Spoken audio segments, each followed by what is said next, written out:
Good morning, everybody. We have now started our webcast.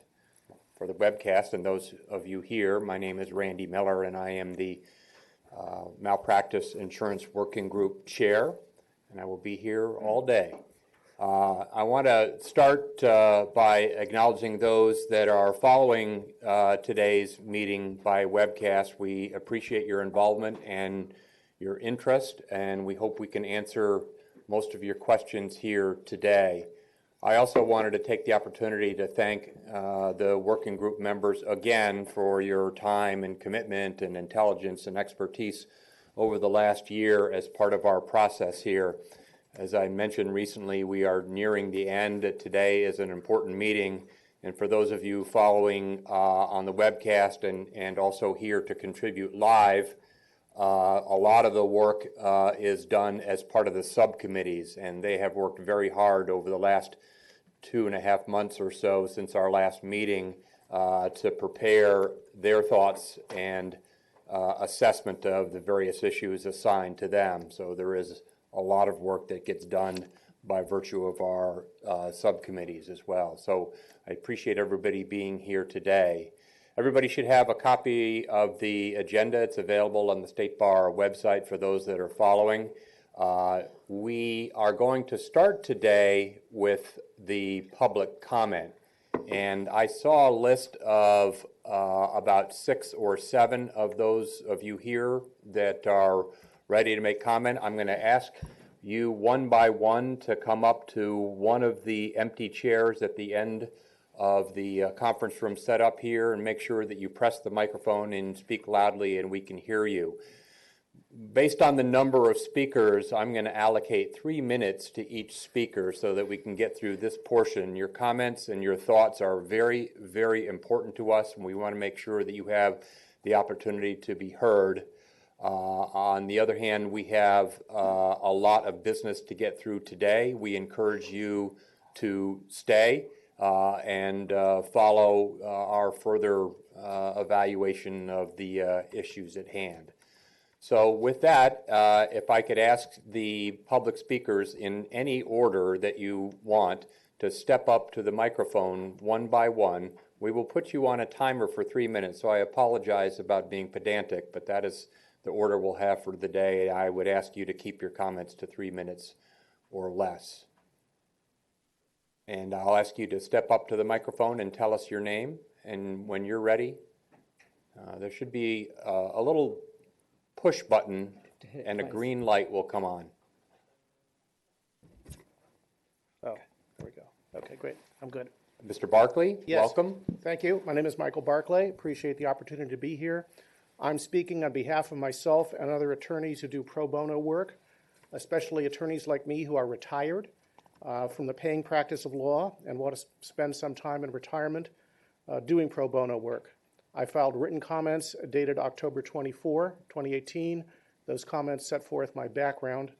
Briefly, I've been doing volunteer work for a nonprofit, the Electronic Frontier Foundation, or EFF, here in San Francisco. I continue to be an active member of the State Bar of California for this volunteer work. As my comments explain, EFF's work qualifies as pro bono under both the California State Bar and the ABA guidelines. Corinne McSherry, EFF's legal director, asked me to supplement my comments with the following statement, quote, "Nonprofits like EFF, as well as the public interest we seek to promote, can benefit tremendously from the skills and experience of volunteer lawyers like Michael Barclay. Given that none of his work involves direct client representation, imposing malpractice insurance requirements on him and other volunteer lawyers in the same position would harm the public interest with no corresponding benefit," end quote. So as a non-employee volunteer, I'm not eligible for the malpractice insurance policy that EFF has for its staff attorneys. Buying my own general policy from a private carrier would be prohibitively expensive. If I had to do that, I'd have to go onto inactive status and stop doing my volunteer work. EFF spends about a little over $3,600 per year per lawyer on staff for insurance, and that's not economically practical to add me to that policy, obviously either for me or for the nonprofit I do volunteer work for.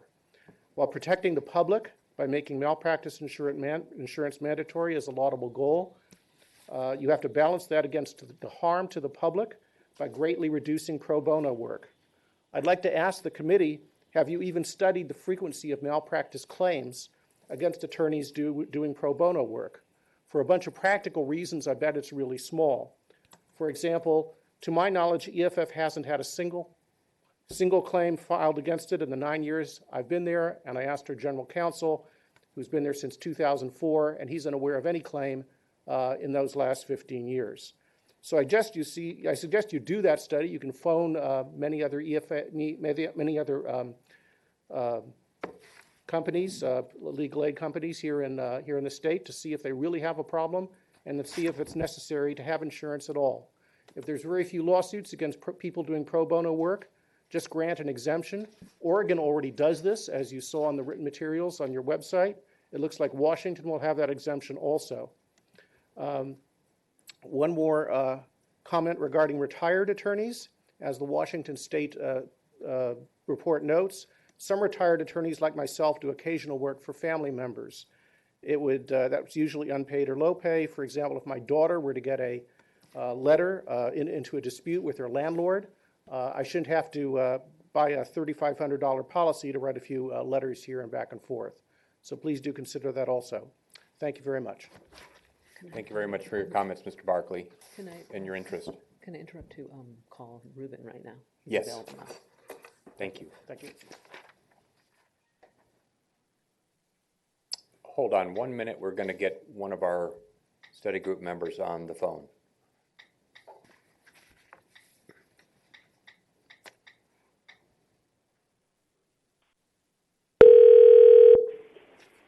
Hello, this is Ruben.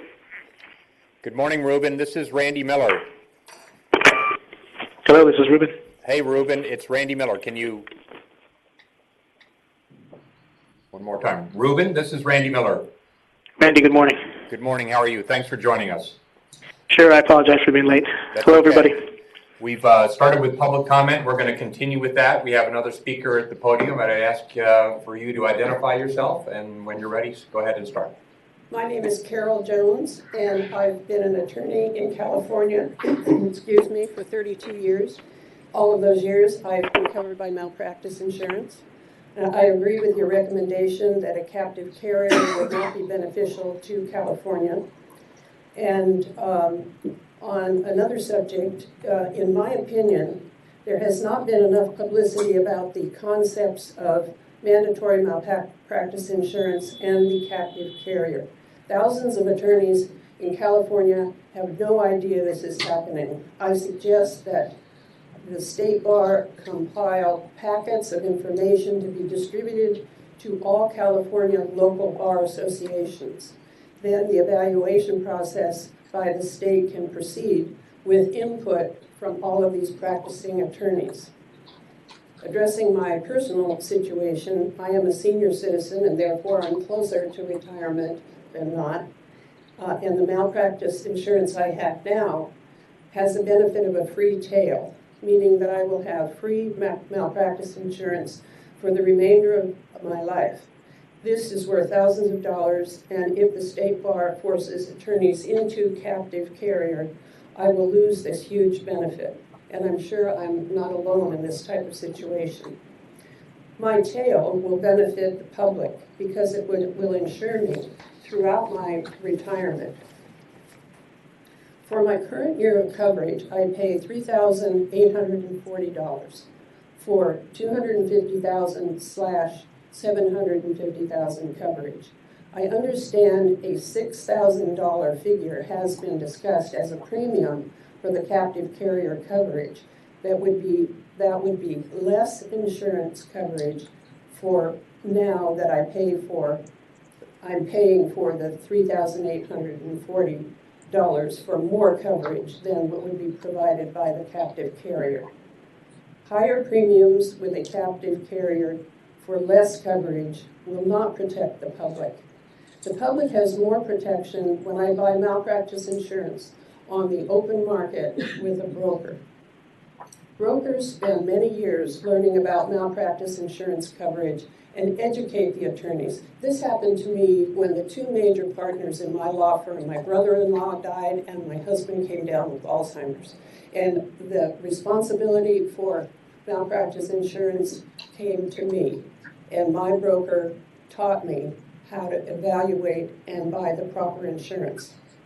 This in turn protects the public that may be the beneficiary of insurance coverage if there are claims. If a captive carrier is adopted, attorneys and the public will lose the expertise of these brokers. Thank you. Thank you very much. We appreciate your interest. Do we have another speaker?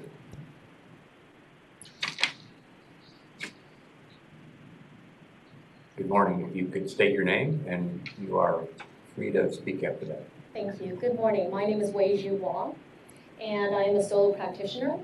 I have been practicing for the last 16 years.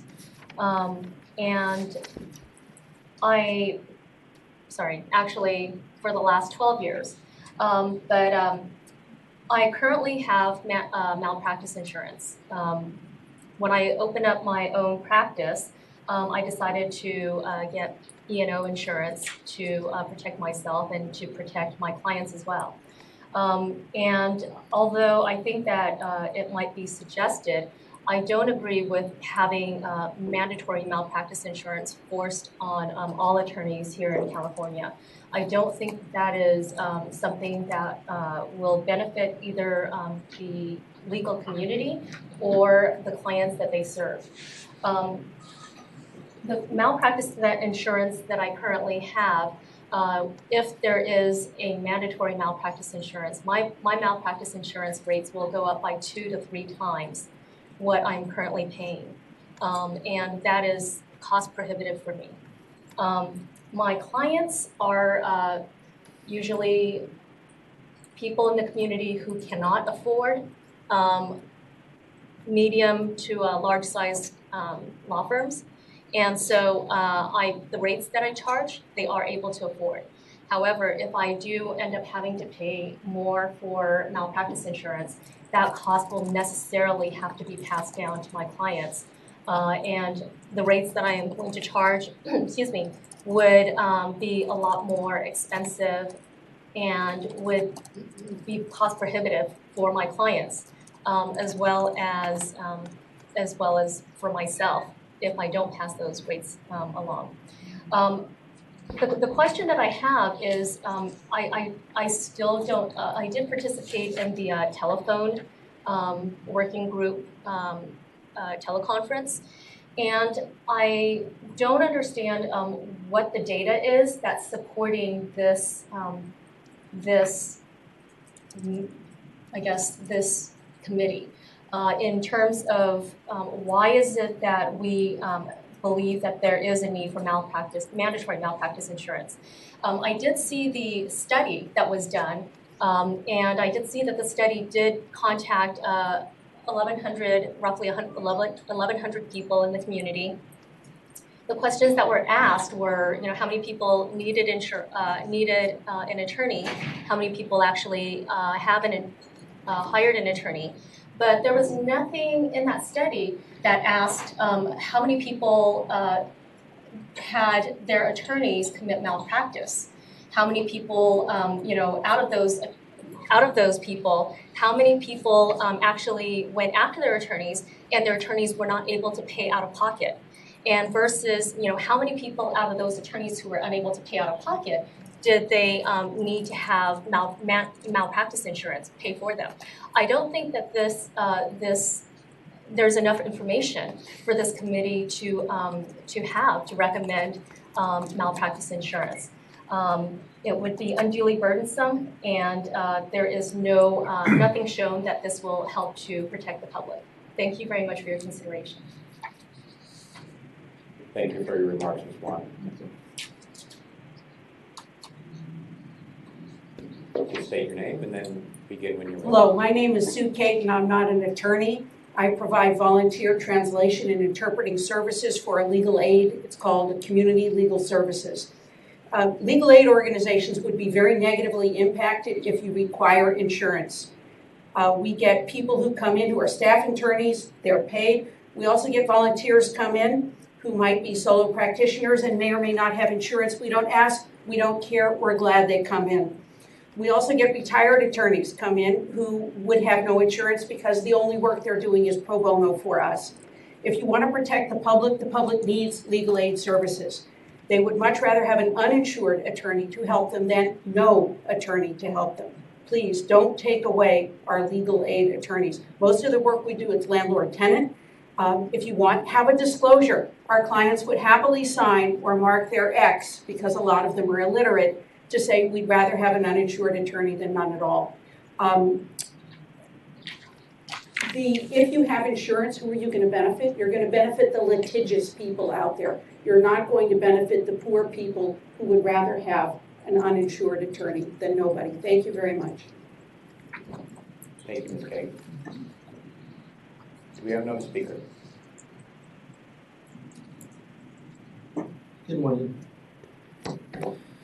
You all know me, Al Hernandez, Lawyers Pacific Insurance Brokerage. Welcome back. Thank you, everyone, for all the work you've done. You guys have done a lot of work in this, about a year now, that you've been studying this. And I appreciate the work that you've done. You've done a lot of work. You've done a lot of research. You've viewed what other states have done. I just don't know that we're at the place in California where we can make it mandatory yet. The captive, we discussed that, and I don't think it's going to fly. I don't think that it's really difficult in California to try to make that happen. I've spoken with a lot of people. And in the subcommittee notes, et cetera, I've participated in them, and I agree with a lot of them. But I got to tell you that being on the front line handling legal malpractice for many years for law firms, speaking to attorneys, speaking to people that are, a lot of my attorneys I had for many years, and they're at the point of retirement. And they want to continue practicing on a semi-retired basis. And there's part-time policies out there. And essentially, if you call me, how much is the premium? I don't know. I have over 40 companies I work with. But let's say it's $2,500 to $3,000 for one attorney for 501 million limits. If you're working part-time, it's maybe half of that, $1,500. $1,500 doesn't sound like a lot of money to some folks. But I get the calls, and I speak with people, and they say, I can't afford that. I had a lady in Berkeley, a beautiful young black woman, pregnant. She was doing providing legal services in criminal law. She had insurance. I started her with the Strong Start program, $500 first year, $900 second year, $1,800 third year. And she said to me, Al, I'm working part-time. I'm not making very much money off of this. And now I'm going to have a family. I'd like to continue practicing. And I got to tell you, I can't afford this insurance anymore. And she went uninsured. I even tried to place her with a part-time policy, and she said, I can't afford this. I don't know if she could or not. I didn't ask her, hey, do you have an iPhone? Do you have a brand new TV? I didn't ask her any of those questions. All I know is what she said to me. And time again, I've had people, semi-retired, going retired, wanting to practice, they teach. I had another person that's a teacher, and she said, I'll give you insurance. I went several carriers, 3 carriers provided terms. She opted for the $1,200 policy. She said, one of the carriers asked, how much are you going to be making? What's your income going to be? She said $12,000 is what she estimates it to be. $1,200, she was willing to pay you. That's 10% of her income, from these legal services. I think that we haven't done enough to move on to making it mandatory. I think more study has to be done. I think we need to ask the questions at the state bar level. We need to educate people. We need to educate the attorneys, the consumers. We need to educate the carriers. We need to gather information. I know we've gathered a lot of information, but nobody knows. Nobody knows how many attorneys in California are uninsured.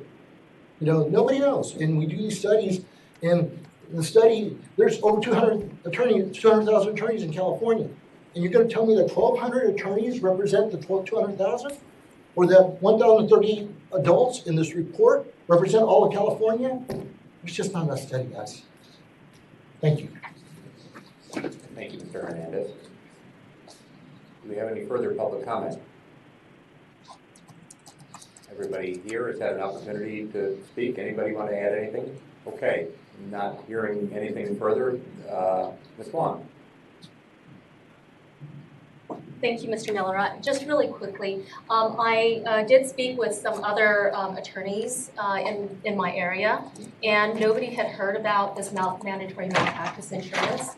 I think that there definitely this consideration should be broadcast to all of the attorneys in California, because all of the attorneys in California will be impacted by this.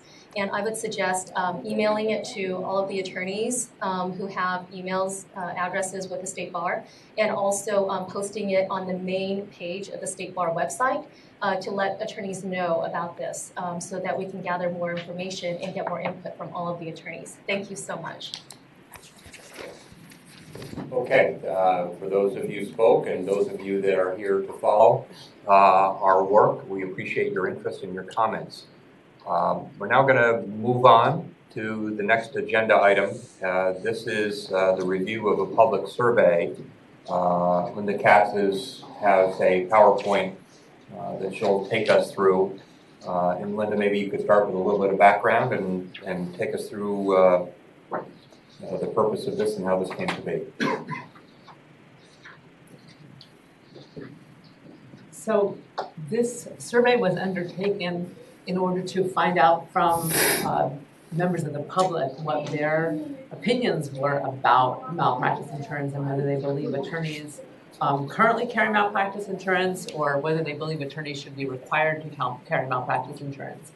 So we contracted with a National Opinion Research Center out of the University of Chicago. They have a panel, what they call their AmeriSpeak panel, which they've developed over a number of years. And it's a representative panel of the population of the United States. It was used to do a Justice Gap study that I think was published in 2017, you know, the Justice Gap. Yeah. And we're actually contracting with them now to do a Justice Gap study that focuses specifically on California.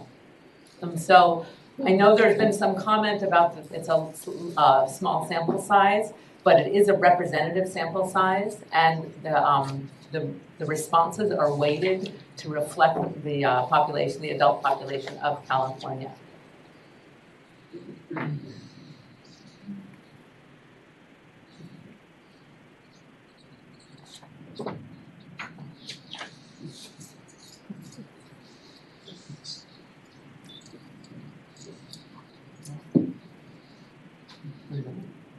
Okay. So as you can see, 1,038 surveys were completed, most of them in English, and this is the household income, so that's of the respondents, which also reflects the California population. So, I'm not going to go over every question, but I'm just highlighting a few questions. The entire report of the survey was posted with today's agenda, and it goes into detail of that describing their weighting and how it's a representative sample. So if you want to get more into the details of that, you can review the materials that are posted online. So one of the questions that was asked was, do you think all lawyers should be required to have legal malpractice insurance in order to practice? And as you can see, 78% said yes. And of that 78%, there was a follow-up question, do you think that lawyers should be required to have malpractice insurance even if they would have to increase their fees? And 86% of those said yes. 13% said no. And then there was another question that asked, would you vote in favor of a proposal requiring lawyers to have malpractice insurance even if it was result in lawyers raising their hourly fees? And there were the amount that it was raised was randomly provided. So some people just saw $10 an hour, $20 an hour. And as you can see, for $10 an hour, 72% said that even if there was a $10 an hour increase, they would vote in favor of such a proposal. And overall, 57% voted in favor of that. But as you can see, the higher the hourly increase, the lower percentage of people responded that they would vote in favor. And then we looked at the same question based on the income of the person responding. And there was not a lot of variation. About 58% of all respondents indicated that they would vote in favor of a proposal to make insurance mandatory. And what's surprised me is at the lower income levels, there was a higher percentage of people who said that they would vote in favor, slightly higher. And then this is the last question that I'm bringing to your attention. The question about information about whether an attorney has insurance, if that should be on the State Bar's website, overwhelmingly in favor. So that's all the detail. And again, the survey responses, a full report on the survey responses is provided online, so you can look at that. Has everybody had a chance to take a look at the survey? It's really interesting. The questions are well crafted. I mean, the starting point in terms of the reliability of it is it a representative sample? And I know we're dealing with a professional organization. We would only use one that approached this in a reliable, accurate, empirical way. So I thought it was well done in that regard. Yeah, go ahead, Scott. I think I know the answer to this, but were any of these people that answered the survey provided any information about what it might do to pro bono or low bono access to justice, all the sort of background that we've been talking about for a year, or were they just sort of asked that question kind of blindly? There was not that level of. Just for whatever it's worth, I just think there's so little help from just asking someone that has not even thought about the issue. Do you think lawyers should have malpractice? Sure, why not? So I just throw that out there. I think it's of somewhat limited value, just those questions. I would also point out Q5, which you didn't highlight, where that says, do you think it's important that lawyers have malpractice? 75% said yes, they thought it's important, which when we get to the disclosure conversation makes me think that they might actually pay attention to disclosure if it was done right. So just kind of a preview of some of the thoughts that we'll be facing today.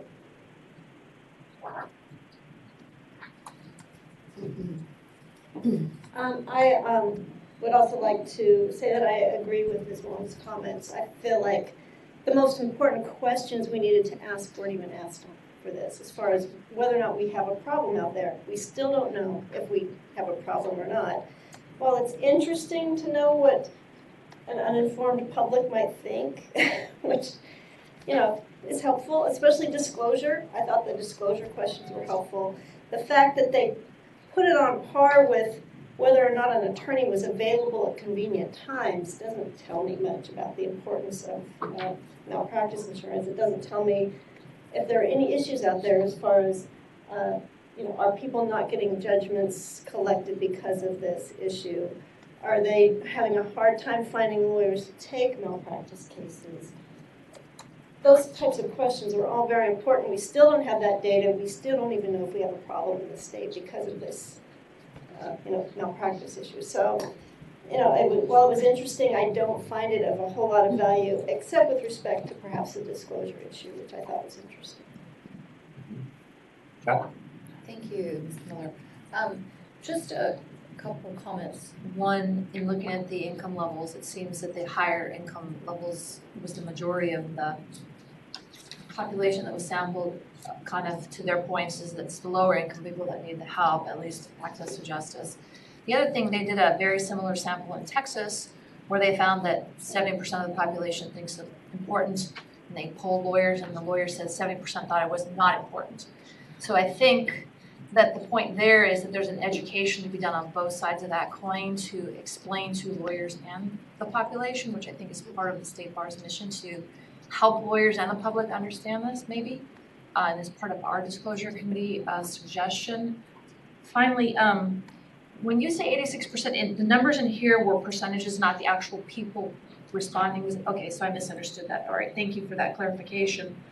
Also, again, it doesn't address the issue. I think this all boils down to how many lawyers get sued for malpractice who don't pay their judgments. I think that is the kernel of the problem.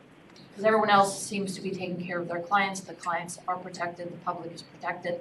So there's no information about that, which is the point that Joanna brings up, that we don't know what we don't know. And without knowing what we know, it's hard to come up with an actual solution. And so I think data definitely needs to be collected from lawyers on who's insured and maybe change the rules that if you have an unsatisfied judgment, then you can't practice law because that is a moral issue. One quick comment. I think that one of the issues that came up and we talked to, that's a little bit off, that's not quite, you said about judgments that aren't satisfied, but then there was also a discussion with legal malpractice plaintiffs' attorneys who won't take a case because there is no insurance. So I think that would be a further area maybe of that needs to be, there needs to be further data on that as well. I'm just saying, if you're going to look at that, I think you need to also have the question of. But if you change the rule to require a judgment be paid, a plaintiff's lawyer might take it. In other words, you're not practicing law if you can't pay the judgment, so there's incentive to pay the judgment. But it depends on. I think that would be difficult because you don't know what the amount of a judgment is going to be while you're practicing. Yeah, I can pay the judgment, but then you get a judgment against you for $5 million. That doesn't, I don't know. I don't know what. Yeah, unusual. Okay. Okay, fair enough.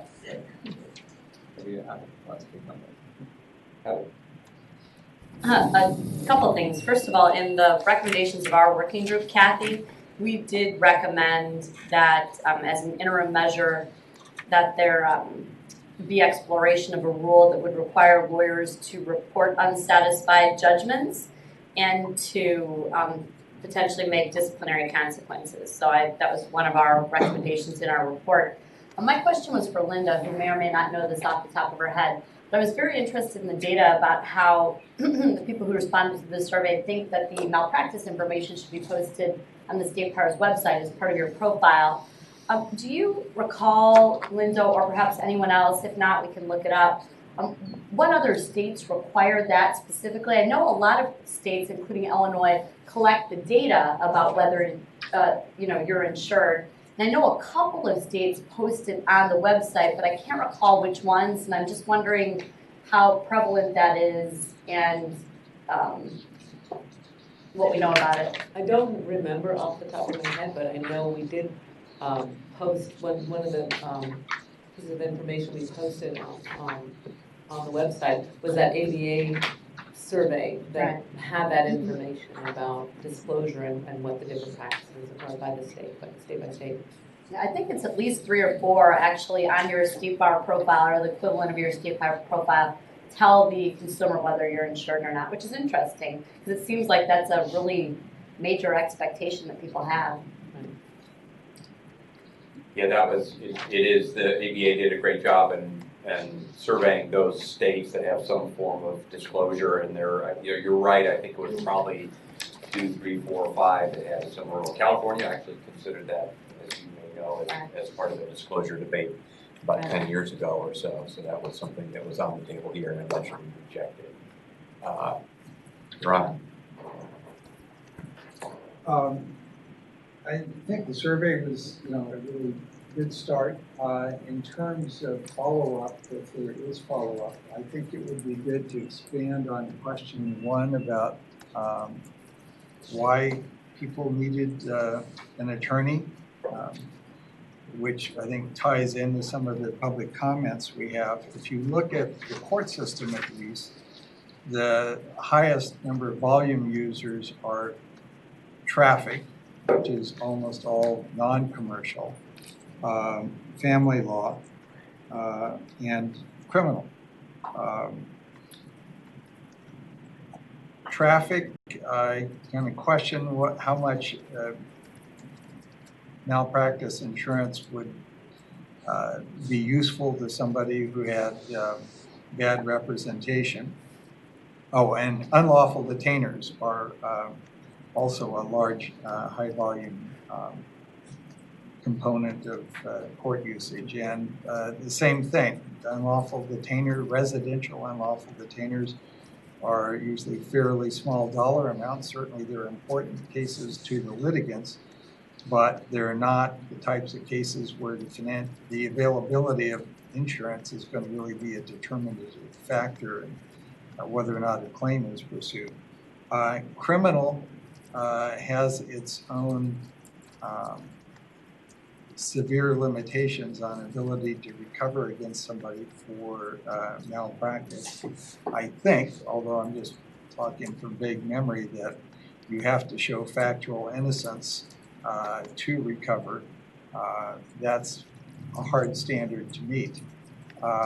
So it would be useful to kind of parse out the question 1 responses about who needed a lawyer for why, to see if what the volume left is if once you take out the areas where having the insurance really wouldn't make a difference. Good observation. Glenn?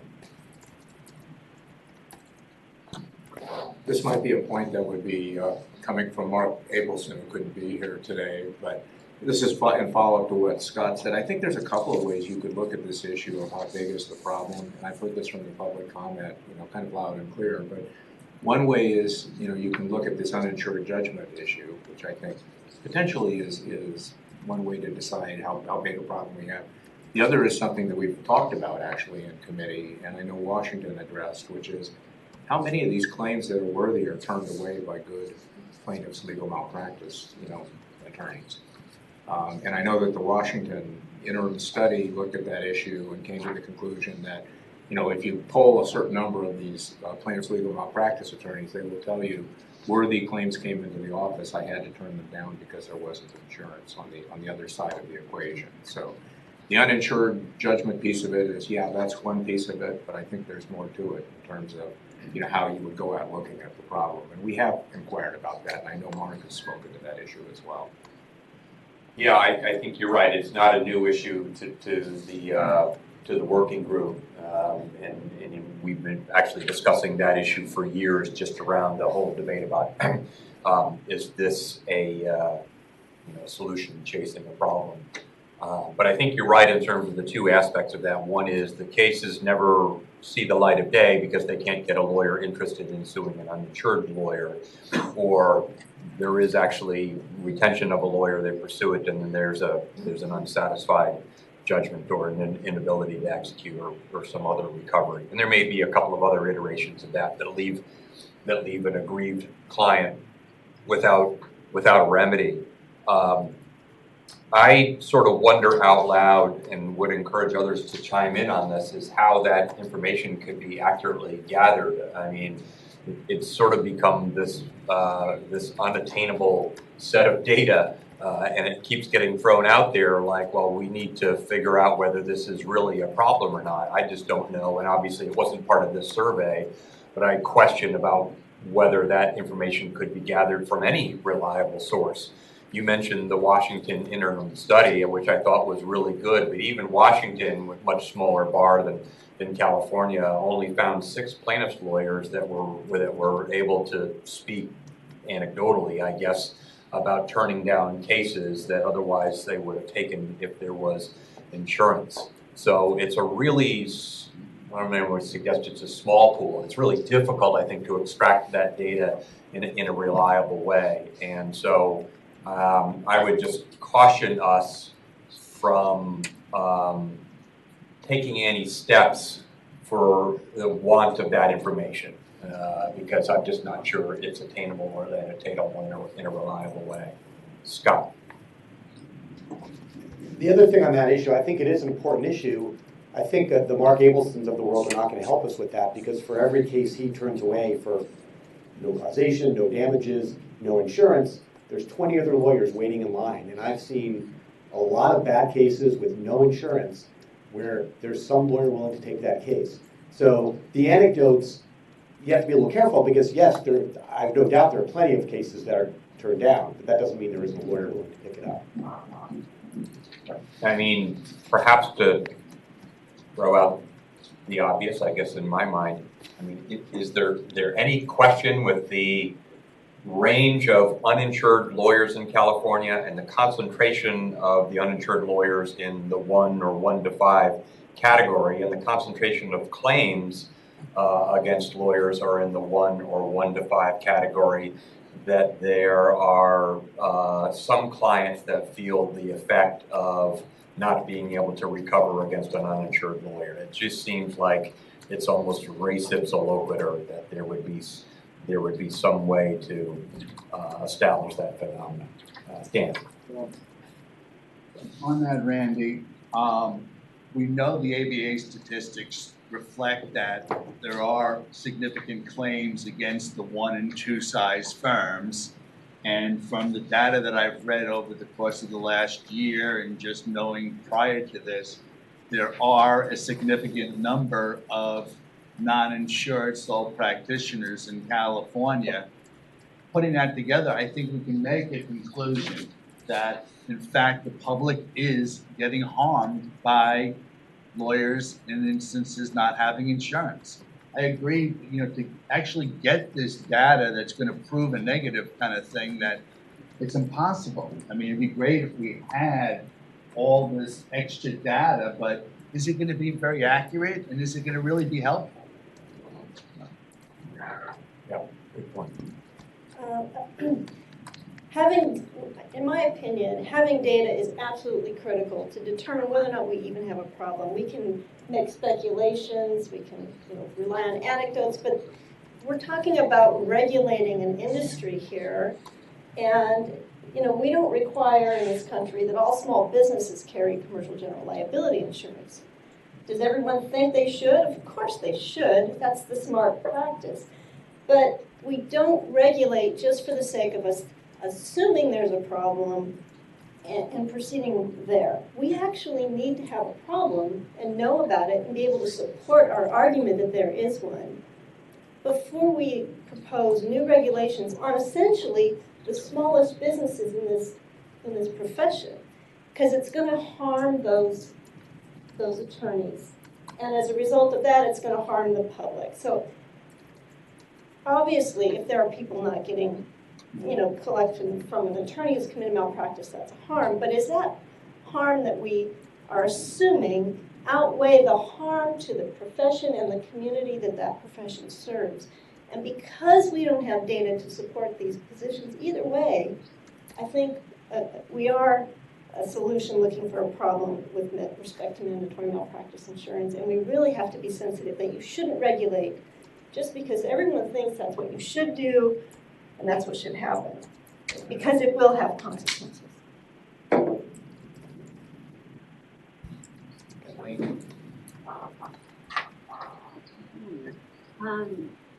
Number one, thank you, Linda, for this presentation. And I'm going to step back for a moment from all of the detailed weeds kind of conversation that we so often have in these discussions, not to dismiss the importance of all those questions, but to make sure that we take in holistically, if you will, the evidence that's been presented in this report. Thank you. I think that one of our challenges in our work here has been the difficulty, quite honestly, in hearing from the general public. The general public as well as the actual consumers of legal services. And so one of the things that I find compelling in this opinion research is that in a way it actually is giving us some of that information that we haven't had. And to me it's quite compelling to learn that consumers, that members of the general public would support an increase in legal fees, potentially an increase in their own legal costs, in order to support the notion that, of course, licensed attorneys have malpractice insurance. So stepping back from the details of how that might happen, this is the kind of information that I've been looking for, and it's very significant to me. I also want to just posit the notion that when we talk about the purpose of licensure and regulation, is there a need to demonstrate a problem, or is there a principle at stake? And this is something I know our working group on encouraging utilization of insurance, and I'm sure that the other subcommittees as well have taken up at their various meetings, is it seems to me that there is a legitimate point of view that when the state opts to license a profession, and small businesses, of course, aren't licensed. So when the state opts to license a profession, that state imprimatur of licensure seems to suggest to the public a degree of protection.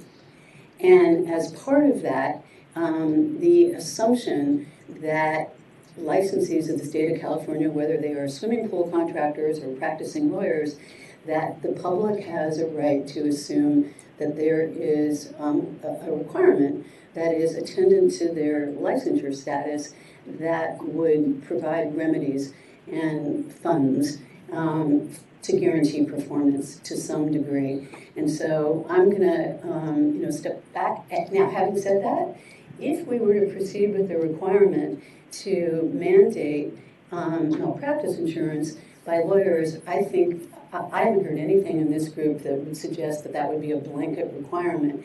That's when the hard work of dealing with these potential exemptions, the potential issue of subsidizing some insurance policies and premiums, the issue of reviewing the actual cost associated with the various ranges of insurance provided. There's no question that that hard work remains to be done, and that some of that data is going to be available, and as Randy points out, some of that data may never be actually available.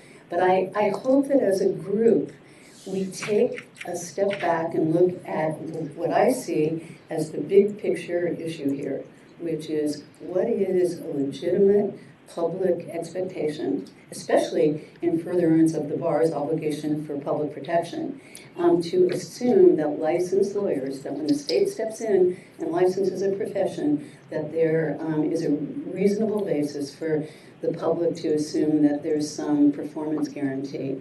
And then if we answer that question, that's when it seems to me the shirt sleeves have to get rolled up in the details of a regulation to implement these kinds of requirements, to secure additional data.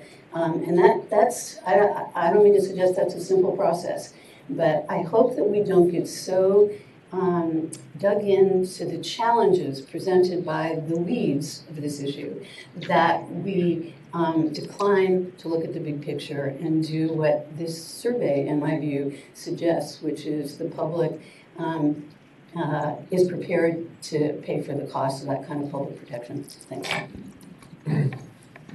Thanks. Yeah, one takeaway of the survey is that there is that public expectation and also a desire, or at least a willingness to perhaps pay for that protection spread out over all the legal services consumers in California.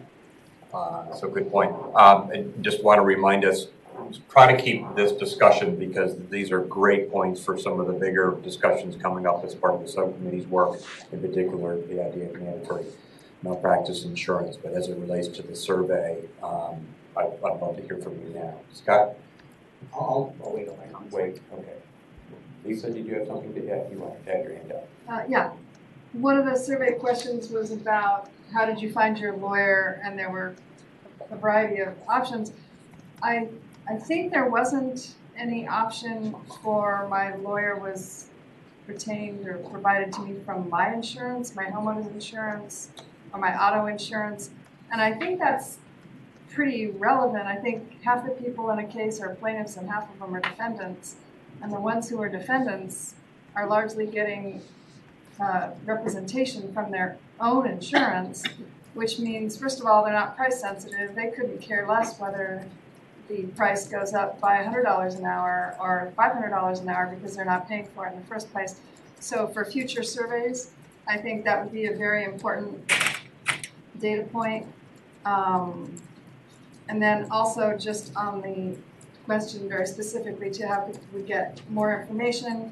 I hate to be cynical about it, but if you plaintiffs' lawyers asked that question would have an interest in saying that they have turned down cases. But I'm wondering if there might be some pro bono folks or legal aid groups who would be able to speak to the question whether they have received calls from people who are saying, I think I have a legal mal case and I can't find a lawyer who will represent me because the lawyer I'm trying to sue is uninsured. So I think that would be a pretty important data point to find out. Okay, any other comments on the survey? Since I haven't spoken enough. Another thing, people going into this survey might have misperceptions about lawyers generally. A lot of people in the public tend to think lawyers make a lot of money and can afford this type of thing, and they don't understand the dynamics of a solo practice and how actually, how small the income really is. And if people are of the perception that, of course, lawyers can afford it and they should buy it, that could be driving their answers to some of these questions. So because we don't know what their perceptions are of lawyers going into the survey, that would be additional data that would be helpful because, again, it goes to education, and I'm not confident that the people who answered the survey had enough education to provide truly helpful answers.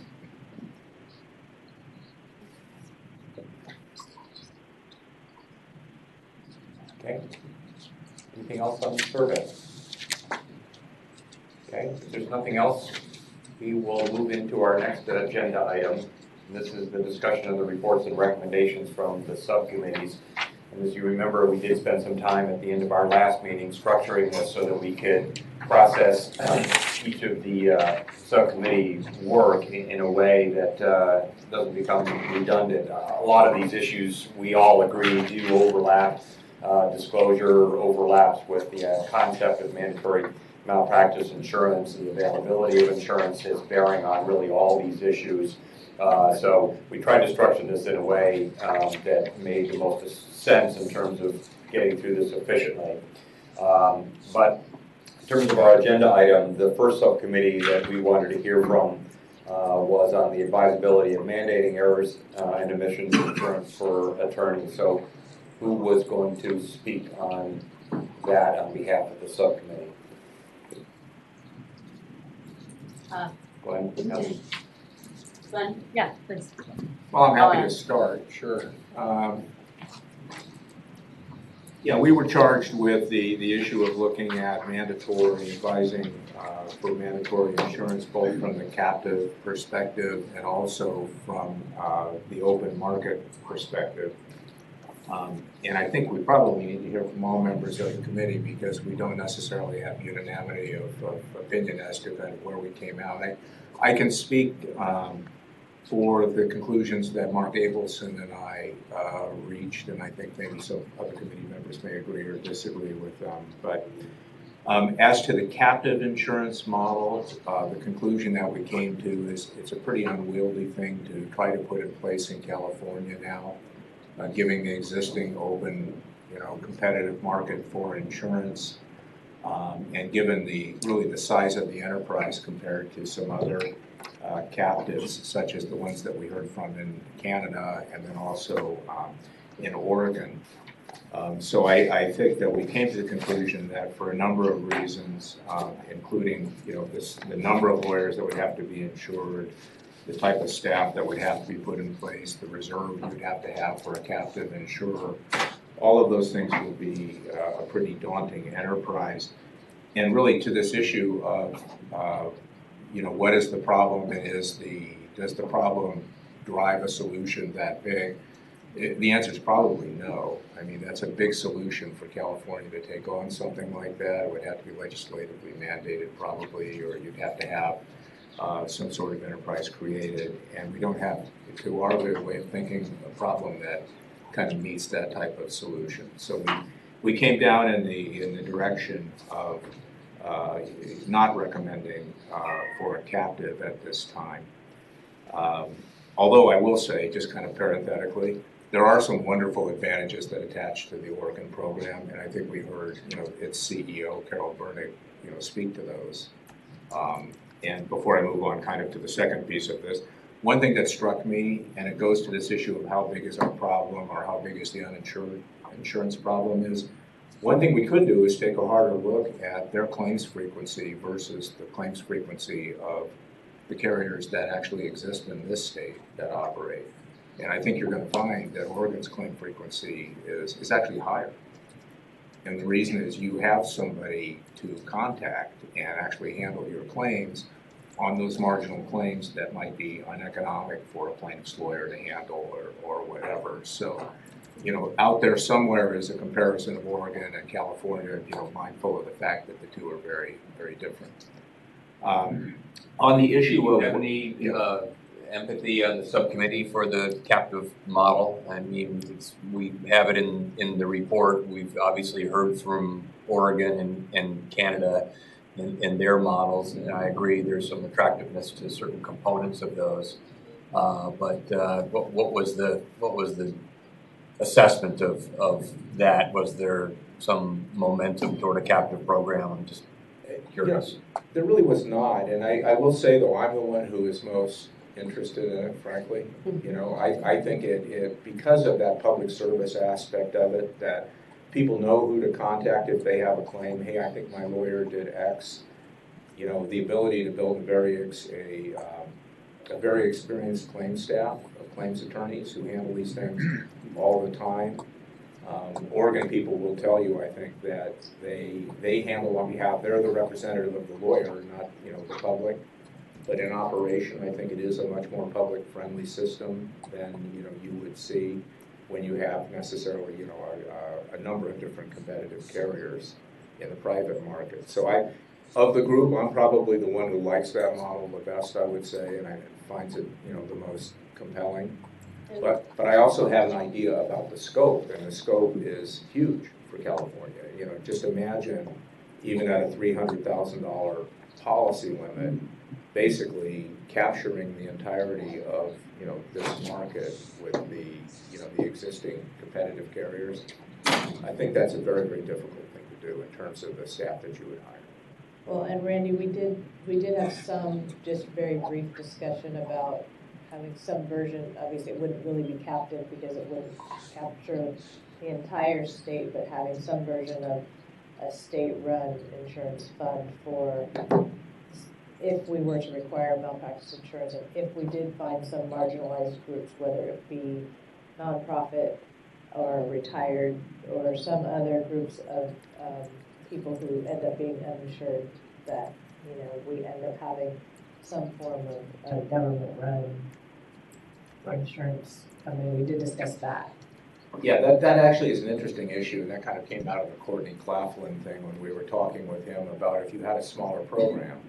Suppose you decide that you have a mandate, and at the margin there is the need to try to create something that looks like a $25 million program that serves low bono practitioners or whatever. Maybe that's a further study issue downstream that you could have somebody look at, and that could either be a captive program in the true captive sense. You go out to the market and get a fronting insurer, or that could be a state of California program.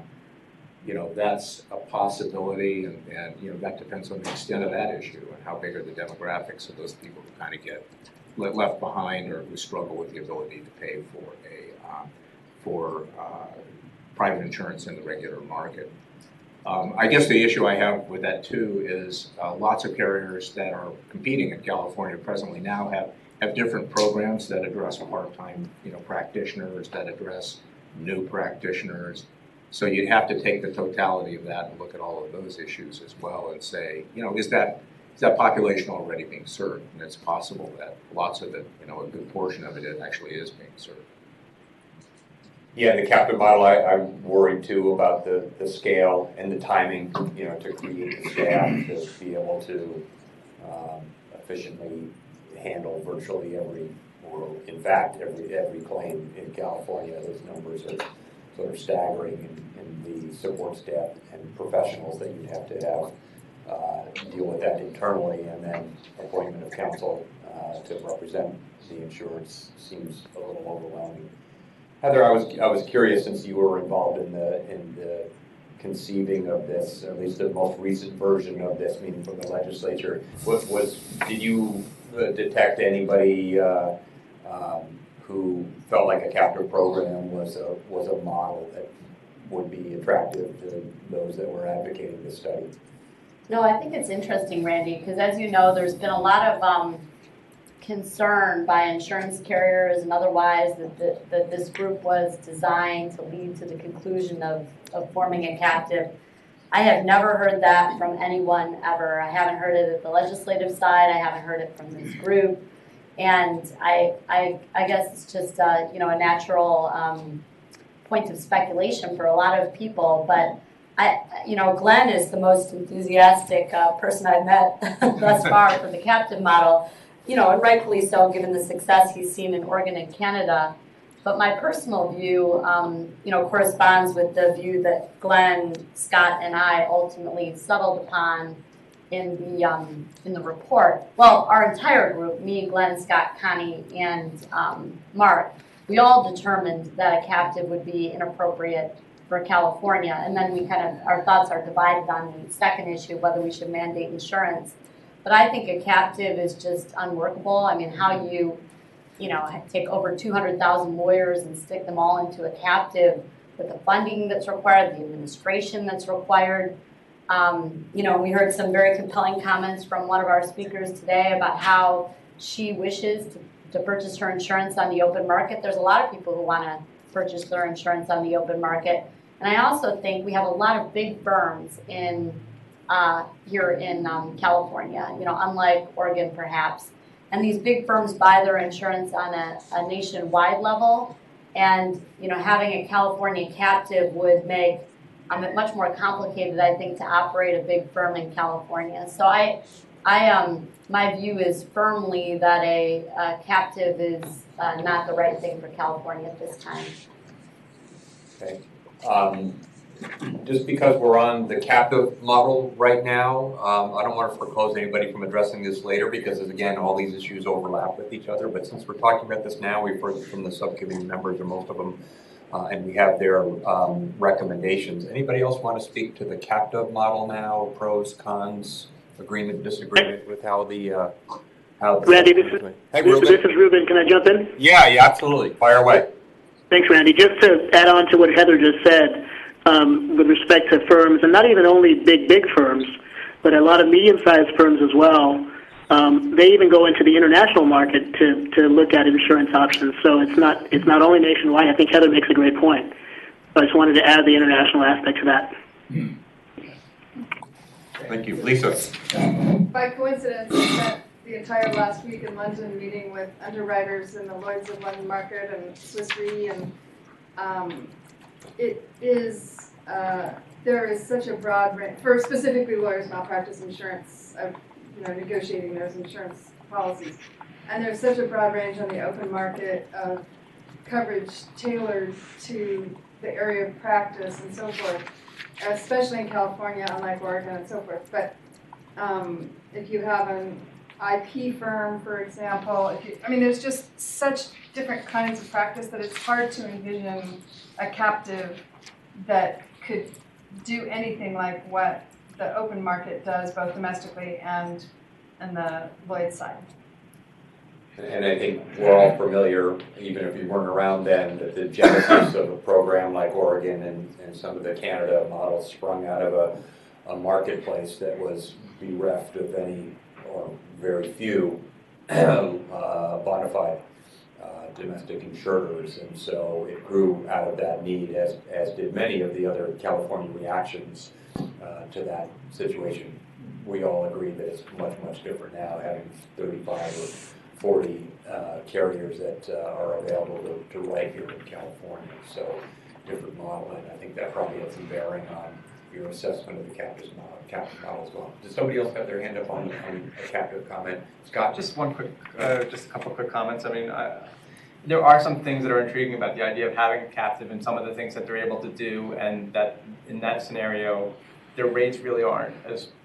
One of the things I think that's a benefit potentially is that their rates really didn't seem to be focused on your loss history, but based upon a level amount for everybody. But the problem with that is also, well, on the bigger firm side, they charge a certain amount per attorney, and there's no discount. You know, there's no like sort of bell curve, like you have this big a firm, they charge every single attorney has to have the same exact rate. So that's a problem that I see, and there's a lot of other problems that I found in our investigation and listening to the subcommittee discussions about what would happen if we had a captive in California. So I just piggyback on everybody else in the group that says that we didn't think it was practical or it would be workable in California. I mean, obviously it just eliminates, in reality, the whole underwriting of a policy, other than the actuarial adjustment from year to year. Doesn't accommodate any of that, and probably most of us would agree that the market now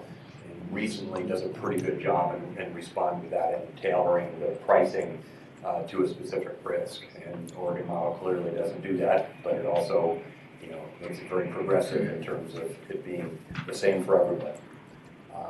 Anything else on a captive model? All right, This will probably segue into the next points, but two interesting things about the hard market issue. I mean, in Oregon, they had the hard market. That's what helped start the program, right? They need it because they can't get insurance placed for lawyers in the state. On the other hand, it made it easier to actually get the program up and running because they weren't displacing a big competitive market. They had, few carriers in the state actually providing the insurance, and they were able to get the approval from the insurance commissioner and actually get the program up and running.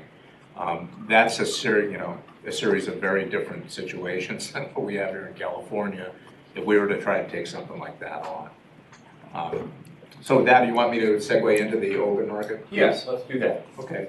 And I think our thoughts did differ a little bit on the open market side of this, and I'm speaking really for myself and Mark Abelson, who couldn't be here today. But Mark and I would say, were the members of our subcommittee who felt the strongest that there should be a requirement of mandatory lawyers' malpractice insurance in the state. And speaking from Mark's interest first, he feels very strongly that we have a fiduciary duty to members of the public to provide protection for them and not put them to the task of chasing an uninsured lawyer who becomes his own claims person and defendant at the same time when there is some sort of malpractice claim or error. I can say I found it very compelling that Washington made the recommendation they did, and they considered all of the opposition and folks from different aspects of the bar and the public protection piece, and looked at the pros and cons of all of those different aspects and came to the conclusion that there should be a requirement of mandatory malpractice insurance, while at the same time realizing that, and I thought Kathleen spoke well to this, that the hard work is really who should be exempt and how do you make sure that you're not causing harm at the margins by having the requirement. So I think that is an important thing to consider, but there's from our perspective, kind of a public fiduciary piece here associated with having the requirement. And I'm also hard-pressed from my perspective to see huge differences between lawyers and professionals that practice in other venues, whether it be accountants, engineers, architects. who at least contractually are required to have insurance for almost every job that, you know, they get involved in. So I think if we come to a conclusion that we're not going to require the same thing of the lawyer in our state, recognizing that there's a reputational piece of this, and Washington discussed that as well, I think we have to come up with a rationale for that. Why are lawyers as professionals different? Is it because we're, you know, more protective of the public and we're helping people who are in desperate straits? Well, maybe that is something that we need to kind of digest and think about. But I know, at least from Mark's and my perspective, we felt that some of the operational issues associated with the exemptions and the pro bono and low bono piece could be handled. I think that can be studied. I think that can be handled while we, at the same time, adopt, you know, a broader mandatory malpractice insurance requirement. And just one more thought on kind of that aspect of our recommendation, and that would be, you know, what's the administrative cost of doing this? And I think we heard this from New Jersey, where they said, well, people's coverage changes over time, lawyers get canceled for insurance. I don't think necessarily the administrative piece of requiring that lawyers show that they have policy declarations on a year-to-year basis on renewal is more difficult inherently than trying to establish enforcement over, did that lawyer tell the client that he or she was uninsured? I really don't think that's a more difficult task. In some ways, I think it's an easier task to show, you know, declarations that any commercial insurer in this open market would adopt. So anyway, that's the conclusion Mark and I do. I know some other, you know, members of the committee kind of have a different perspective on it, so we probably should hear from the broader group. Okay, I have some questions, but probably it's best to hear from everybody, since it sounds like maybe there are some different viewpoints on that, and it's good for all of us to hear them. Whoever wants to step up next. I'll go next. That's it, I should go next. So my thought is this. You can see we kind of loosely broke ourselves down into 1, 3, and 2 on our recommendations. 1 being implemented immediately, 2 being we think there should be mandatory malpractice insurance, but we'd like some more data. We think there should be interim measures. And the third choice being, you know, we just need to study it more before we do anything. I'll be candid. I'm very concerned about the idea that we would go back to the legislature and say we need to study this more. I just candidly am. That's exactly what we were tasked with doing for this past year. That's my personal view on it. The reason that I chose choice 2 is because I think it's the right choice. And choice 2, again, is that I believe it should be mandated, but I do think we need some more data to intelligently mandate it. And most importantly, and this is what I'm really most passionate about, I do think we should have interim measures in place. For me, it's just compelling that the vast majority of the public believes that our profession is insured. That's just very compelling to me. And I've seen it every time I've represented an uninsured lawyer and dealt with the other side, people like Mark Abelson. Everybody's very surprised to learn that my client is not insured because everybody believes that lawyers have insurance. I want to make it clear I'm very, very committed to ensuring that we have access to justice for all Californians and very committed to low bono, pro bono work, a lot of which I do myself. But I think there are ways we can get reasonably priced insurance to this population. Companies like LMIC already offer very, very low-priced policies that may only be $500. Now, I'm not minimizing the amount of $500. It's a lot of money for a lot of people. But my point is I don't see a scenario where, you know, many attorneys are driven out of their low bono or pro bono work by virtue of this requirement. In terms of interim measures, I wanted just to talk about this a little bit because, again, I think this is really critical.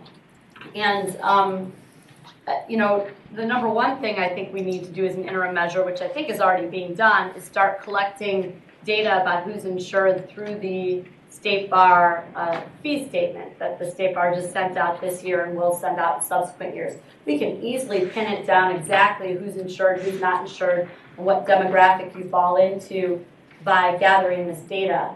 I know I've been saying this since the first meeting, and I say it because I'm licensed in Illinois, and they've been collecting that data for me for 23 years. And it should be hopefully not a difficult thing for us to do in California. I'm also passionate about this idea of developing mandatory disclosure language. As everybody already knows, I think that the current rule of professional conduct is wholly inadequate. And I'm struck by, again, what we've done on the mediation front. You can't mediate in California now without a specific disclosure with specific words in a specific font in a specific format agreed to by your clients. Why shouldn't we have that same type of document with regard to malpractice insurance? I think we should. So number one, State Bar collecting the data through the fee statement. Number two, having a mandatory disclosure document with the clients. And then number three, the other interim measure we spoke about, maybe these are more permanent measures than interim measures, but increased consequences for uninsured attorneys who commit malpractice. Linda brought to us a very, I guess you would say, he spoke at our subcommittee meeting in the public meeting, a very, I would say, moving story of somebody who obtained a judgment against an uninsured attorney and just hasn't been able to collect. And it is hard to know how many people out there are like that. But it does seem to make sense that if somebody has a malpractice-based verdict against them and it is not satisfied, for example, within 1 year of a final non-appealable judgment, that should be a reportable event. Will people report it? That's a whole other question. But if we statutorily mandated it, that requirement would be out there. And then I do think there should be a process for it going to the disciplinary authorities for the reasoning. Why hasn't this been satisfied? And the disciplinary authorities would be in a great position to determine why that is. It may be that the attorney is assetless and maybe there are good reasons they haven't satisfied the judgment. However, there may be other circumstances where the attorney is evading the judgment, literally is trying to escape the judgment. I've certainly seen that before. And in that instance, disciplinary sanctions may become appropriate. Obviously, there's a lot of nuances and moving parts to be worked out there. But I do think if people know that if they don't have insurance and they get hit with the judgment and they don't satisfy it out of their own funds, that they have to self-report and they may be disciplined, that would encourage people to get insurance. I mean, certainly if I didn't have insurance, that would motivate me to get insurance. So that's my general, take, and it's all set forth in this report that our subcommittee spent quite a bit of time on. I also just wanted to make one final comment, Randy, if I may, which is I really do believe, I strongly believe, having practiced in this area for several decades, that the market will respond to a mandatory insurance mandate. In other words, I think, and I'm already seeing it, I think the market will provide reasonably priced policies to part-time attorneys, retired attorneys, low bono and pro bono attorneys. Again, we've already seen LMIC and other insurers do it. I spoke to a gentleman the other day who's starting a part-time program for part-time attorneys to provide them with really low-cost insurance. People like, obviously, Dan McKenna and Scott Barabash and Kathy Sargent are the experts on this. They know the market 100 times better than I do. But I'm not convinced that the market is going to do anything other than accommodate these demographics with reasonably priced policies. And the market knows, if you're a retired attorney doing pro bono work, do you know what your risk is of committing malpractice and being sued for malpractice? I mean, it's got to be close to zero. And the policy price is going to reflect that. So in any case, that is my thoughts on this whole topic. I do, respect all of the other views. I think we've had some great discussion, but I do think it's time to bite the bullet and just make a definitive recommendation one way or the other, as opposed to going back to the Board of Trustees, then the legislature just saying, we need to study this more. I don't think that would be well received, and again, that's exactly what we were supposed to do for the last year. So thank you, Randy. Thank you, Heather. Scott? Sure. So, I'm not going to repeat everything Heather and Glenn said. I agree with most of what they said, if not all of it.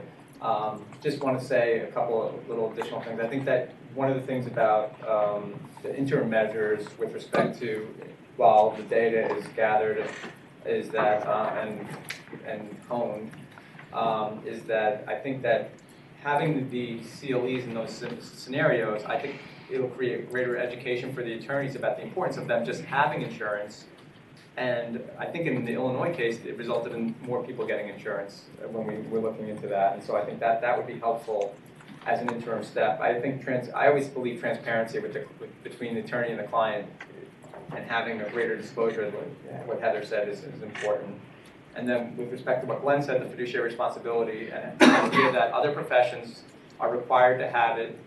So, and if there is a professional, I think what was said earlier about if you're a professional and people expect a certain amount of protection because there was some kind of a licensing process and other things that went into that, I think it would be important to have the mandatory insurance. I think it would be helpful to protect the public from attorneys who commit malpractice without insurance and there's no way for them people to recover at least something.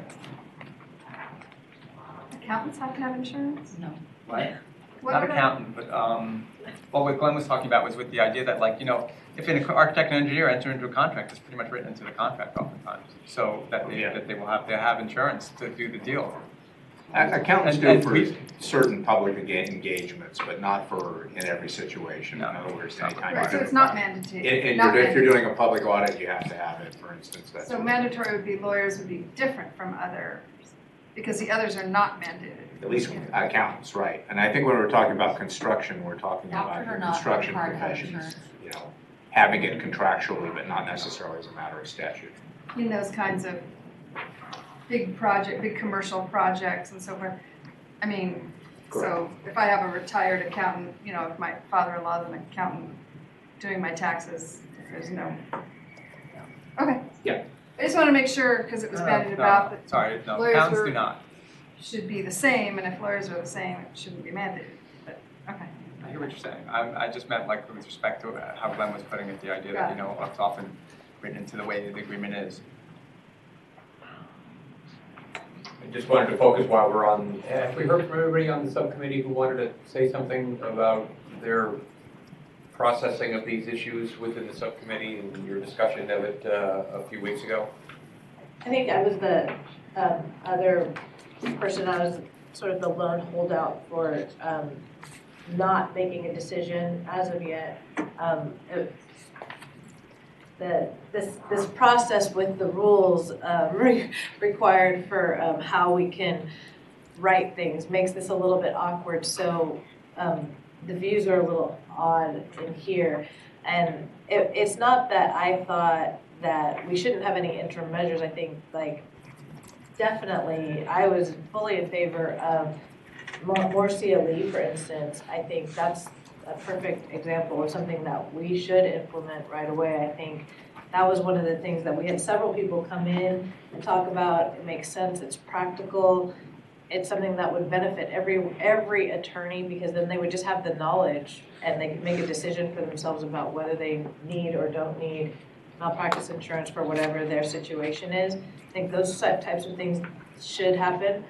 My problem is recommending having mandatory insurance or not. I just feel like we don't have the basis there. We just don't have that information. We haven't had any real hard evidence that shows me anyway that the public has been harmed by attorneys not having insurance, and we don't have any evidence showing that the public will be or won't be more harmed by mandating this. Even some of the discussion today is a little bit anecdotal, like the fact that, saying that, okay, well, there are companies out there that have these low-cost policies for people who are part-time or, they are semi-retired. Well, if we mandate insurance, those low-cost programs may go away. There's no incentive anymore for these companies to have a low-cost part-time program. If now it's mandatory, they can jack up those prices as much as they want because they know if these people want to keep going even part-time, they're going to have insurance. So why, right now, their motivation is they're trying to entice these people. Still have insurance, come on. Even though you're semi-retired, we still want to keep you as a customer. So we're going to lower our rates so that you will stay insured. That's their motivation. They don't have that, they would no longer have that enticement motivation if we mandate this. And those are the kinds of things that I just want to explore.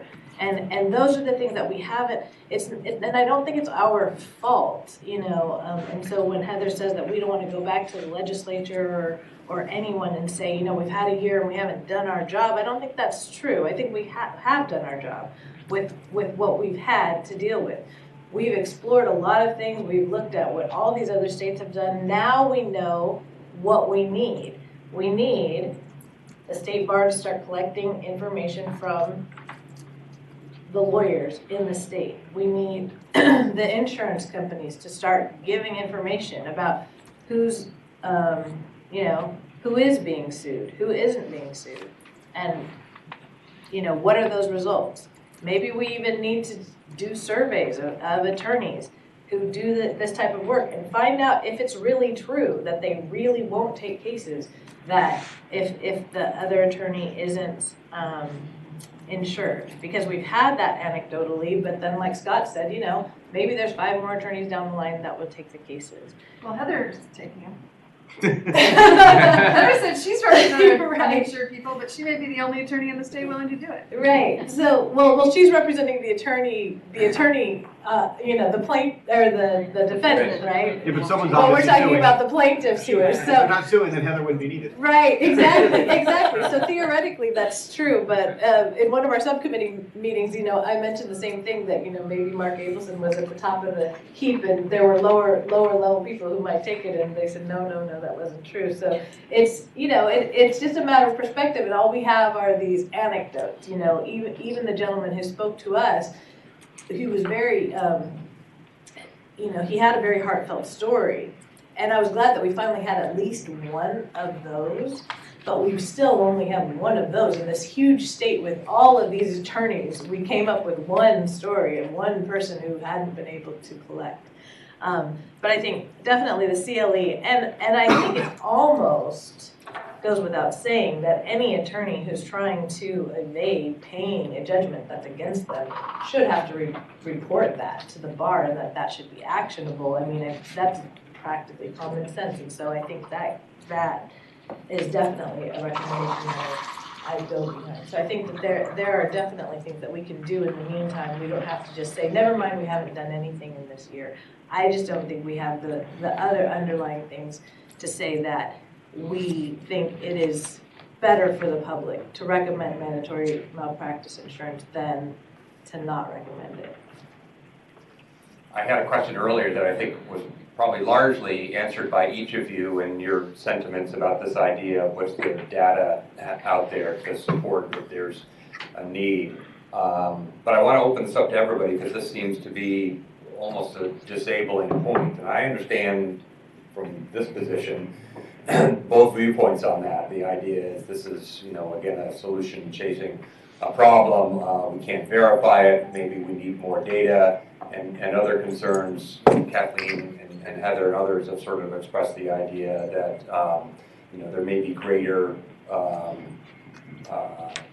issues at heart in that, maybe a greater responsibility, whether you call it a fiduciary responsibility to the public or as part of the privilege of being a lawyer or to preserve the integrity of the profession. My view is we know it's happening.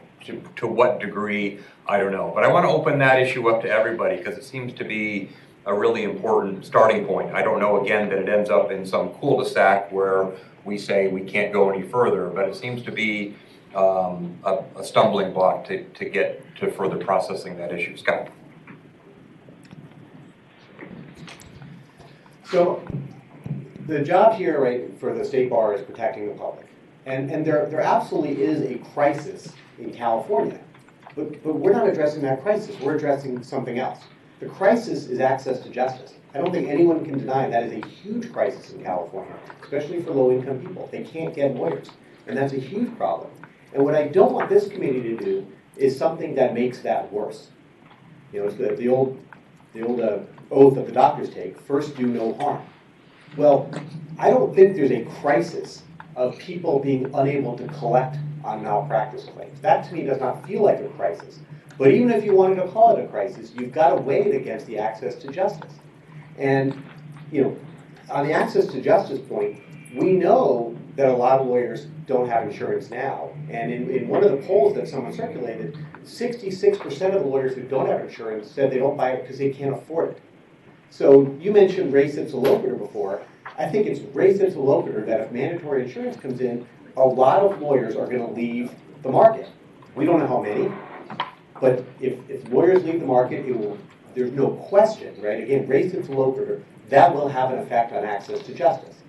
And we have no data on what that impact will be on the access to justice. And so we are sort of just rolling the dice and hoping that maybe, you know, maybe some insurers will come in and offer really low insurance and all that. We don't really know. And I guess if you start carving out a ton of people, maybe you could craft something. But again, we don't really have data on that. All we know is that we will have a big negative effect on access to justice, and I don't think that is what protecting the public does. So again, I think we're addressing the wrong crisis.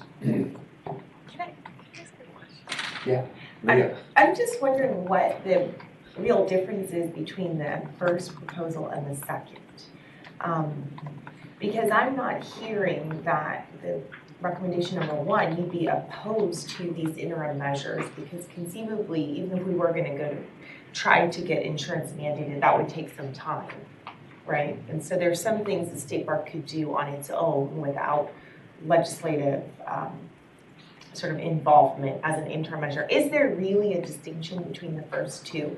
Because I don't hear the second group saying, we need to get this data to determine whether or not insurance should be mandated. Rather, I think you are seeking additional data to fully articulate the carve-outs or the strategies for addressing issues related to attorneys who do pro bono or issues related to attorneys who are uninsurable for other reasons. So is there a real distinction? That was my second question, but you put it better. Yeah, no, I was gonna ask the same thing. There sounds like a consensus in there someplace, even though Glenn and Mark maybe had stronger feelings that this was something that could be implemented in the short term without a lot of other complications. And then it sounds like there's a viewpoint that those interim measures, which Lee's point is there probably would be interim measures anyway, just to implement it. It's better with the interim measures so that we can get this plane off the ground. So Mark and Glenn, you have Mark's proxy, so you can express where you are with that idea. It sounds like there's a meeting of the minds out there. We just want to know what it is, and then we can weigh in on where you guys came out. Yeah, no, there is a meeting of the mind in the sense that we support the interim measures. I think the interim measures make very good sense, and they're practical and they're focused. So if you can't have your first round draft pick, you'll take a second or a third round draft pick? Or for a player to be named later. Any of those things would be fine. But no, I think the interim measures are practical. They really do make a lot of sense. I am sensitive to this issue I'm somebody who's been involved in pro bono, for myself, and I'm sensitive to this idea about are we harming, another aspect here. In the middle is I think from our perspective, I really still lean towards it really should be recommended that mandatory malpractice be put in place in California, but there are ways to soften that, to say that's the direction in which we're leaning based upon the study that we did. But there are good practical interim measures that I think Heather's done a really good job of articulating that can be put in place that will maybe drive us towards firming that recommendation up, or maybe reconsidering that recommendation once we have a better understanding of the whole universe. But it's important, I think, that we do something, and that's a good direction to go. Was that responsive, Lee? I just want to make sure that I didn't prolong your question. No, it is responsive. I think I'm having a kind of visceral negative reaction to the interim measure about self-reporting. And so I asked that because if the intention ultimately is to move forward with mandatory malpractice, but there will be some interim measures along the way, that is one I would caution you all to really consider, because we do have many self-reporting requirements right now. They are very difficult to monitor and oversee. I think, frankly, they're very ineffective. For example, attorneys now are required to report civil judgments against them in excess of $1,000. And we have no idea to the extent to which attorneys are complying. Sanctions. Sanctions. Yeah, we have no idea to the extent to which attorneys are complying with that. We have no idea the extent to which they were complying with requirements on the criminal side. And ultimately, of course, we're re-fingerprinting all attorneys so that we can get the information directly from the DOJ. But for that to have any teeth, we would need to staff it up.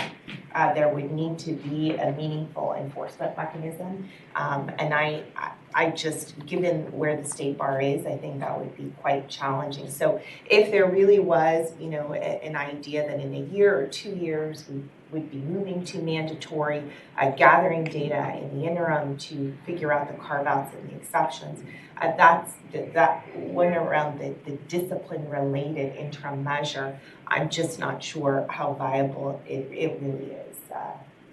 So that's a comment that I have. And I think it matters. If ultimately the goal is mandatory, that one's not so important. If it's not, then I think that becomes much more important, and we have to talk about the fiscal and operational impact. Can I just ask a quick question to Leah? Sorry, but I know I've read that you're going to ask for a fee increase. How much is that going to be? Because I'm thinking of all these costs being piled on lawyers that may have problems. What is the fee increase going to be asked for at least? I know you may not get what you asked for, but what's the? We have not even determined the amount we're actually going to ask for, because I think that has to be a negotiated decision with our stakeholders. But the amount of the need that's been identified is a $100 increase. So to put that into context, we have not had a licensing fee increase in 20 years. And had it been adjusted just by the CPI, that would be over a $215 increase. So the number is quite large, but it is in the context of not having had an increase in 20 years. And so just to address, going back to addressing the self-reporting, in my mind, when I read that, we discussed we discussed rule changes, we discussed many different things as far as what different interim measures there could be and how they could be implemented. And in my mind, the most basic and just most practical was beyond self-reporting, because self-reporting of a decision, I'm not sure how much that does for you, especially if it was just a simple error and you pay it, then what the self-reporting would do for you. But if there's an issue where there is a judgment that is not being paid and there's evasion, for instance, then that seems like a discipline, something that can be disciplined at some point. And that also seems like something, if that is going on, that the plaintiff in that case might report to the state bar. So then, it might not have to be actually self-reported, because they probably have an attorney on their side that would think of that, even if they themselves wouldn't have. And so, whether we have that there as a self-reporting, I think something along the lines of making sure that that is part of attorney discipline, which, it seems like it probably would fall under something already that could be disciplined, just ethically speaking, but I haven't looked at those rules recently enough to say which one. But if not, making sure that not paying a judgment, and for lack of a good reason, obviously, that you're insolvent or something else, would be a cause for discipline might be the right response there. And these are things that probably just need to be examined further after today. I mean, these aren't things we can probably hammer out right here around this table. I just wanted to go back to Scott's point for a minute because it was a really good point. We all agree that access of justice is a really important issue to the state bar, to California CLA. Is a very important part of their plank, and probably to all of us, just as public servants in our way. We agree, and whether it's a crisis or worse or not so much, we can probably debate, but there's clearly a need there. I would put out there whether people think that these are mutually exclusive remedies.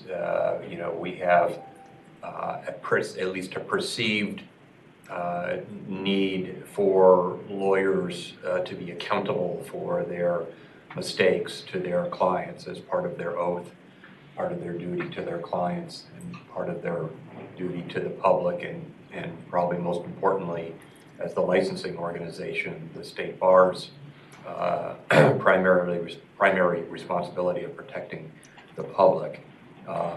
Is that something that is compatible with also making sure that access to justice is supported or at least not impaired by this measure? So I throw out that concept. I'd like to hear from other people on those two principles.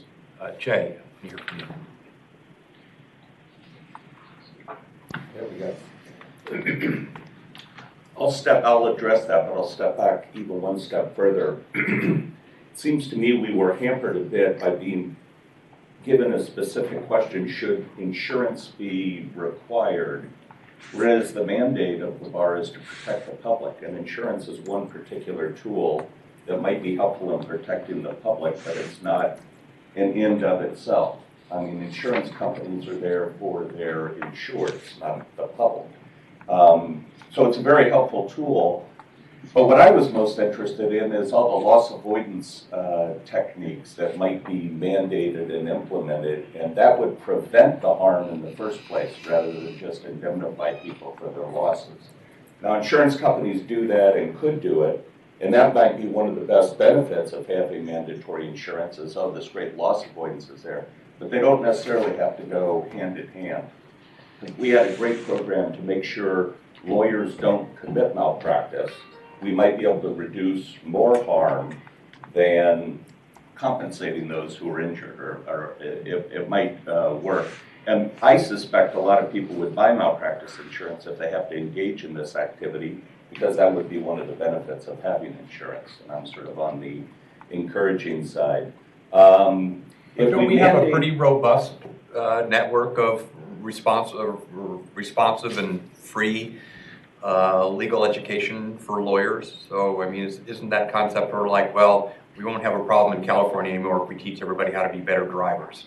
I mean, not assuming everybody's going to have that motivation to become a better driver, a better lawyer. But there's That's just a counterpoint, Jay. There's a lot of information that this works. For instance, there's a great study that shows 1983 actions against localities.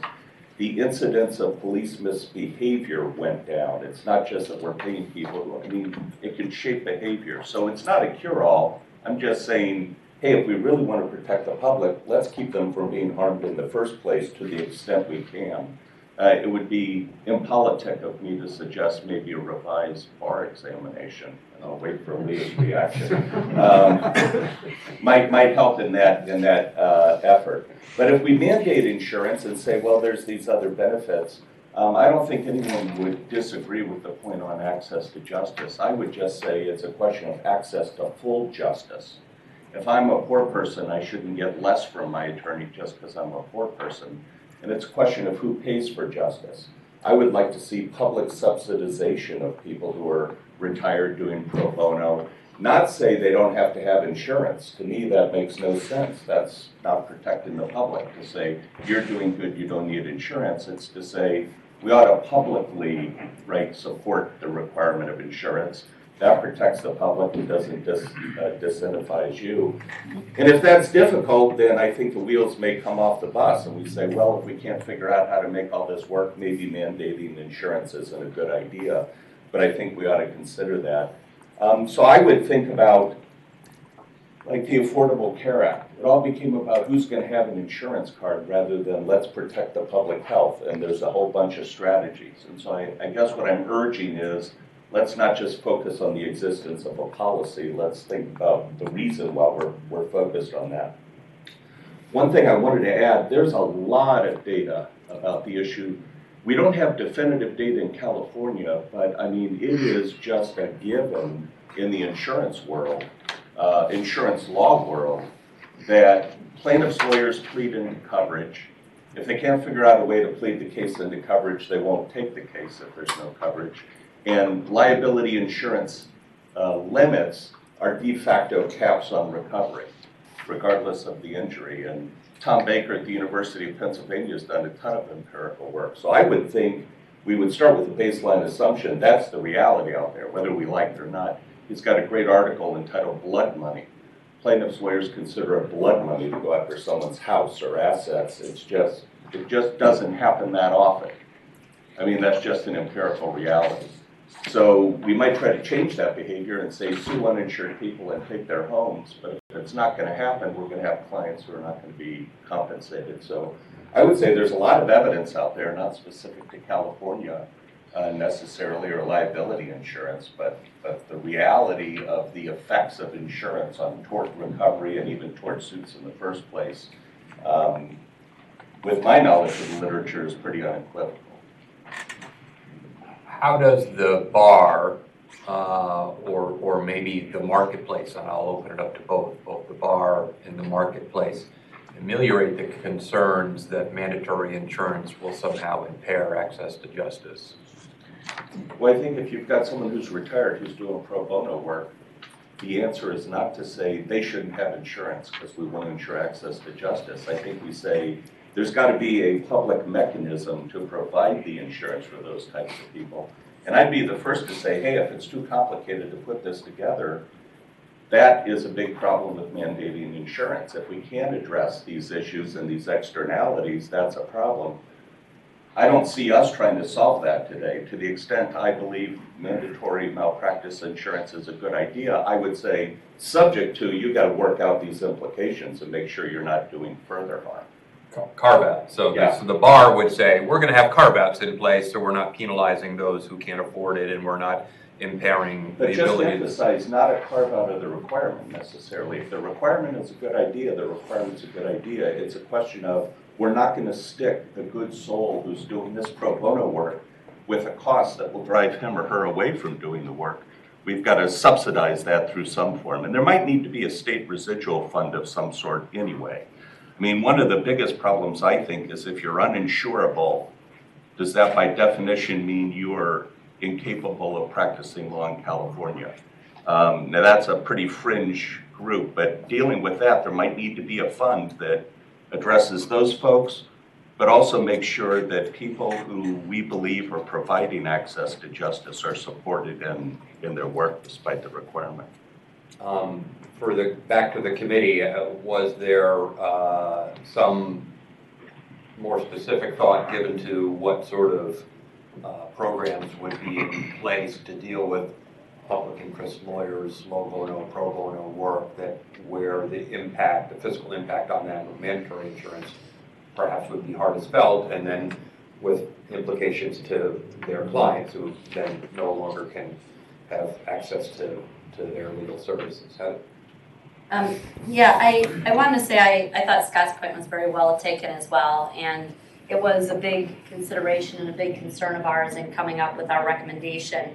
I wanted to acknowledge Leah's point in conjunction with Scott's point. Leah asked what's the difference between 1 and 2, and expressed, I think, some very well thought out concerns about an interim measure that may not make sense if you're going to mandate insurance ultimately. And I do think the difference between 1 and 2, 1, which is mandate immediately, number 2, which is mandate in short order but not immediately, is timing. And the question that Leah asked, which I think again, was a good one, is what data or what information do you want to gather that will allow you to implement in an effective manner? And I think it's exactly what she said, and it's not even in this outline, but it relates to the access to justice issue, which is, once we have more data specifically from the State Bar fee statement answers, the lawyers are answering questions about this, it will inform us better as to what carve-outs are necessary. And I do think that potentially we do want to consider carve-outs. And what I would say is, while I do think we have enough data to determine that mandatory malpractice insurance is a good idea, we may not have enough data to determine what are the most equitable and fair carve-outs. So in other words, we would, consistent with the recommendation and consistent with Leah's comments, we would say we believe that mandatory malpractice insurance is something that is necessary. We will gather this very specific data, we will use it to study the best carve-outs, and then we will implement it as a package in 2 years or whatever the case may be. And I think, going to Scott's point and tying it all together, the carve-outs, if we have them, will relate to this access to justice issue. I don't have a good feel for it yet, quite honestly, Randy. I do pro bono work, and some of the pro bono work that I do is covered by the malpractice policy of the Legal Services Organization. Another pro bono program that we have through the San Diego County Bar, we mandate that our attorneys carry malpractice insurance because we want to protect them. I was interested in hearing about the legal aid model that the public commenter mentioned, where they don't require malpractice insurance and they don't provide malpractice insurance.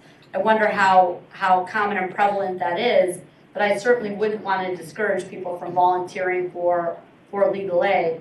My point is I think we can say that we want to mandate malpractice insurance. We think it's a good idea. We're going to ask some very specific questions on the State Bar fee statement in order to gather more data. We will consider the right carve-outs specifically in the access to justice arena, and we will proceed with the implementation, while in the interim, at the minimum, mandating the specific disclosure similar to the one that's now required by statute for participation in mediation. So I put out the idea of how does the market react to something like this, or maybe Scott or Kathy or Dan could comment on how does the market react. There's been a thought that maybe there'd be no incentive to have lower premium policies out there, and the rates may even go up. But if this were to be imposed tomorrow, is there an opportunity for the marketplace? Is there an opportunity for actuarial based policies that would respond to these needs? Carve out limitations. Cap. Thank you. Just a point. 22% of the lawyers that responded to that questionnaire we posed said that they would have a financial burden or access to justice would be hampered. That's a big number. I have spoken to the Law Library of LA. They have a pro bono program where they do not require lawyers to be insured. I have gone across the state. Many legal aid and other organizations that offer free services do not require insurance and do not offer insurance to the participant lawyers. In terms of actuarial studies, my actuary told me that when you mandate insurance, it actually encourages bad behavior because there's no incentive to do the right thing because it's going to be covered anyway. It also encourages over-reporting, which you see in Oregon with people reporting things that really don't amount to much other than they don't like their attorney or something didn't turn out the way they wanted. So you actually have behavior modification to the detriment of the public. We have unintended consequences we don't know. Some carriers will jack up the price because now it's mandatory. They don't care who they're going to attract. Some carriers will do the right thing because it's the right thing to do and maybe invent programs for low bono and access to justice. There's unintended consequences and risks that have never been insured before. So actuarially speaking, it's a time bomb, or it could be a time bomb of risk, loss, which then in turn results in higher premiums. The loss prevention component, I think, that Glenn and Jay were talking to, I think is very effective in terms of educating lawyers on specific tools that will prevent claims. And we, Lawyers Mutual, has found that when we educate lawyers, the incidence of claims does go down preventing the harm to begin with. I think that is probably one of the best suggestions, is to have maybe an MCLE component that deals with specific loss prevention tools. You had mentioned general MCLE is general MCLE. It doesn't target the areas of practice or the types of errors that are common to malpractice claims. And maybe you have to require a component that specifically deals with legal malpractice, how to prevent it, and why it's important for the public to have lawyers that don't commit errors. So loss prevention would be key.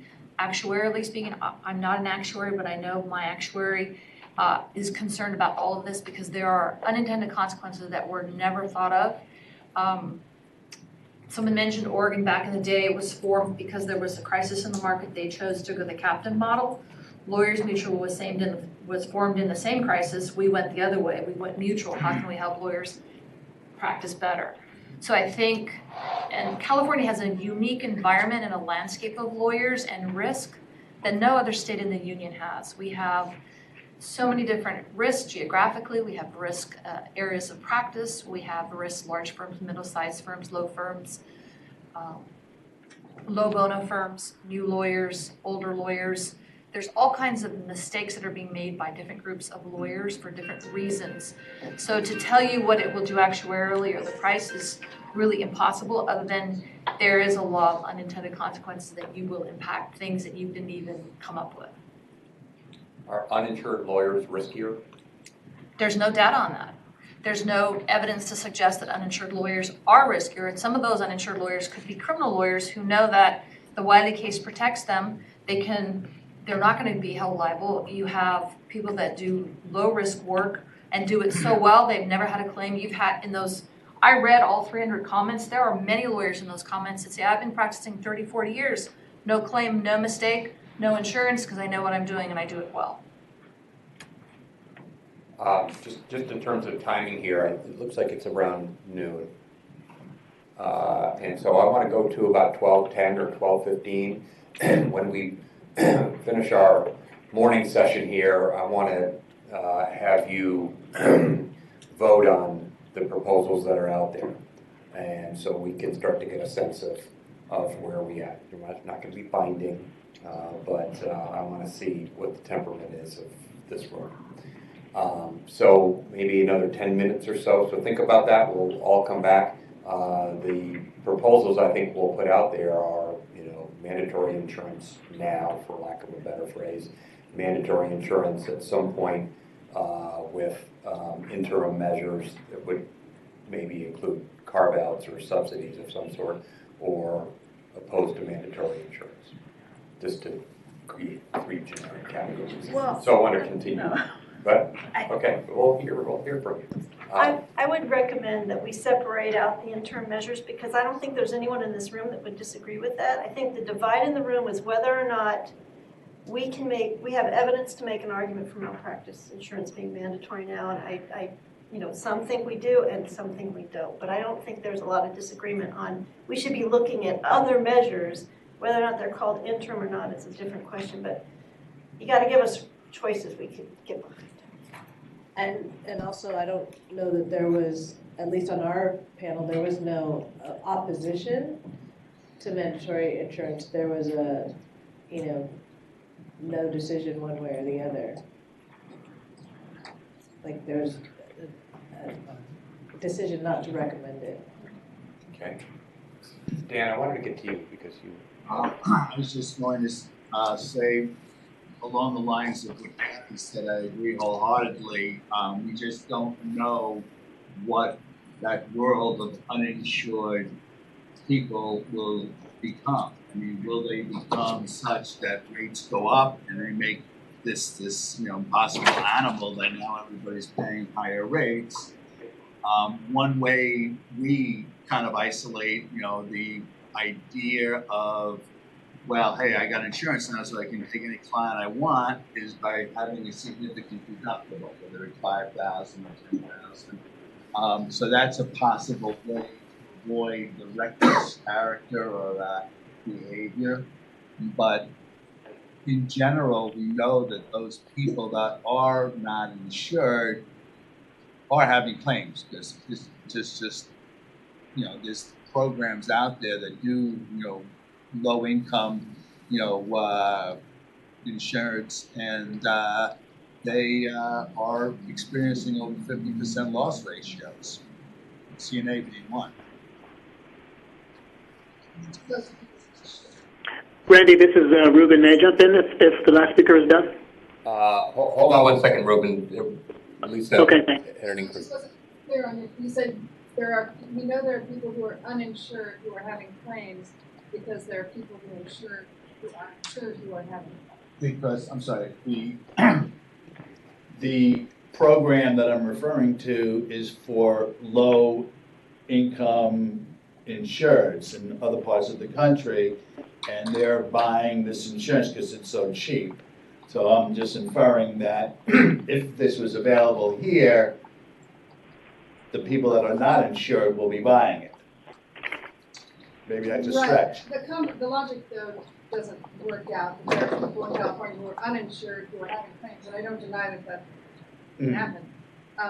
It's just the idea that people who choose to purchase insurance are having claims, so people who choose not to, because there is a logic that there's an enormous population of lawyers who simply have little to no risk. And to Heather's point, that the market will respond with a very cheap policy because they know that there's virtually no risk, kind of proves that very point, that there are people who are rationally choosing not to be insured, and so mandating it would mean they're paying something for a product, selling ice to Eskimos that they don't need. So I just wanted to make sure the logic does that people who do choose to have insurance because they recognize, being educated, logical people, that there's a certain risk that they face and they want to protect their assets, doesn't mean that that segment, whatever proportion it is, I don't know, none of us knows, that chooses not to have insurance are making mistakes that are harming people when that, this is not car insurance. We can all be in an accident. I like to think that the frequency of our day-to-day practice does not entail the same kind of risk of a fender bender. We are fiduciaries. So we make decisions about whether there's a chance that we would have a claim and whether we need insurance. Now, some people may be making that decision irresponsibly, for sure. They absolutely have a risk and they're choosing not to be covered. But I just wanted to double check the logic of your comment on that. I see what you're saying. Yeah. I think if Mark was here, maybe he would better be able to respond to the ones that are making mistakes, that when there is not insurance on the other side. Ruben? Ruben? Yes, I'm sorry. Yeah, that's okay. Go ahead. I just very quickly, I wanted to tag on to something Kathy Sargent was talking about, and she made reference to, I think, some poll data from lawyers when it comes to the access to justice issue. And I wanted to do a gut check for myself, because my sense from the anecdotal evidence that we heard from people present at our larger group meetings and people who called in to the subcommittee on which I worked, was that the overwhelming majority of those folks who chose to share their input were saying that a mandatory insurance requirement would harm access to justice because it would prevent a fair segment of lawyers from practicing and offering services to needy individuals. Am I correct in that impression, or am I remembering it sort of skewed? I think you're mostly right. Okay. Thank you. I just sent Randy and Heather, and I just, unfortunately, the timing did not work out for me to get this to you all earlier, the 2018 ABA Pro Bono survey that was done. And so I definitely think there is a lot of information there to dig into. Many of the avenues by which attorneys are providing pro bono services are done through entities that provide them with malpractice insurance with respect to the provision of that pro bono work. It's also really interesting looking at what attorneys are self-reporting in terms of who their clients are and the low income or not low income nature of their pro bono clients. So I think it's really important that as we continue to try to work to make data-driven decisions, that we do it with respect to access to justice as well. And that if we really are concerned about the potential impact, that we do collect the data that will support a greater understanding of what the relationship might be between malpractice insurance and access as part of one of these interim measures.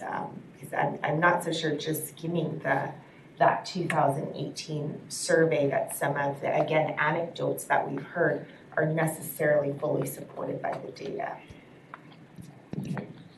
And I don't want to lose sight of the huge part of the population that doesn't qualify for pro bono but can't afford a lawyer and would be served by low bono work, which perhaps that survey from the ABA doesn't provide us data on, which, again, we need more information about how anything that we're talking about would impact attorneys' ability to provide low bono services. We just don't have that at this time. Okay. I don't want to limit our discussion. I do want to take a short recess so we can stretch our legs and get a bite to eat here. Is there anything else that anybody wants to say? Again, we can come back to it after our break, but before we break, anything else that we want to say about the first subcommittee's report? Thank you, by the way, for the work that you guys did, and all of you were really candid with how you came at it, so I appreciate it. Greg. I just want to give some context on the interim measure recommendation on the self-reporting, and Heather and I have had some conversations about this. And just give some context, I do have a familiarity with the rules of professional conduct because I was just on the commission that rewrote them. And we have maintained the rule, the competency rule, that attorneys will not be disciplined for a single act of simple negligence. And so a lot of the self-reporting requirements, I think, are really geared towards that reality, that regulatory reality. So currently, attorneys have to self-report if they have 3 claims filed against them within a 12-month period for malpractice or other forms of misconduct. They also have to self-report if they have a judgment entered against them that involves breach of fiduciary duty, fraud, and gross negligence. So my concern from the court's perspective, because we have a supervisory role with the state bar, especially with the disciplinary system, is that we're not already overwhelming an overtaxed disciplinary system with reports that they're already aware of, opening new cases on attorneys that they're already aware of. The whole idea behind self-reporting is to try to make the disciplinary system aware of attorneys that may have engaged potentially in misconduct. I think in the instances in which the State Bar Act requires them to self-report, there's a higher percentage of probability that that attorney probably did engage in some form of misconduct. If we're going to require attorneys to self-report if they're unable to satisfy a malpractice judgment that's been entered against them, one, I think they should have self-reported that it was entered against them already. So we would have known about that, unless it involves simple negligence. In which case the state bar is unlikely to discipline that attorney if that's the only thing that they've done. Now, if they haven't, if it's a simple negligence case, they haven't engaged in other forms of negligence, because the other thing we discipline for is repeated acts of simple negligence. So if it's a single act, fine. If you continue to make the same, basic mistakes around calendaring, then that is something that really goes to your fitness to practice, and the state bar should step in at that point. But my concern is that we may be requiring attorneys to self-report about something that the state bar is going to find out about anyway. And I think that goes to Leah's comment. The other comment I would make is I have struggled with all of you trying to understand and get my arms around the harm that's being caused by uninsured attorneys in the state. And I guess I'm starting to work backwards in my mind to say, what if we did know how much harm they do cause? What's the threshold at which point we're going to require mandatory insurance? Is it 100 clients who have viable claims that can't seem to prosecute them because they can't find an attorney? or is it 1,000? I think we need to understand the scope of it, because really at bottom, you're being asked to make a public policy decision. You're having to weigh pluses and minuses. And it seems to me that most of the room agrees that somebody is being harmed out there. There's an uninsured attorney out there who is engaging in malpractice, and that client can't seem to find redress for that. But I just wonder, should we decide at what point the scope of that problem has grown to the point where we need to require every attorney to carry insurance?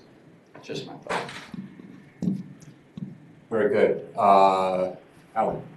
Well, I apologize for having to step out, so if I repeat something that somebody else already said, let me know. But one thought I had before this, that, and we'll get to it later in our subcommittee, is that, you know, the charter was broad. It wasn't just that should there be mandatory malpractice insurance or should there not. I think with respect to self-reporting, it works pretty well in the medical context where there's a $30,000 threshold. And of course, a lot of the policies in that area are consent policies where the docs have to consent, and that's that $30,000 limit is a pretty strong incentive sometimes. So I disagree to that extent, to the point where people think it may not be effective. If the legislature doesn't fund it, that's kind of on their problem. I think our duty is to try and put together proposed methods that would deal with the problem, not deal with the fact that we perceive the legislature is not real anxious to fund enough to do anything. Collecting judgments or being unable to pay judgments as a disciplinary item, I think is going to be totally ineffective. Having done a lot of bankruptcy litigation in the past, collecting against anybody in California is not very easy, especially if they don't have a lot of money. There are substantial exemptions allowed by law. Whether you could really punish somebody for claiming an exemption is, I think, at least problematic. So I don't think that's going to be a very effective tool. But the other thing is that the disclosure requirement, and I'm not a big fan personally, and I'm speaking just for myself, not other judges or the California Judges Association. I understand how the current rule came about, but it wasn't what was originally proposed, and I don't think it's very effective, and I think it's impossible to even tell whether it's effective. But the theory behind a proper disclosure rule is that that provides a market force. If people know that attorney A doesn't have insurance and maybe charges less and is closer, and if attorney B does, then he or she can make the choice. And whether that's always an effective way of regulating the market, I don't know, but that is, you know, certainly a viable theory and is one mechanism. So I think that's one thing we should not lose track of, is just assuming because we have a disclosure rule that got to put together through some a very difficult process 20 years ago, that a proper disclosure rule that where there was actual information could not work, because maybe it can't, along with some other measures like Illinois, et cetera. Thank you. You didn't repeat anything. Okay. So I think I'm convinced not to do the polling, so we'll table the polling right now and we'll hear from some of the other subcommittees this afternoon. I think maybe then we can look at this from a more informed perspective. So why don't we take, say 20 minutes for a lunch and bring them back. You can have them at the table and we'll go on from there. Thanks. Thanks, Ruben. Yeah, I've lived with along with I just thought that you need to give the CA data set. Oh, no. I find it super offensive. And do stuff.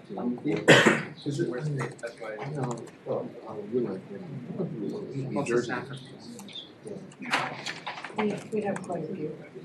I think probably can be more.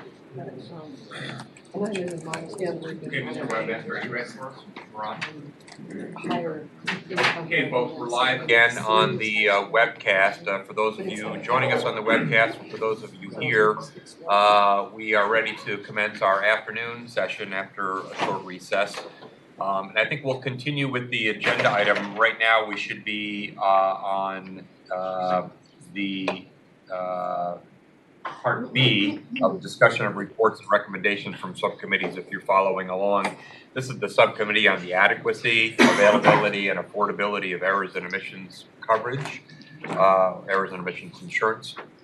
Joanna, do you want to start with this, or members of your subcommittee? Yeah, we've parsed it out, and Dan is going to start. Perfect. So I'm going to speak to the adequacy or the availability of insurance coverage. Is this working? Yeah, I do want to remind everybody to make sure that your light is on. I think if you hit that, I'm sorry, okay. the push button there twice and the green light will go on. That way we'll make sure that everybody in the room and those of us that are following on the webcast can hear us. Thanks, Dan. Great. During the lunch break, I just briefly spoke with Miles Alonzo over here, who's more active in the lawyer's professional market these days than I am.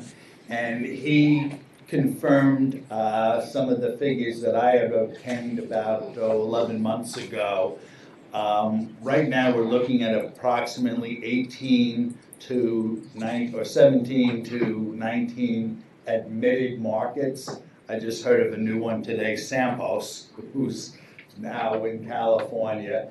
So there's a great capacity in the insurance market of late, and we see other areas of insurance where homeowners with these fires are going to have problems. A number of concerns with global warming and things like that that could affect insurance rates, but that certainly has not had any negative impact on rates for lawyers. The non-admitted market is still an important feature of California's marketplace in the sense that there's intellectual property, entertainment, firms that do have a significant claim history. So there's adequacy in that sector as well. And to put it somewhat bluntly, the attorney that right now cannot obtain malpractice insurance, maybe he shouldn't be practicing law. Maybe it's time to do something else. I mean, he's probably doing more damage to the public than he is certainly by providing legal services. A couple of the questions that have come up over the course of our meetings that are certainly related to this, the access to justice part being the biggest one, I think. Right now, I know Lawyers Mutual has programs for new admittees, and they have carve-out programs for criminal lawyers. There are programs throughout the country. I know CNA, after speaking with them recently, would be willing to offer a very low premium program here in California for people making small amounts of income. I mean, in the rest of the country, they use a figure of $35,000 as your annual income or lower. Here in California, we looked at this a number of years ago and we came up with a figure of $75,000 or less. And the premium would be weighted, the person making $75,000 would be paying $2,100, let's say. The person making $5,000 will be paying about $500. So I know other carriers will jump on that bandwagon and make this a very competitive market if we do the recommendation of mandatory insurance. There's also another component to not losing access to justice, and that is these legal aid foundations and associations throughout California. There's an organization back in Washington, D.C., the National Association of Legal Aid, it's NALADA is the acronym, and that program is run through the carrier Hanover. I spoke to Greg Katay, who has been in the insurance business for 25 plus years. He is one of the vice presidents over at Hanover, and he estimated that there are a minimum of 650 legal aid type entities here in California. So it would be fairly easy, in my opinion, for an attorney that's doing pro bono work to associate with one of these legal aid foundations. I gave a list to Linda. It was an Excel spreadsheet that was not a clean list, and I looked at it carefully for about an hour and came up with a figure of approximately 3,000 eligible folks that, are either individuals that would qualify or associations that would qualify, and those premiums are not expensive. So a lot of attorneys that still want to do this pro bono work and work with access to justice, those attorneys can align themselves with one of these associations. And I know of at least Hanover and CNA that offers coverage to those associations. I honestly don't know at this point how many are covered. That's not a figure that I could easily ascertain without spending hours and hours making phone calls. But it's something that perhaps can be looked at if we go with an interim policy of recommending insurance. Let's see. So on the availability, those are basically my thoughts. Sure, we could have Lisa and Joanne. I think you've covered the adequacy issue. Unless Lisa wants to add anything, I was going to move on to affordability. Did you want to add anything to that, Lisa?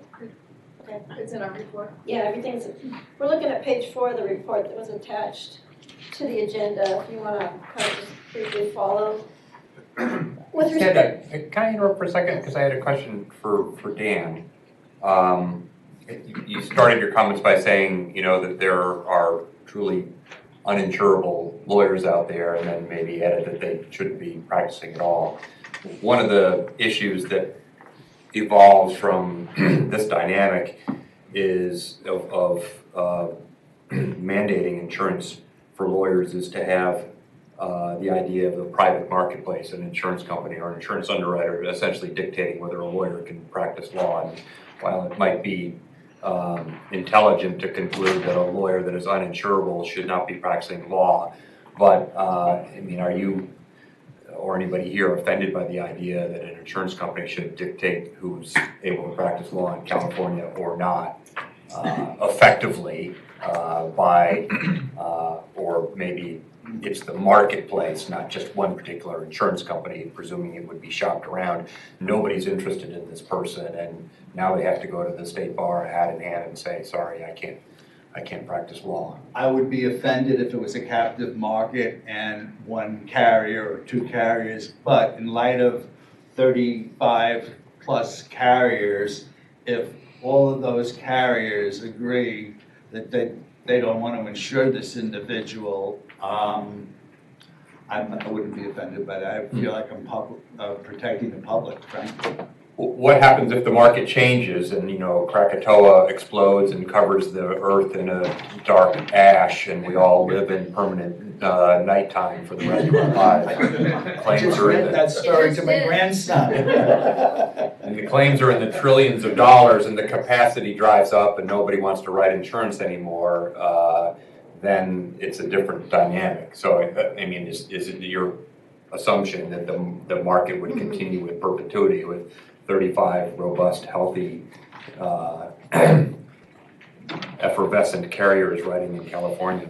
It's my personal opinion that that number will eventually come down closer to what we refer to as a hard market, but it's not going to happen anytime soon. I think the overriding issue with capacity is with interest rates so low and, you know, with the way they're just going up so slowly, there's still going to be this capacity available. So I thought about that a lot, and when we first had our first discussion, I was saying this was kind of like a moving target. Okay, it's affordable now, but it might not be in a few years.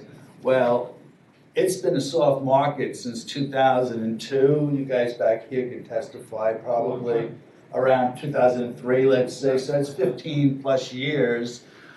You know, I mean, if it was to become a hard market, I think there would be maybe a way to reconvene and, you know, make some changes.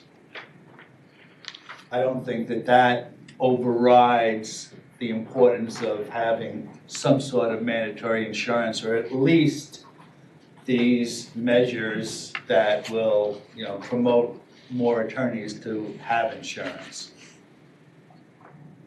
Dan, can I ask you a quick question about the uninsurable attorneys? On the uninsurable attorneys, is that something you see much? Like once a year, 10 times a year? 10 times a year.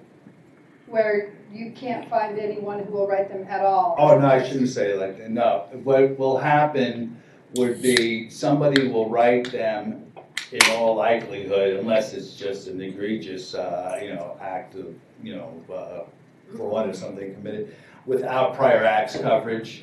So they'll be forced to buy, you know, a tail policy from their existing carrier. You know, me primarily representing CNA, other than where we have non-renewals, I wouldn't be the best person to ask that, but we got two guys back there that would, you know. I can answer that. Yeah. Sure, I can answer that. Right now, in the markets that there's a lot of markets. There's more than you guys are stating here. But if not in the admitted carriers, the admitted carriers are competing quite a bit to write stuff that they didn't used to write. And they would have to go to surplus lines carriers.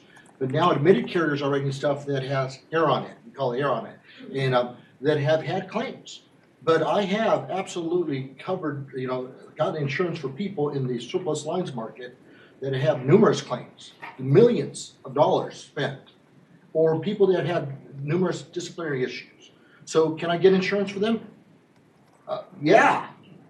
The market right now, as it stands, we can get insurance. In a very rare case, you know, sometimes offer prior acts coverage. To your point, Dan, the carrier may say, we're going to write a lower limit because you have 5 claims and 2 disciplinary issues. Okay, we're going to write a lower limit. Instead of $1 million, we'll give you $250,000 and no prior acts coverage. So that's like the worst case scenario, and could, you know, it still would be somewhat affordable. Okay, that's consistent with my understanding, because it's relative to the availability of coverage, and what I had been seeing is consistent with that, which is any lawyer who wants to get insurance can get insurance, and it can be for a price if you've had a bunch of claims, but it's available. So just on the availability piece, we don't actually have uninsurable lawyers right now in any meaningful sense. Correct. Okay, Joanne.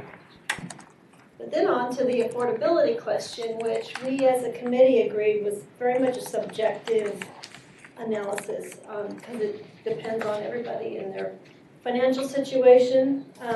We did note that insurance premiums in California are higher than other states because of our tort liability here in California. that it's not the premiums are not overpriced because of this, but that doesn't mean they're affordable. It really is dependent on the specific attorney. And then we referred back to the survey that we conducted for this group that found that 39% of solo practitioners reported that they were not insured. And 12% of the firms with 2 to 5 attorneys were reporting that they weren't insured.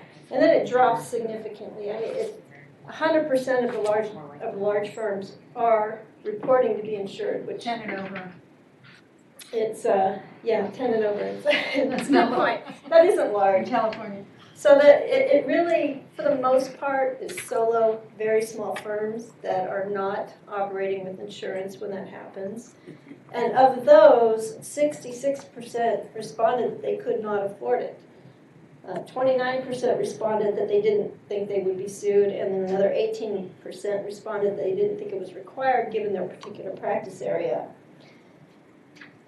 So, as to the reasons why some of the people thought it was unaffordable, on the public comments, they pointed out that they just didn't have, they had a very low amount of income from the legal work that they performed, and they also thought it would prevent them from engaging in pro bono, low bono type services, or force them to stop practicing law entirely. I'm going to go on to our recommendations, which are on page 6, and then we'll go back to the rest of our report. We were very narrow in our scope in this committee. We recommended that, just like the earlier report, we didn't have a situation where a captive model would make sense in California. If malpractice insurance was required, we were recommending minimum coverage of $100,000 per occurrence, $300,000 aggregate. That would be reasonably sufficient to protect members of the public who are served by attorneys who currently do not purchase insurance. We relied on the ABA study that looked at 89% of claims had total costs of $100,000 or less. And we also pointed out that currently insured attorneys who work at higher risk practices or who represent clients with potentially greater losses are likely to continue to maintain adequate insurance. And the other details as far as where we came up with the numbers are in there. But that was the very limited scope of our recommendations. Now, we did, however, determine there was a lot of questions to be answered that we didn't have answers to. So with that, I'm going to leave it to Lisa, unless there's questions on that affordability issue. On the questions that we had, did you wait for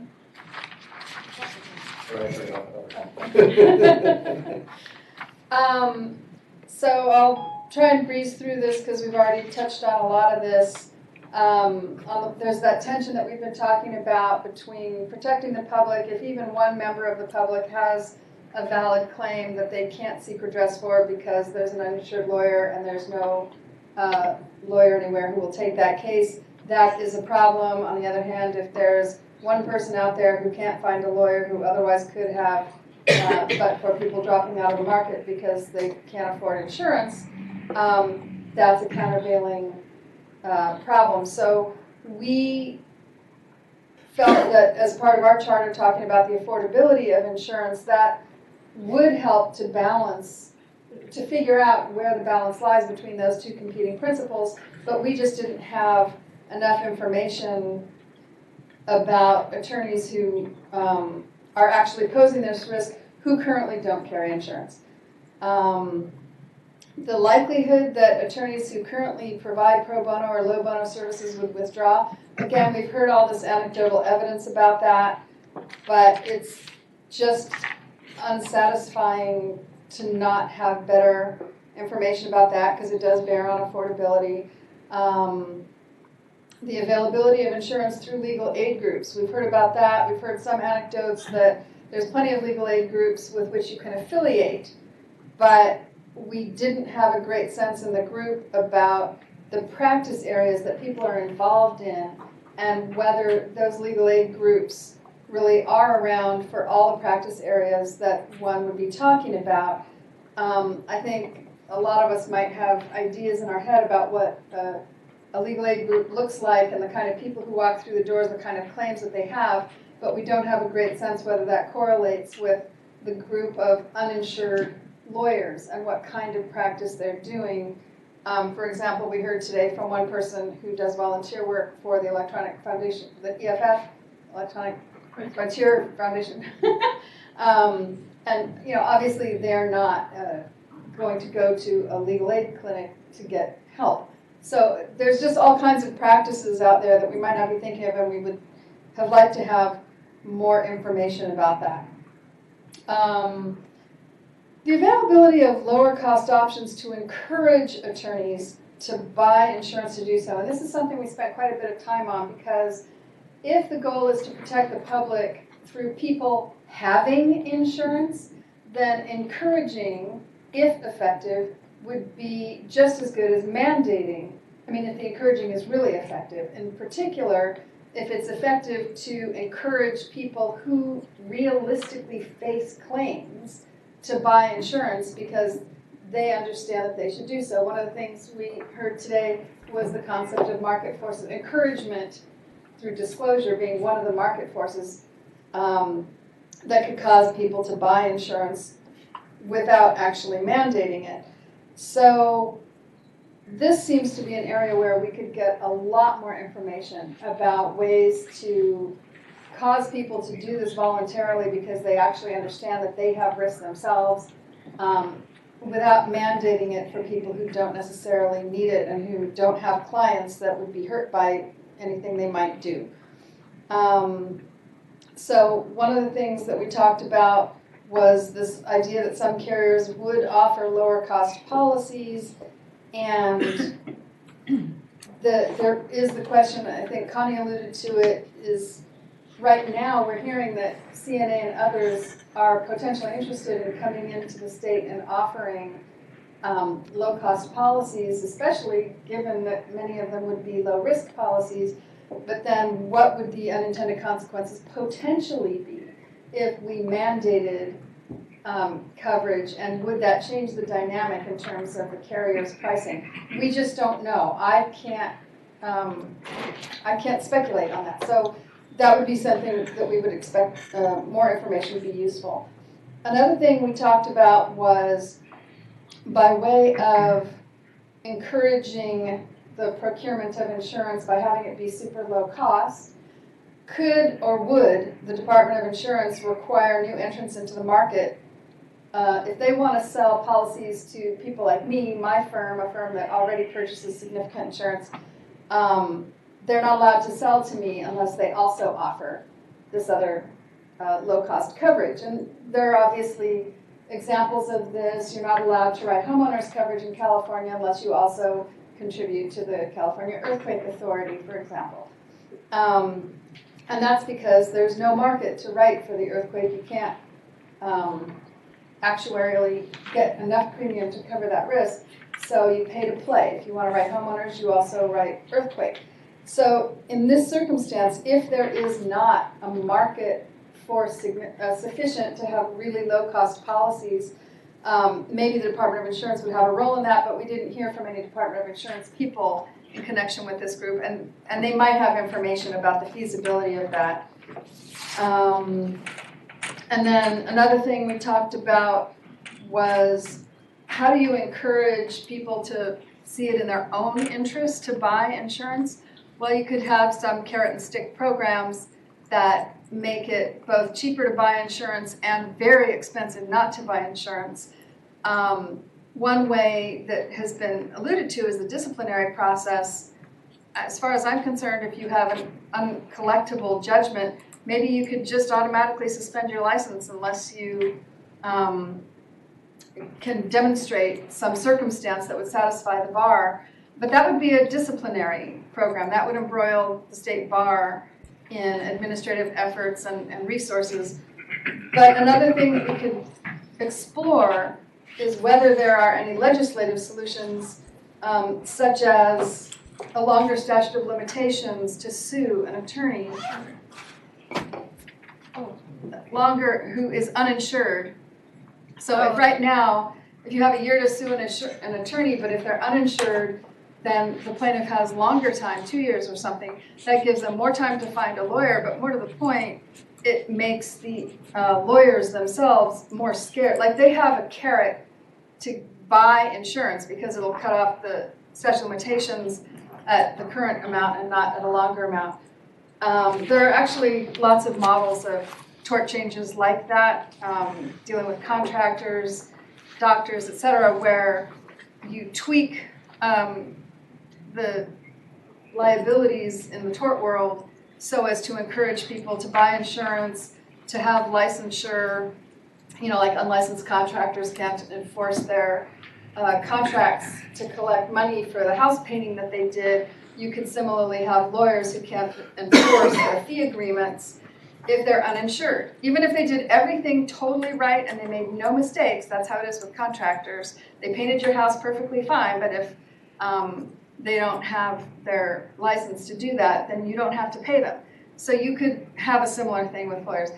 I'm throwing out some very general topics, but the broader point is that if there is a way to encourage through affordability of insurance and other means, the purchase of insurance by people who are making a rational decision to do so because they actually face claims, as opposed to ones who don't face any realistic exposure, then mandatory would not serve any purpose.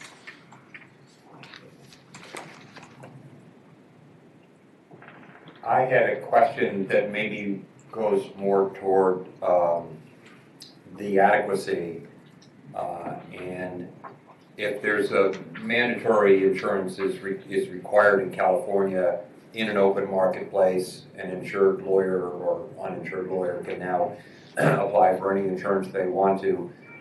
If there was a period where they were uninsured, which would be asked for and disclosed on an application, I'm assuming, would it be difficult to place prior acts coverage with that previously uninsured lawyer? And if that's the case, isn't there a gap that gets created in that risk profile? There would be difficulty in buying prior acts coverage. So we couldn't realistically make this mandating of carrying insurance retroactive to past performed services.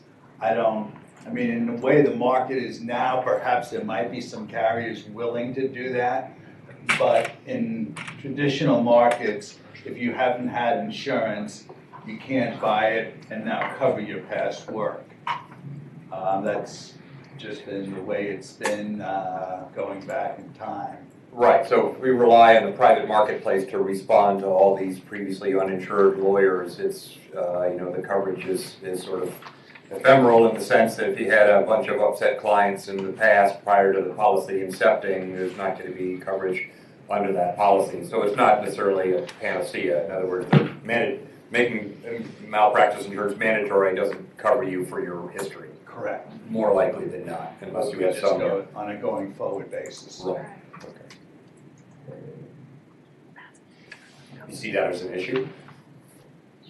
Wow. It's an issue in the immediate inception of mandatory insurance for the past performed services, but I mean, as far as on a going forward basis to potentially remedy the public in the future, I don't see this as an issue.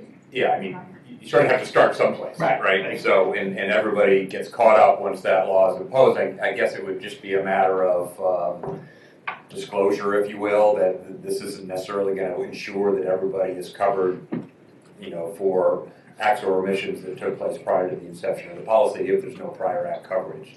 So it would take a while to get caught up.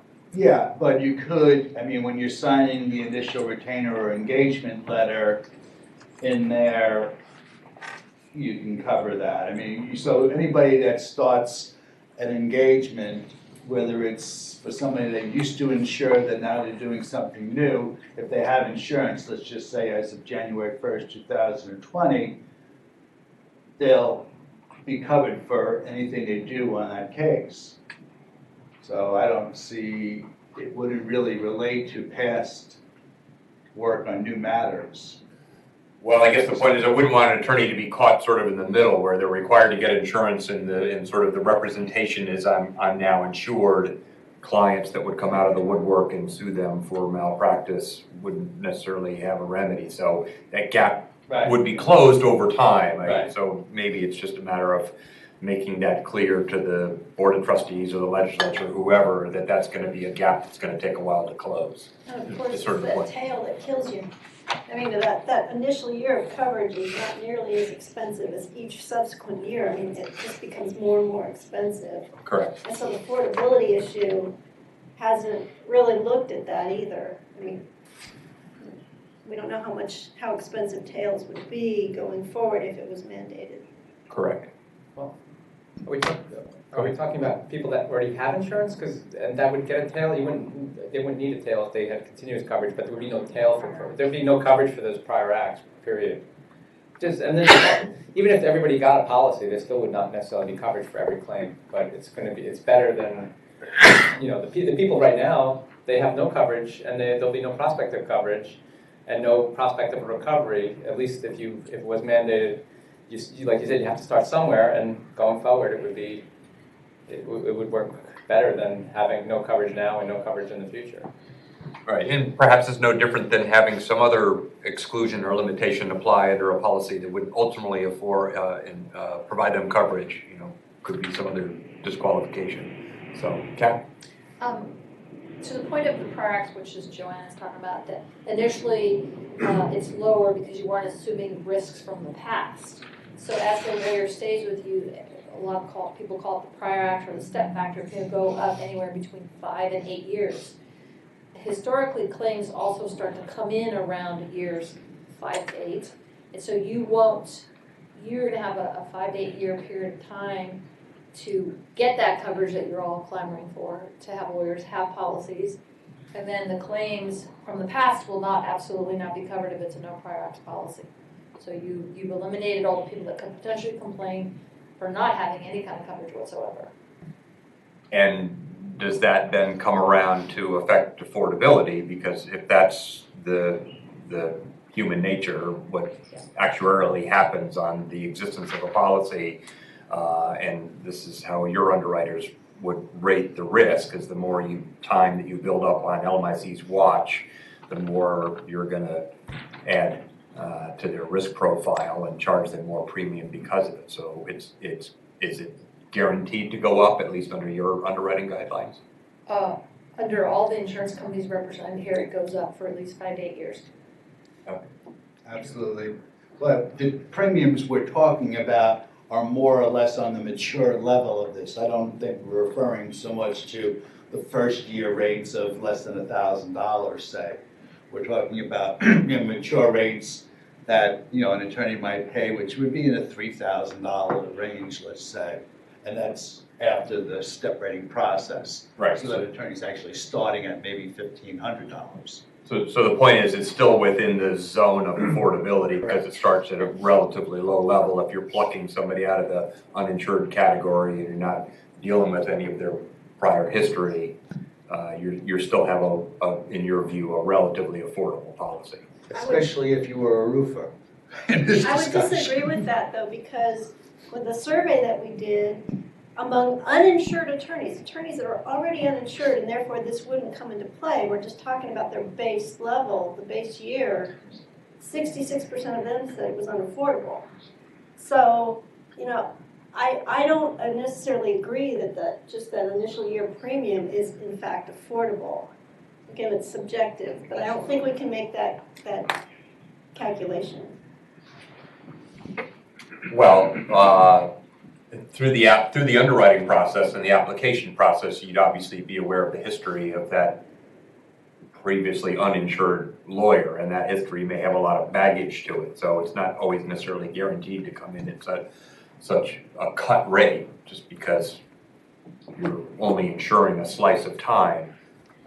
It could come in at a much higher rate depending on their prior loss history or prior client problem and disciplinary problem history. But if it comes in at that higher rate, it's still going to go up the following several years.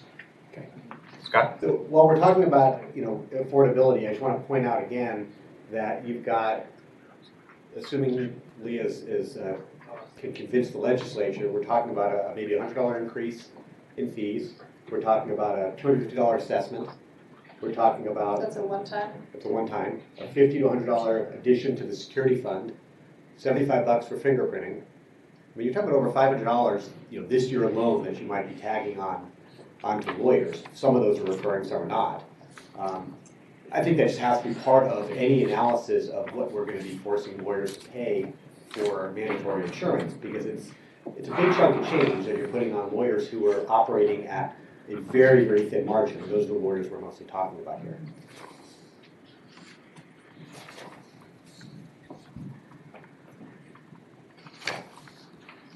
Sorry, I was looking for that. There was a piece of the Washington State study that dealt with prior act coverage. I'm not finding it now. I made a note of it when I was looking at it. But they had some qualification of their mandatory insurance about ensuring that there were prior acts coverage, but I'm not finding it. If anybody remembers what that is, let me know.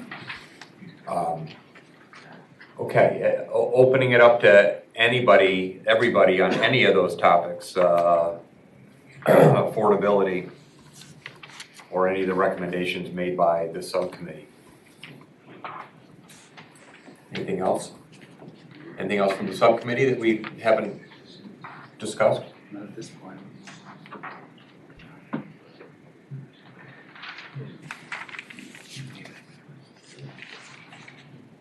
Okay.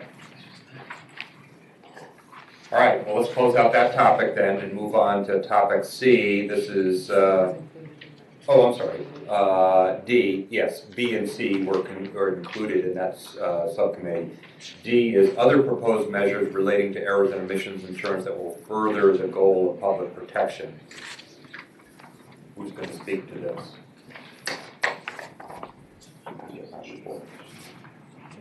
Is that part of our group? No.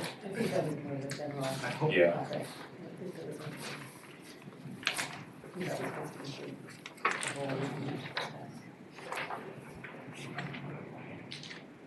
Let's continue with the reports then. So the other one was subcommittee on encouraging insurance coverage. Ruben? I'm here on that, Randy, if you need me. We can't hear you. Just remember to speak up. Okay. Are you going straight to that one now, or are you going to the other proposed measures? No, we're going to do this one now because this is the one we have the specific report on, and then we can open it up to some of the other legislative questions. There was also a disclosure one, just so you know. Right. I'm sorry, it sounded like Jay talking about disclosure, but I couldn't understand what he said. We're going to do disclosure last, so right now you're up on other measures. Okay, great. The webcast is a little bit behind our current timing, so I can't tell whether our written report is up on the screen or not. Oh, no. This is the Page 9.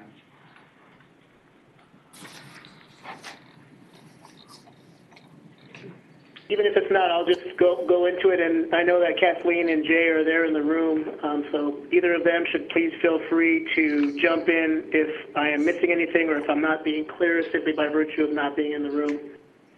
Yeah, you're good. We have it up on the screen now. Okay, great, good. So then you'll see that the number one recommendation focuses on the State Bar engaging in an education campaign for attorneys about these various issues. I'll preface the whole thing by saying there was, like in all of the other subgroups, some very robust and I think fruitful and productive and honest discussion about the ultimate recommendation, about whether our subgroup wanted to recommend mandatory insurance. We fell on the not to recommend mandatory insurance side of the equation, although it was a split decision, I think. That's probably fair to say. Kathleen and Jay can let me know if that's not an accurate description. But in the end, when we're talking about public protection, apart from that threshold question or that ultimate question of requiring mandatory insurance, we really felt like some of the tools and some of the steps that the bar could take really are going to revolve around making sure that lawyers at all levels understand what the risks are to not being insured, and that they understand ways that they can reduce or eliminate those risks, and that they understand what's out there, sort of tailing on the conversation we just had about the availability and affordability of professional liability insurance. You can see the bullet points, so I won't read them for you, but I think that's a brief synopsis of that. And then another thing that we talked about, and I think this was based on some of the input from some of the various experts who presented to the larger group, was that it would be useful and helpful to explore programs that could provide tools for self-assessment for lawyers. Kathleen Sargent may have actually talked about this with respect to her program, if I'm not mistaken, with respect to younger lawyers.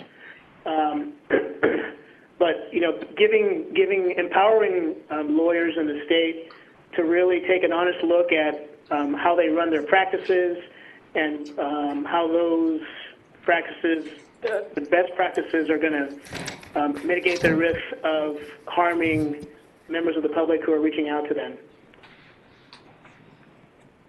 Ruben, did you guys look at the Illinois model?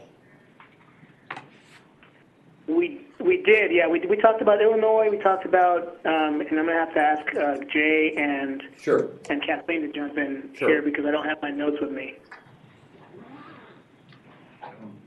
So some of the things you were talking about look and sound like the Illinois model, the practice management yes, exactly. model. So Jay or Kathleen, you guys want to speak to that one? Yeah, I don't think we specifically talked about a specific program, but more the idea of both whether it's run by some of the captive approaches or just ordinary loss avoidance by insurers.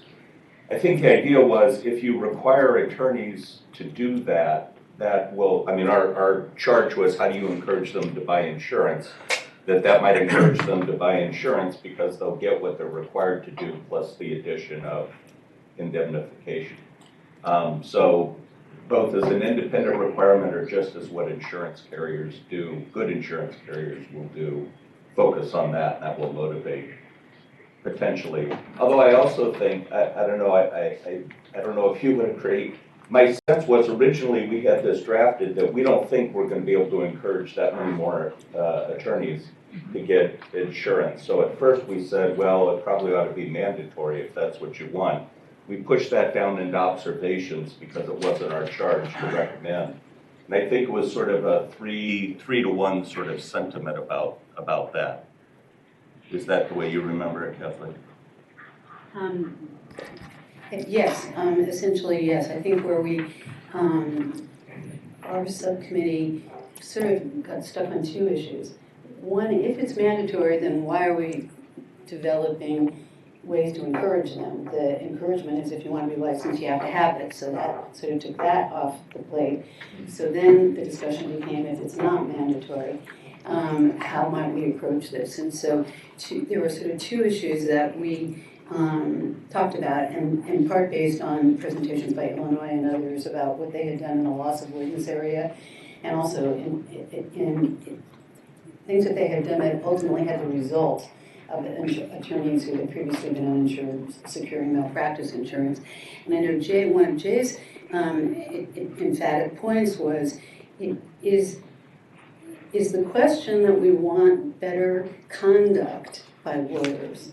And if to some extent what we want to try to achieve is conduct by lawyers that doesn't result in malpractice incidents, how can we assist them with that? And so Jay had some very good suggestions, and they're incorporated here in a general way about this notion of mandatory loss avoidance management, skill training, potentially to be offered by the bar. And I think Jay's point was sort of twofold. One, could that potentially encourage attorneys to get malpractice insurance if the alternative is if they don't, they gotta take this special course that the bar is gonna offer. Or if they take the course and they don't have insurance, have we done something, however nominal and unmeasurable it might be today, done something to improve conduct and loss avoidance for both the client and the lawyer by doing that? I don't know, Jay, does that kind of accurately reflect that part of our discussion? Yes. So I think the other point that I just want to point out in our report, we struggled with recommendations on this. We clearly were not all of one mind, and so we opted to present this sort of report to y'all to include just some general observations. And I'm going to point out that I think the first observation in this report is significant. We did agree that measures to encourage attorneys to obtain and maintain insurance are not sufficient to fulfill the State Bar's statutory mandate to protect the public. And so in our view, just encouraging attorneys in all of these ways that we might do that to get insurance does not obviate the need to still address the statutory obligation of the bar. And then in the educating the attorneys side, we talked about suggesting that the State Bar really ought to retain a professional communications firm and ought to develop a professional communications plan to communicate information about the advantages of malpractice insurance and the potential harm to both consumers and lawyers in the absence of insurance, and to really develop a professional outreach and education effort going through, and you guys would all know this certainly better than I do, but through law schools, through lawyer events, through State Bar education, efforts to really highlight with the level of professionalism information about the value of malpractice insurance and the potential risks if attorneys don't have it, in addition to making potentially these loss avoidance programs available. From the State Bar's perspective, are you thinking of something that's more focused or targeted? Because the private insurance marketplace, I think, does a pretty good job, and there's carriers within that marketplace that do an exceptional job in providing MCLA free legal research, risk management, hotlines, those sorts of things that are sort of add-on value to the policy that they purchased. Is there something particularly you had in mind about how the State Bar would get the word out to its licensees? It's really darn important to buy insurance. I think, and Ruben and Jay jump in here, but no, I do think we were inclined to move in the direction of suggesting that the State Bar has a responsibility here, that it isn't something that ought to be left to the private insurance carriers to handle. That if the assumption in this assignment was that there is value in having malpractice insurance, right? Because we were asked to come up with ways to encourage attorneys to have it. So if the assumption is they ought to have it, and we heard from, I think a lot of the presentations we heard and various of the subcommittees have said, attorneys don't often realize what the value is. They don't always understand what the potential harm to both their practices. They also may not be as adequately informed on cost and availability as we might like them to be.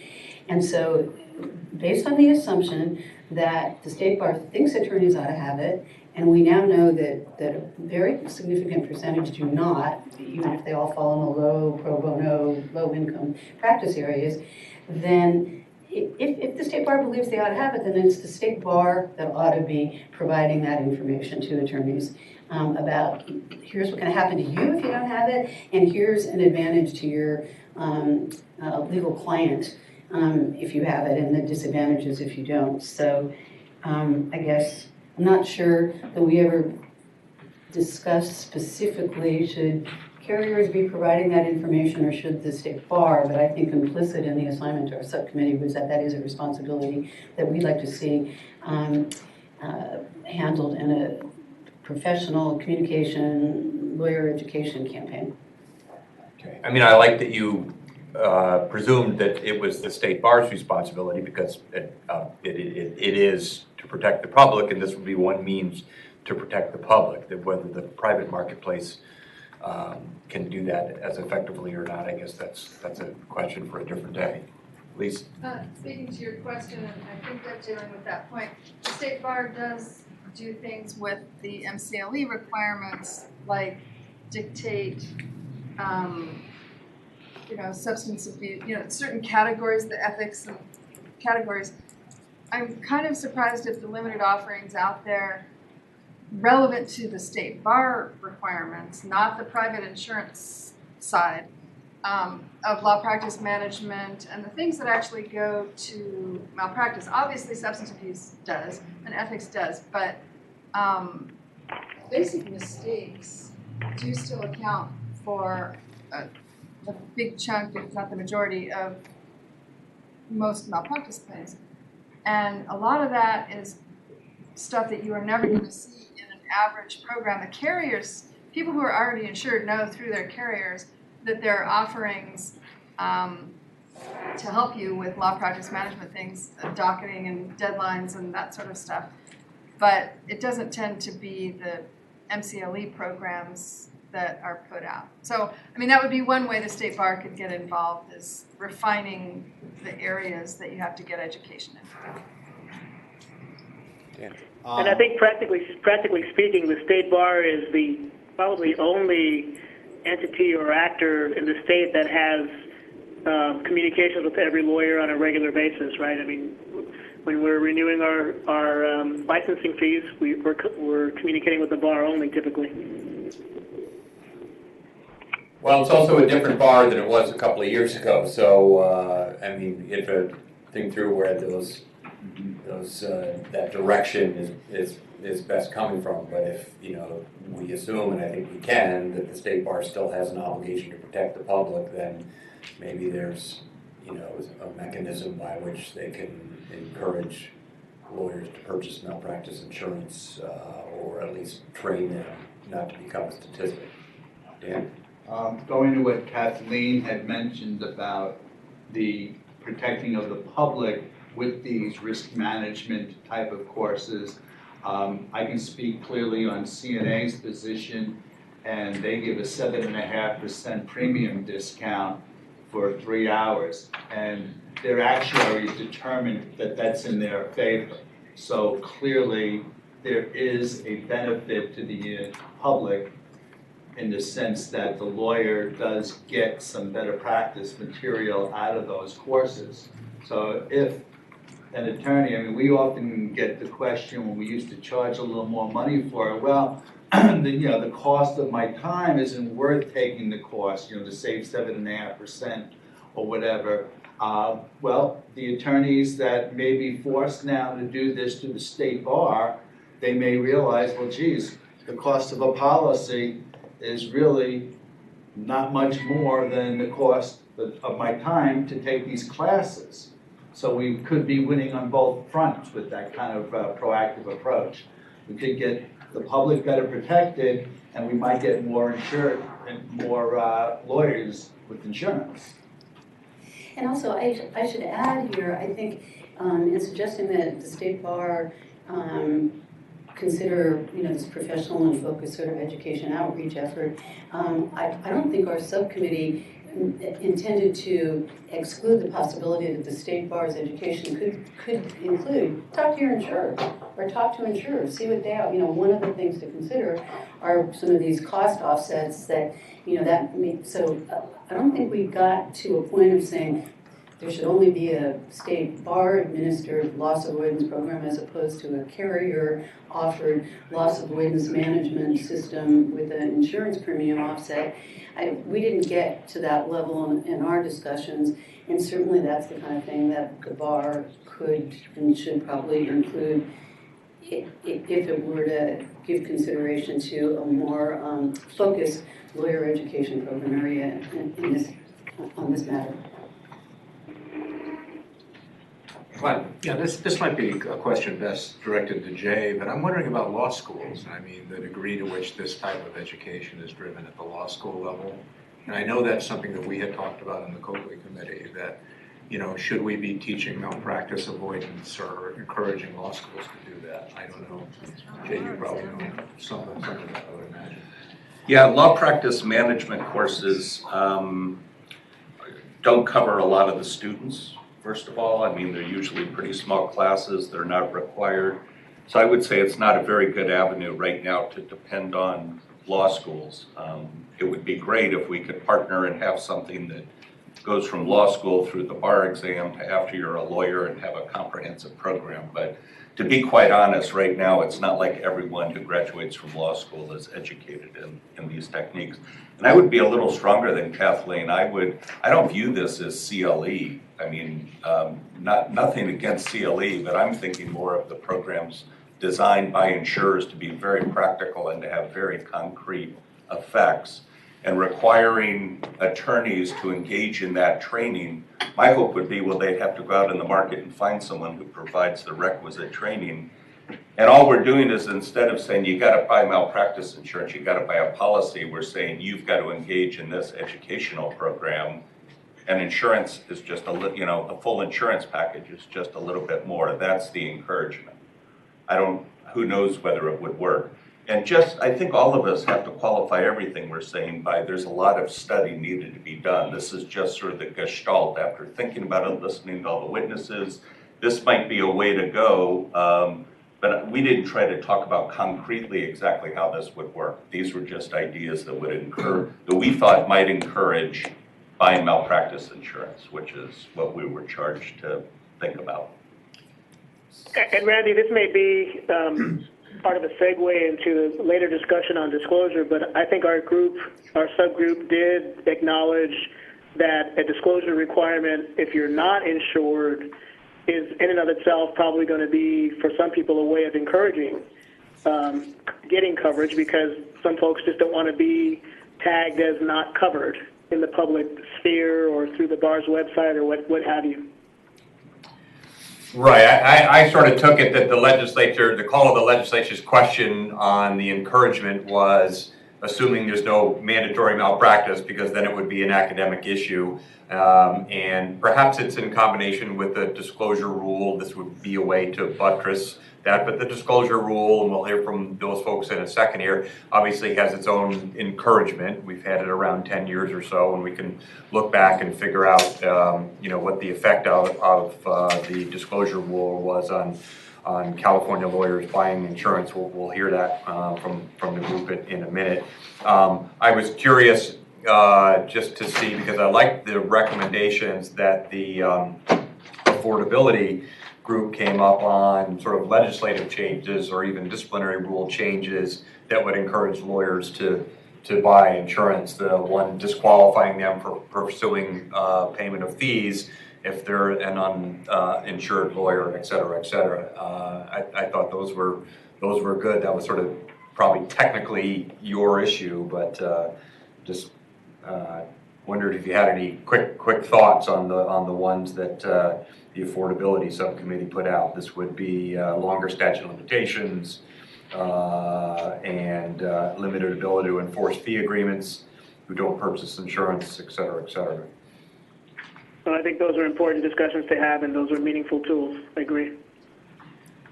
One thing I would note is, I think if our goal is to benefit the public, I think punishing lawyers who act badly isn't necessarily benefiting the public, except as a way to encourage them to buy insurance or act appropriately. So I've always felt that, just having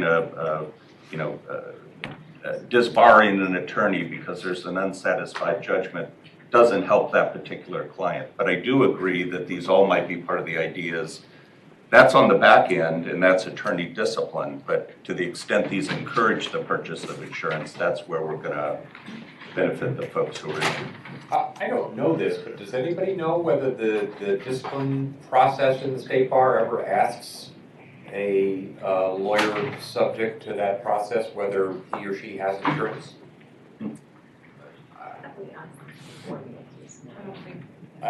My thought would be no, because I've never seen it come up, and I'm not sure it's relevant. Sometimes fortuitously there happens to be a parallel legal malpractice or civil claim going on, and so the intuition might be they have insurance there that's defending them in that lawsuit. Or sometimes the insurance-appointed lawyer like me or Glenn or Heather or others pop into the state bar proceeding and say, hold off on this until we're done with the legal malpractice case, or something like that. But I don't think it's a question that typically comes up Well, the just by state virtue of the bar, process. the state bar is not very good at collecting gratuitous data. Just, you know, we're challenged enough as it is. So yeah, I don't know that we'd have anything to support that one way or the other. But I agree with your comment. It's probably not relevant. Sort of doesn't matter, but a lot of policy, not a lot, but some sector of the marketplace provides defense coverage for ethical violations. Disciplinary actions, yeah. Yeah. More and more policies are doing that. Yeah, some are quite, there used to be $5,000, now they're 20 or 25 grand. That might cover it. Yeah. If you don't go that far. And Randy, I just want to be clear, I was talking about the idea that having an unsatisfied judgment itself would be an ethical violation, had been suggested, which is good and may be appropriate, but then you're not assisting the client on the back end like that. Maybe I'm not remembering this right, but doesn't the lawyer, isn't it a mandatory report for a settlement or a judgment in an uninsured litigation? Uninsured, yeah. Not insured though. If you're insured and you have a settlement, there's not a self-reporting. Correct, but uninsured. Yeah. Yeah, okay. Yeah. So we have that. And the unsatisfied judgment would just be the most acute example of that. I think it's a 606A mandatory report. Go ahead. I think that's only if there's been like ethical misconduct, et cetera, not negligence. I don't think so, but we can find out. I could be. Just in terms of reporting, not in terms of whether or not you're subject to discipline necessarily. I think you have a duty to report under 606A a settlement or a judgment in an uninsured situation. Insured, it's looking up Mark Tuff's. Mark Tuff. Attorneys with professional liability insurance are not required to report settlements of malpractice claims to the state bar. And that's Business and Professions Code 6068 01 and 02 and 03.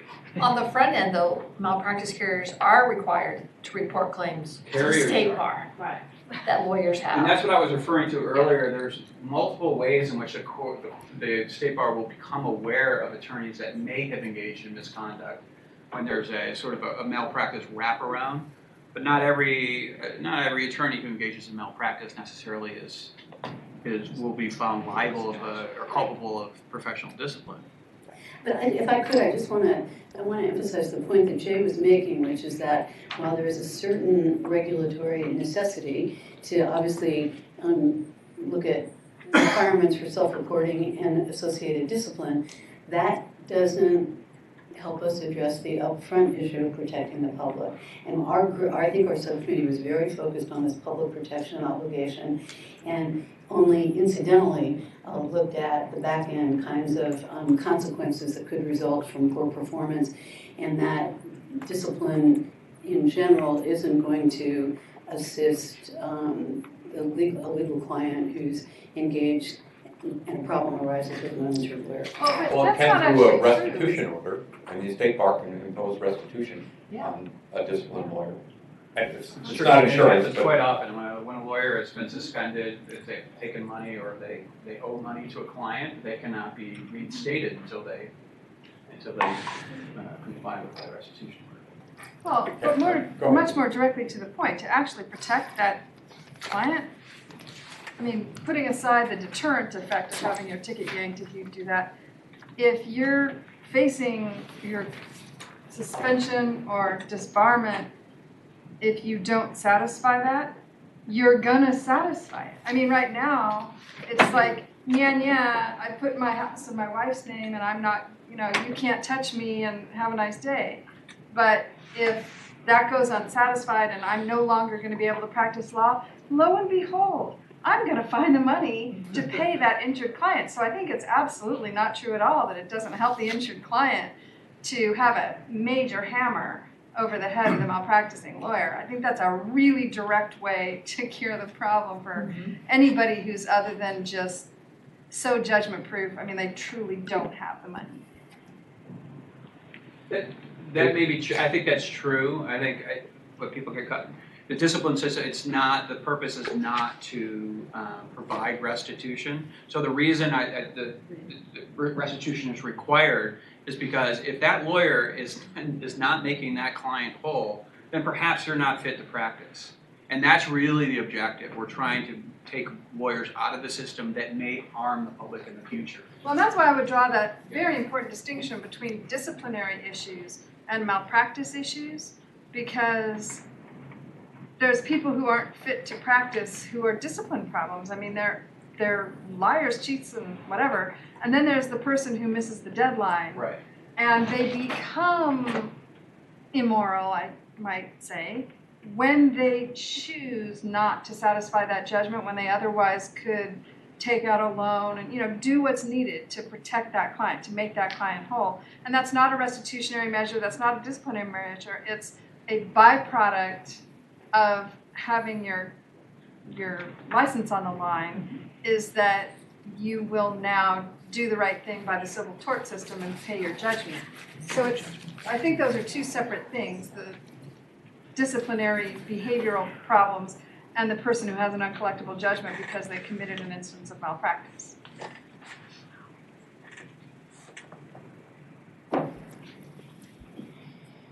Okay, anything else on encouragement? Okay, I think we'll move on to the last report, and this is the report on disclosure.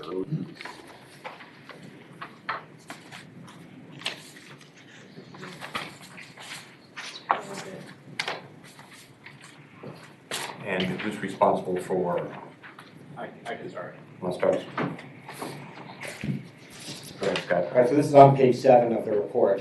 And our recommendation was to maintain the disclosure requirement that's set forth in the rule, now Rule 1.4.1, with sort of the following kind of clarifications or enhancements.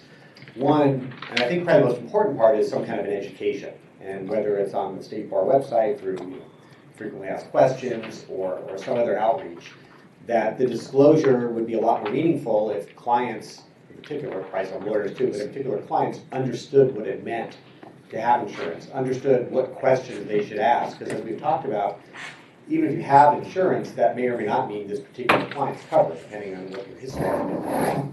So we think some education is important for that. We talked about more data collection, but it's similar to what we've been talking about throughout the day, so I don't think we need to discuss that again.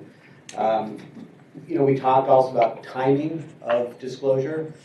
There's at least an argument that having it be on the State Bar website is maybe more helpful because clients aren't as sort of invested in that lawyer before they get the retainer agreement. But I don't know if there's really a whole lot of data or evidence that that's the case, but at least that's a different way of doing it is just having it earlier. We also talked about, and I don't know that we had necessarily a consensus in our group, but I think Heather had mentioned, whether we should have a separate one-page that's, disclosure that's separate from the retainer agreement. My personal view is no, because, we're going to become like buying a house where you have like 50 different pages, right? We've already got this mediation one, which they decided had to be separate. In my view, conflicts of interest are more important than any of these things. They're not the separate agreement, so you sort of lose. It sort of takes certain disclosures and makes them more important than others. And there's any number of disclosures that you have to put in that engagement letter as it is. So I don't know that it matters, that you have to call out the malpractice as being more important than all the other disclosures. But that was the point I think we didn't necessarily agree on. We did also like the idea of having the State Bar have sort of safe harbor or model language in the disclosure, like they've done with the mediation disclosure. So, they can somewhere, on a website, say, here's what you need to say, or here at least is a safe harbor language that you can use. We thought that would be helpful, because I don't know how people necessarily disclose it now, but that would be helpful. Yeah, the State Bar has a bunch of good agreements, attorney-client fee agreements, hourly and contingency online. I don't use them, although they are good. That language or it's not incorporated in there someplace? No? No? And in a perfect world, and this may be just a practical impossibility given we've just had this huge revision of the rules, but it's great to have it in the rules, in the disclosure rule itself, either in a comment or somewhere saying, here's language, but. There is language in the rule of what the disclosure should include. Does it actually have a model language? But it's not, I mean, whether it's effective and whether or not a client understands it or even sees it in a retention agreement is a whole nother matter. But and the disclosure rule is, you know, it hasn't been around that long. But one of the reasons that I think I mentioned this earlier, but one of the reasons the Rules Revision Commission didn't really touch the rule was because it's a recent vintage, I guess you would say. And there really hadn't been any information provided to the court to make it think it may be ineffective. Plus, I think this process was starting to brew a bit, so it probably required a more in-depth look. Right. It's probably worth mentioning that I think in our subcommittee, it was unanimous against mandatory insurance. We thought, you know, disclosure with proper education, you know, was, at least based on what we know now, was better and safer. Anything, Kathy or Judge, do you want to add? Yeah, I would add some things. I think part of the discussion of having model language was to study the public to, you know, like they did, the public thinks it's mandatory. Well, so you have to educate them on what it means to have insurance and why not all people that have insurance may cover the claim. So educating the public about disclosure and maybe beefing up the disclosure language just to say, I don't have insurance means that if I ever make a mistake and, you know, making it much more clear in plain English, maybe as a way that we're saying how we want it presented. And here's the language that Greg was referring to. It just says in the rule, pursuant to Rule 1.4.2 of the California Rules of Professional Conduct, I am informing you in writing that I do not have professional liability insurance.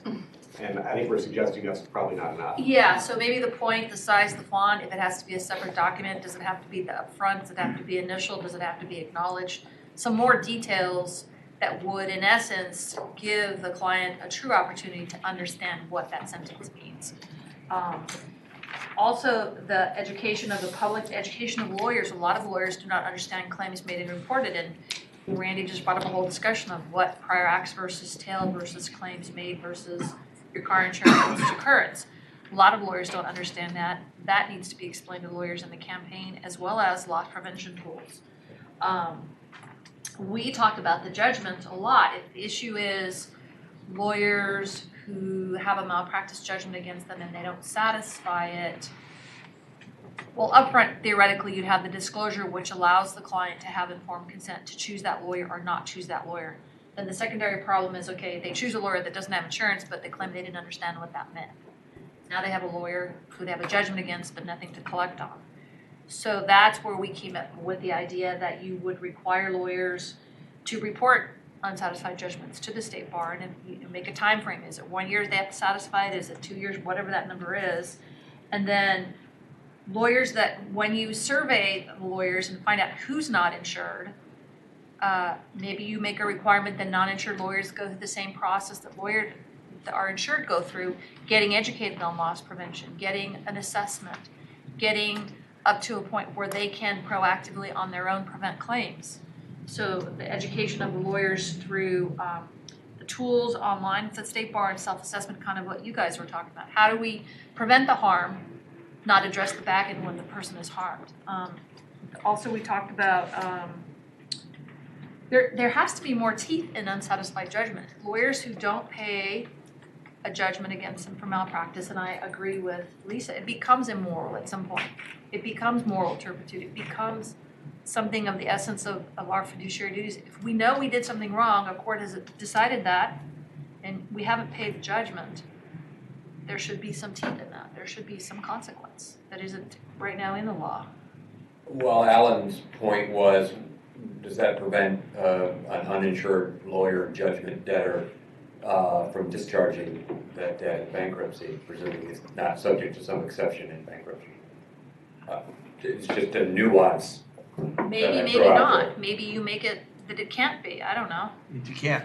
You can't. Or that it is, but at least. Or that it is, you have some not every lawyer is going to go bankrupt because they have a judgment. Some lawyers are going to pay it. Some lawyers are going to be a payment plan. People will pay it if you have teeth in it, and they will find a way to get the money. If they can't, if their livelihood is impinged by the fact they're not paying a judgment, then they're going to do something about it. They're not going to, kind of hide the assets and play the game. They will pay the judgment.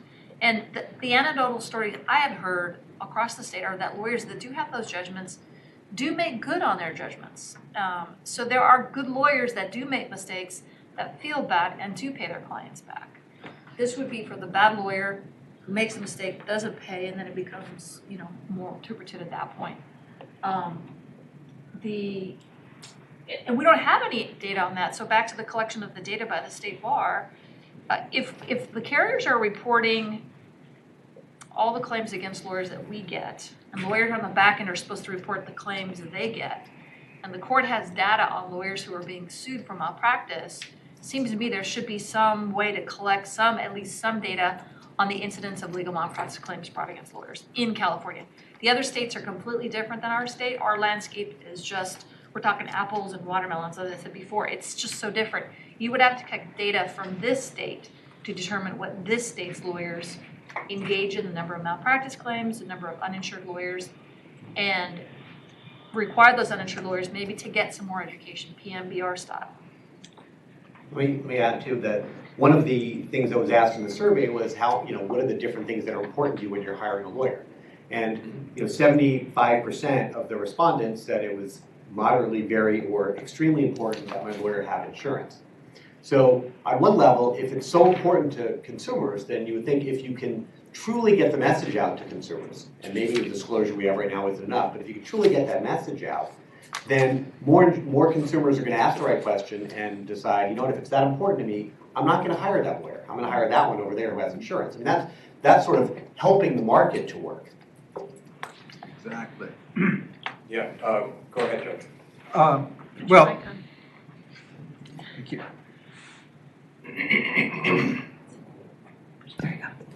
Okay, so just to add to what my colleagues have said, and I agree with all of that, and if we look back at our subgroup's initial report duty, it really is impossible to tell how effective the current California rule is, because the way it's structured makes it almost impossible to tell. We've all been looking at other states, everything else, but not disclosing to the state bar whether or not you have insurance, not having to report adverse actions against you, although even if you did, that doesn't take into account the actions that weren't filed because you didn't look like a good enough target to make it worthwhile.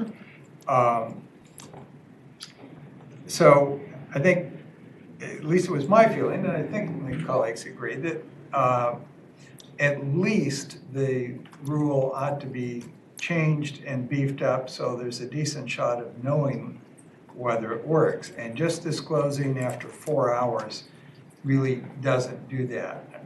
I don't think there's any reason why the lawyer should not have to report to the state bar whether he or she has malpractice insurance. I really don't see any reason why that shouldn't be on the state bar website as well as in a retainer agreement. And in that regard, I know the state bar is asking the questions now in the fee statements. I don't know if the state bar can do anything if the attorney just sends back a check and says, thanks for asking the questions, here's my check, go take a hike.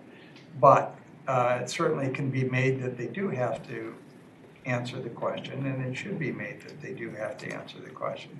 So it really, the current rule really needs to be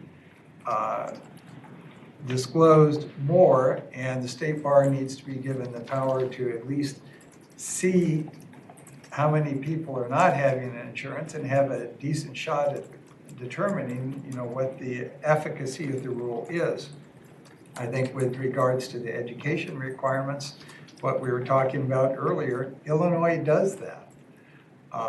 They have the requirement, if you don't have insurance, you have to go through their, I think it's the PMBR self-assessment and extra educational requirement. one thing that's happened over the last few years among lawyers is a lot of law schools have hired back some of their grads to give them some experience because the market for new lawyers has been so bad. And a lot of those lawyers who aren't hired, even some of those who were hired and then move on, are out in practice by themselves or with 2 or 3 friends, and that's the time when the practice management really has an impact. When you can go back to your office and see the problems, and it's much better than in your 3rd year of law school where you're just glad the first 2 are done and you're worried about the bar. I do think that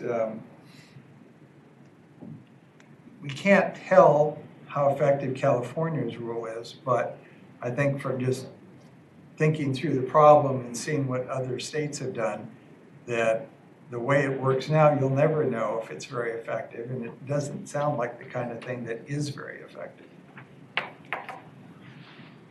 Well, it may be anecdotal, but I know when the disclosure rule was passed in California, that Glenn and I worked with the State Bar sponsored insurance program, that their placement of policies in their program went up maybe 20%, 15 or 20% year over year. So it was quite a dramatic surge. So in terms of the, maybe it got a lot of publicity, there was a big push that there was this rule change, and so it did motivate people, lawyers, to go out and purchase insurance. Right, but that program went up quite a bit. But we can't tell now how those percentages compare. Yeah, it certainly leveled off, so there was an immediate bump. So some of the lawyers came out of the shadows to purchase insurance, so they didn't have to make the disclosure. Whether it's still working in the same way or not, I don't know. Probably not. But Dan. Well, the Department of Insurance requires that it's a D1 form, I believe it's called, for anybody any insurance agent that's placing an insured with a non-admitted California carrier. So, to use a form like that, when we have insureds under that, situation, we often get questions asked back to us. We explain what the form's all about, why we have to do this, etc. So if we had a standalone form for disclosure, I think that would go a long way towards making the public more aware and promoting more attorneys to buy insurance.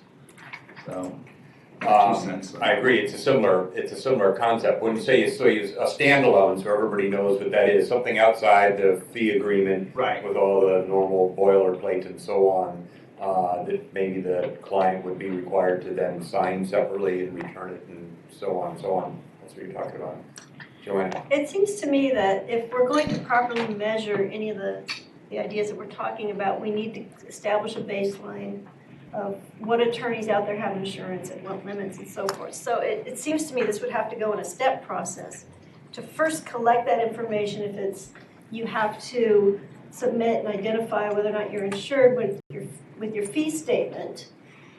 We wouldn't want to do that at the same time as any other measure because we want to find out what baseline we're working from. Then after we've collected that baseline data for that year one, then perhaps we look into changing the disclosure rule, requiring a self-assessment, choose one of those, and then we can see what kind of impact that change has made on our baseline level of insurance. So I think that we need to be thoughtful in our recommendation and make it clear that we want to be able to measure the success of any of these things, and to do so, we have to set a baseline.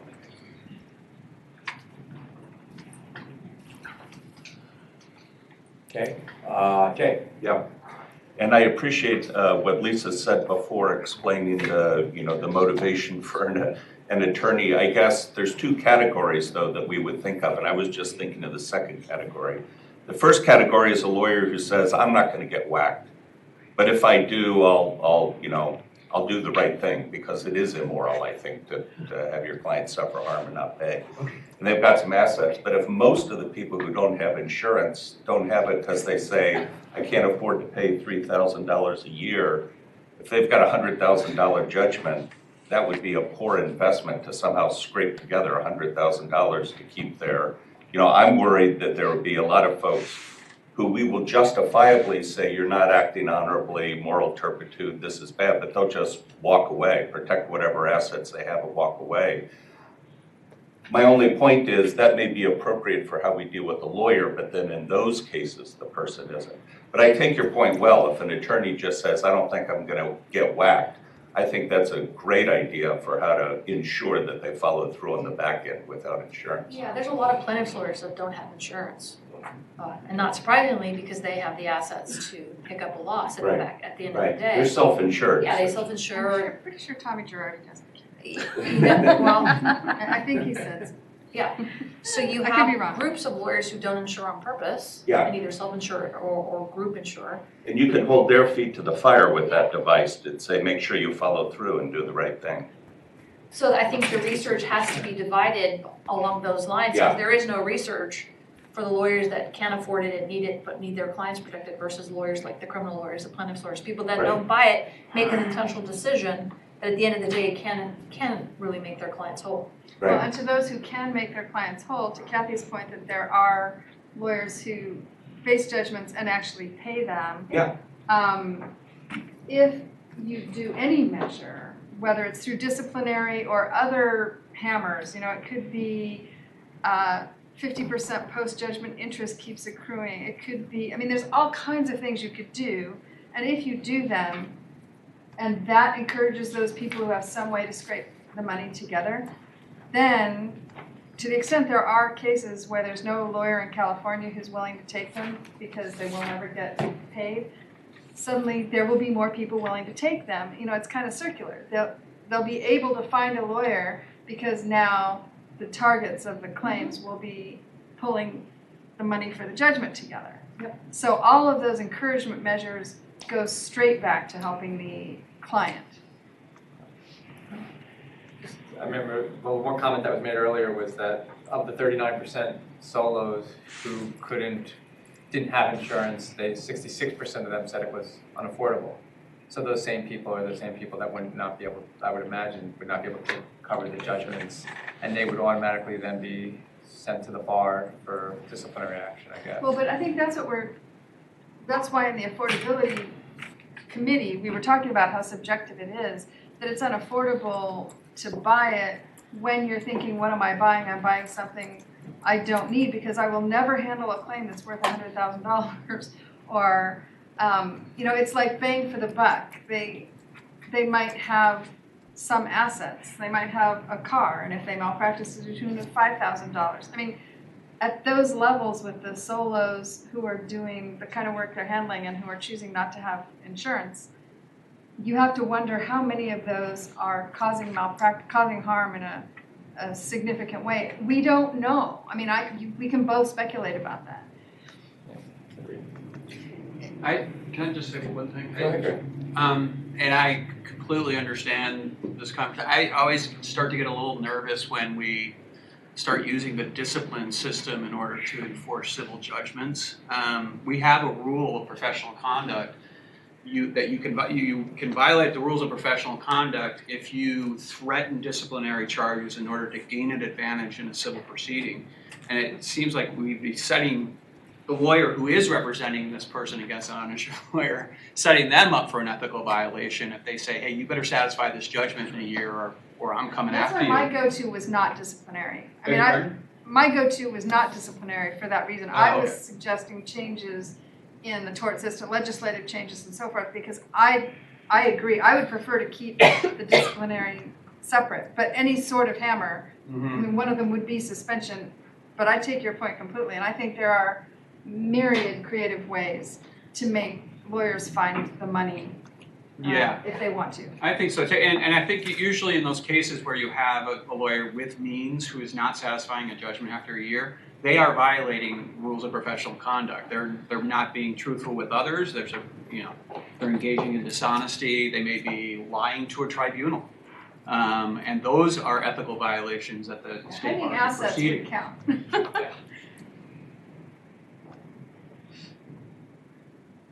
Okay. Oh, Kathleen. Are we still on the disclosure We are. issue? I just wanted to add the thought that, and I think this report touches on it a little bit, that I think it's important for us to determine what's the purpose and value of the disclosure current requirement or a revised disclosure requirement.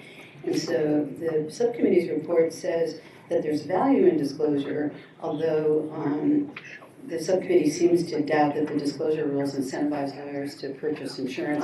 So from what I'm hearing from the discussion, that's sort of maybe an unresolved issue. There's some evidence that initially it had that impact. We certainly heard from other states that it could have an incentivizing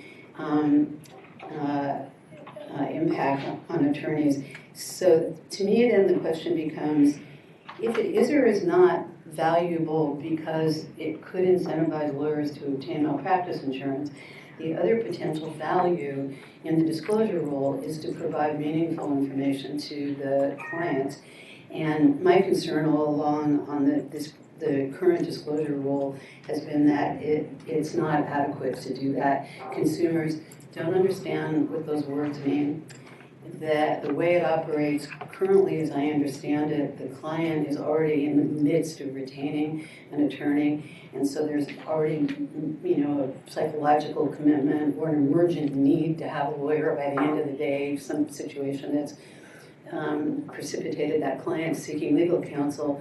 And we know in the consumer world that these kinds of disclosures are rarely understood by consumers. So, and certainly we know that the lack of malpractice insurance isn't even fully understood by lawyers, it sounds like, from the various discussions that we've had. And so I just want to make the point that that the disclosure it just cannot responsibly be regarded as a genuine information tool for consumers. It's just not the way that it's just not. And we need to understand that. And if our goal is to inform consumers, then we need to really, I don't have a recommendation here, but really look at other ways to make consumers understand the implications of a decision that they're about to make. And those of you who are practicing lawyers may have different experiences, but I know the experiences that I've had, both professionally in my regulatory government work, but even with family members and that kind of thing, that when most consumers are seeking an attorney, they're basing their reaching out to an attorney on a personal recommendation. Somebody said, "Oh, go see that lawyer. He helped me. She helped me with something similar." Or their lawyer for XYZ says, "Oh, you need somebody to handle ABC. I recommend that lawyer." So consumers are going to seek out legal counsel most often based on the recommendation of somebody else. They're not going to go to the website, and there's a need.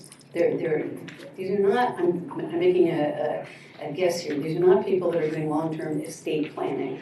These are people that have an emergent legal need, and so they're going to retain an attorney in short order based on somebody's recommendation. And then if during the course of that transaction, this disclosure is presented to them, one, they're not going to understand it, but secondly, they're already down that path. And so there's, it's an area of work that I think our larger group didn't really get into in much detail. I was remembering our very first meeting 14 months ago, a year ago, whatever it was, that I was sharing with this group some of my experience when I served on the Food and Drug Administration, where we often were struggling with, when the committee that I served on was the committee that authorized the over-the-counter sale of drugs that had previously been prescription only. And in the course of making those recommendations to allow that public sale of a previously prescribed only medication, the key issue was always the disclosures. What are we telling the public about, one, how to take the medication safely, but also what are the potential side effects and, and contraindications and that kind of thing. And I will just say that I learned a lot from my experience on the FDA at how little consumers understand these instructions and why it's so important not to feel like we sort of checked the box. Well, we informed the consumer, we told the person this, we told them that, and walk away with a sort of false sense of security and self-congratulation that we've adequately informed the public, when I think experience time and time again tells us that consumers do not understand these disclosures. So if the disclosure is helpful to incentivize lawyers to get malpractice insurance, then I say let's make it work the right way, let's do it. But if the intention is to actually help consumers understand the potential pitfalls of retaining an uninsured lawyer, the disclosure is not the way.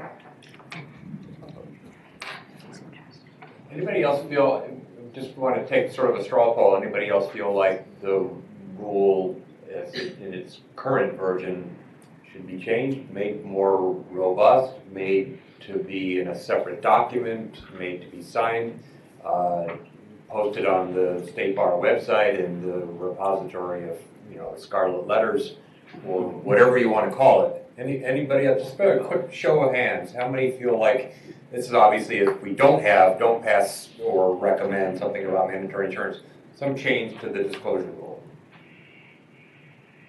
Okay. Anybody willing to speak to any specific change that you feel you have some strong feelings about? Heather. I just want to say, I thought the comment about requiring a whole nother, like one-page separate document is well taken. I think that's true, but I said this to the Rules Revision Commission, I said it earlier today, and I'll say it again. I don't think anybody understands, the disclosure that is, currently mandated if you don't carry malpractice insurance, and it can be buried in sometimes a 12, 15-page engagement letter. I just think it's almost virtually useless. I see engagement letters probably more than, probably more than most people, because I represent lawyers, nice like you, and we probably see 2-3 engagement letters a week, from different law firms and different lawyers. And I mean, these are huge, sometimes confusing documents. And, somewhere on page 8 it says, I don't carry malpractice insurance. What does that mean?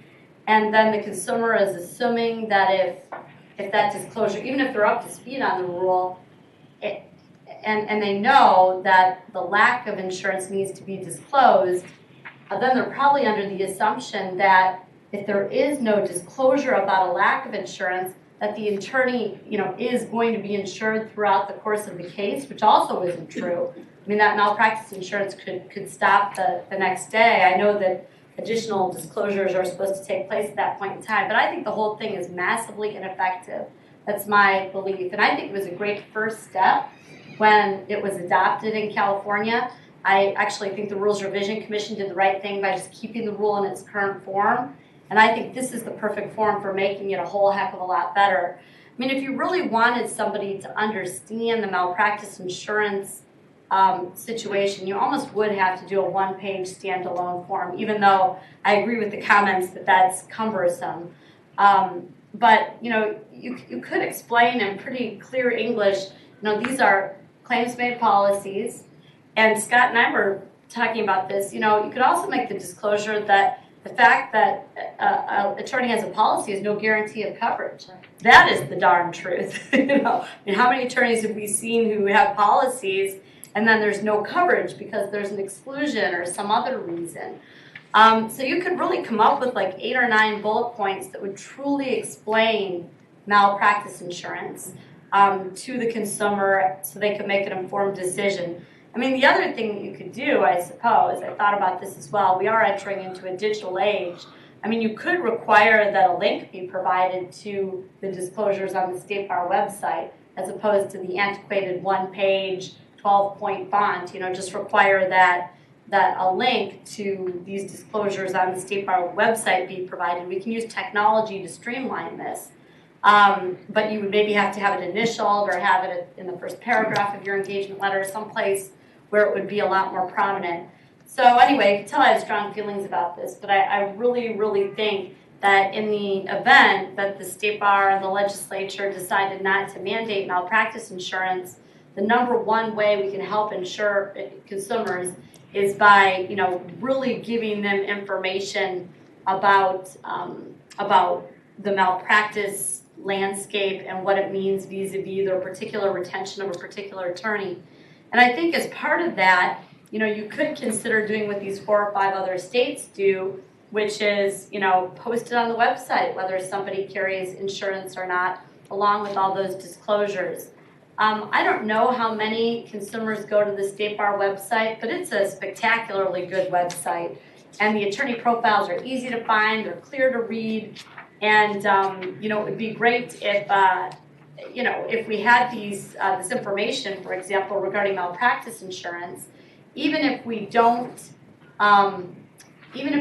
include specific information on the profile about that attorney's specific situation. In other words, it doesn't say I carry malpractice insurance or I don't. You could include a link on the profile that takes them to this page of disclosures about malpractice insurance generally, again, or maybe not disclosures at that point, like an informational sheet. So yeah, I feel like, burying one sentence in a 12-page agreement is totally ineffective, and something much more robust has to be done if we don't mandate malpractice insurance. And this is bore out by decades of representing lawyers and having seen many, many hundreds, if not thousands, of fee agreements. I'd like to. Some of that assumes perhaps a more sophisticated client with the technology to be able to read and look at all that. I mean, we've heard from more than a few organizations and lawyers who represent clients that don't have that level of sophistication, or even, fluency in English or whatever. Following up what Heather just was talking about, the survey that we looked at earlier today, 90% of the people surveyed thought the information about a specific attorney should be on the State Bar website. For those people who care enough and are sophisticated enough, I imagine you might want to say, it would make sense that we have that available with the link Heather's talking about. Do they have insurance? And then a link that says, why is this important for a consumer to go to? Don't kill me. But I really think that we should have that information on the attorney profile page. It also incentivizes lawyers because it tells the world whether or not they have insurance. It's hard to say whether or not anybody would look at that, and we would never know until we've tried it to find out. But I do think that that's a very good way to encourage people or attorneys to get the insurance and to educate the consumers that find it important enough for them to research that particular issue. Can I ask a question? Go Obviously, I think for mandatory insurance, there would be some requirement for people to report to the State Bar to prove that they have insurance. What is the thought with respect to disclosures? So for example, if we were going to put it on the attorney profile, are we just reliant on the attorney self-reporting that they have insurance? Or would we require the attorney to submit documentation of proof of insurance? It would be easy enough with the fee statement, even online on a PDF of the declarations page that has the period and the actual amounts. It would be easy enough just to provide that.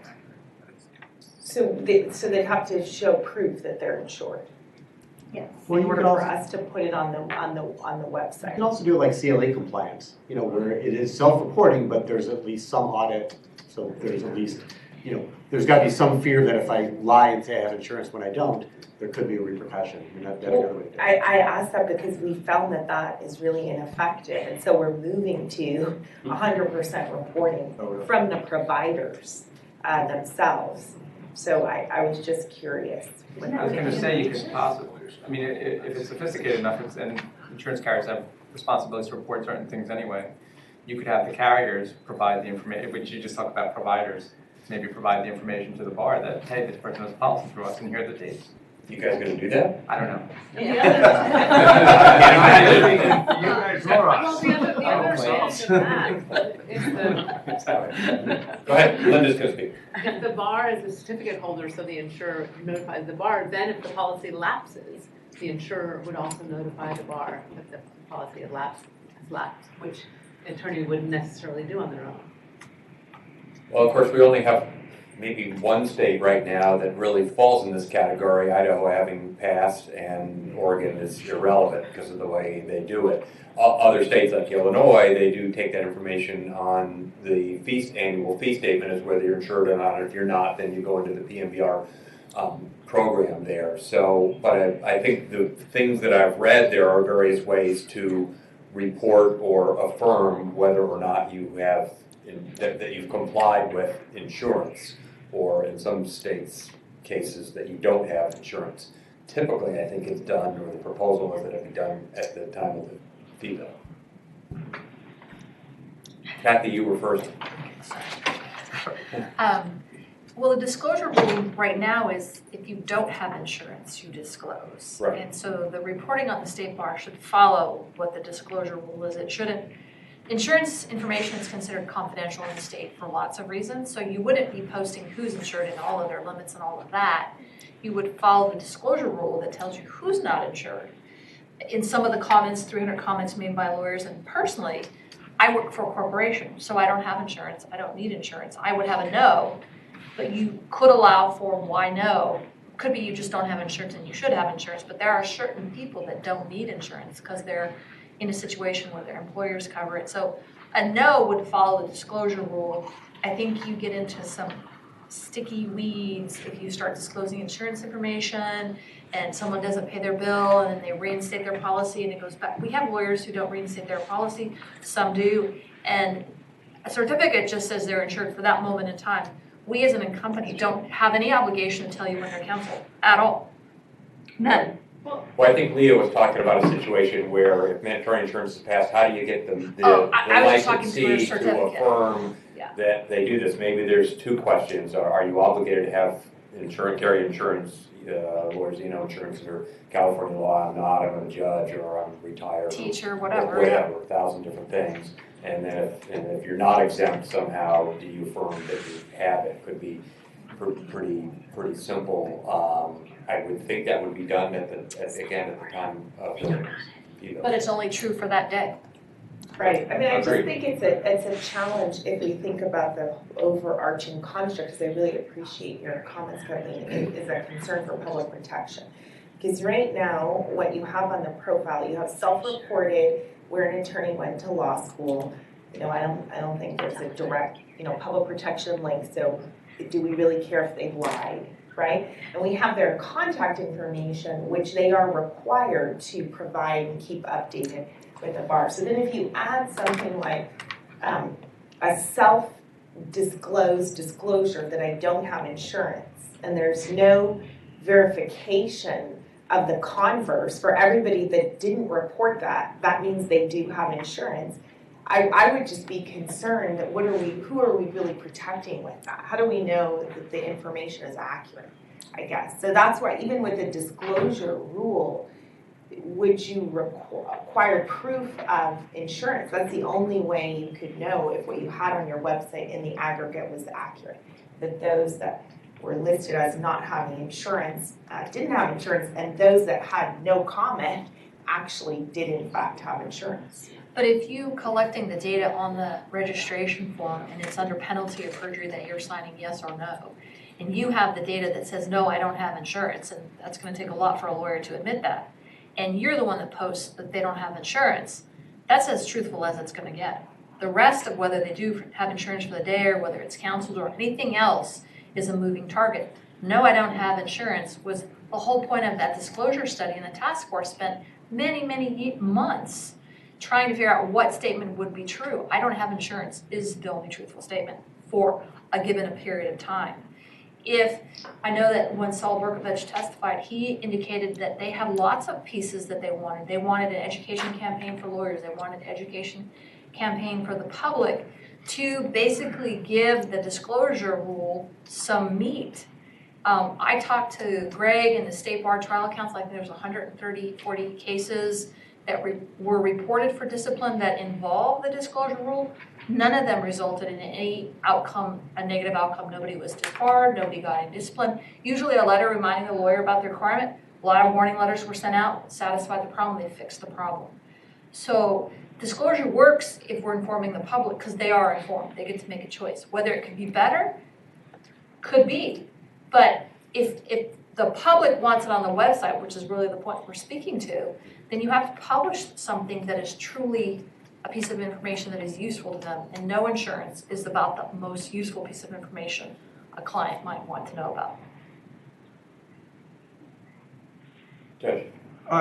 Just to add on the technical end, since the court's kind of going through this, if the state bar is going to be requiring certificates from entities, I mean, there's a definite cost in data exchanges between the state bar's case management system and the entities, and the state bar being able to query their databases and actually get that information. It can be done, but I just want to make sure that we point out so the legislature knows that if there is going to be that kind of capability by the state bar, they're going to have to fund it because it's going to cost the state bar more money to be able to actually do something with that information. It can be done, but things are siloed. And so unless you have these, at the court level, we have the same thing with the DMV, the Department of Justice, all the mandatory reporting things. The state bar will probably want all the entities to use one format, so the bar is not having to set up their data exchanges differently with each company. But somebody's going to have to decide what that format is, write it, and maintain it. So there's a cost. How much that is, I don't know, but I just want to, make sure the legislature is alerted that if they want to go down that road, they ought to pay for it because it's going to cost the state bar more money to do something with that information. And non-regulated insurance companies, which is a good number of them, don't have to comply with your request. Right, I think that the requirement would have to be on the attorney. I mean, we don't have any way to regulate insurance companies, right? I sort of cringe at the idea of providing certificates or having the insurance companies do this massive data upload into the state bar having to process and pay for it. Lawyers obligated to be honest about their insurance status. That's an ethical violation if they're not. So, I mean, you hate to put that much faith in something that's simple, but it sort of does it by requiring it. And if it's posted on a page, a member profile page or something like that, that's at least a step in the right direction. But it may not give you the assurance that that's actually truthful, but that's probably the easiest, maybe an interim approach until there's a better way to affirm all that. I mean, people provide insurance certificates all the time, but now we're talking about state agency and it gets complicated. Sharing that data gets complicated. So, Lisa, and then Glenn. Just very quickly, a point I don't think we've discussed in the context of educating the public is the no vote. The no disclosure, just with nothing else, could be really valuable because it can become a marketing tool.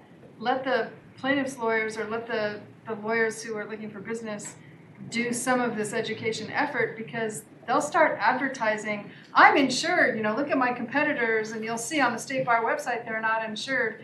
The late night TV ads for lawyers. I mean, all of this is not mutually exclusive. So some people are going to look at the retainer agreement, and that'll be important to them because some people actually read their contracts before they sign. Some people like the internet, and they're going to click on that link, and they're going to go to the disclosure, some kind of long thing on the State Bar website that explains in nice detail how insurance works.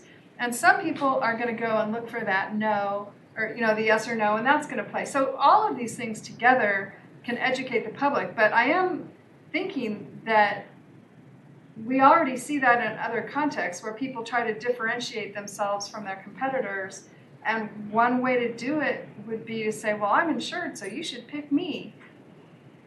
It's a small point, but it all adds up together to educating people in different ways, because just like we all learn in different ways. I mean, to Heather's point about the one-page disclosure, you know, if there's warning fatigue, then it does get to where nobody's going to read that. I mean, there are some people who will read that, but some people just won't. But ooh, a website, I'm going to click on a link because I trust the internet. So everybody's different on that score.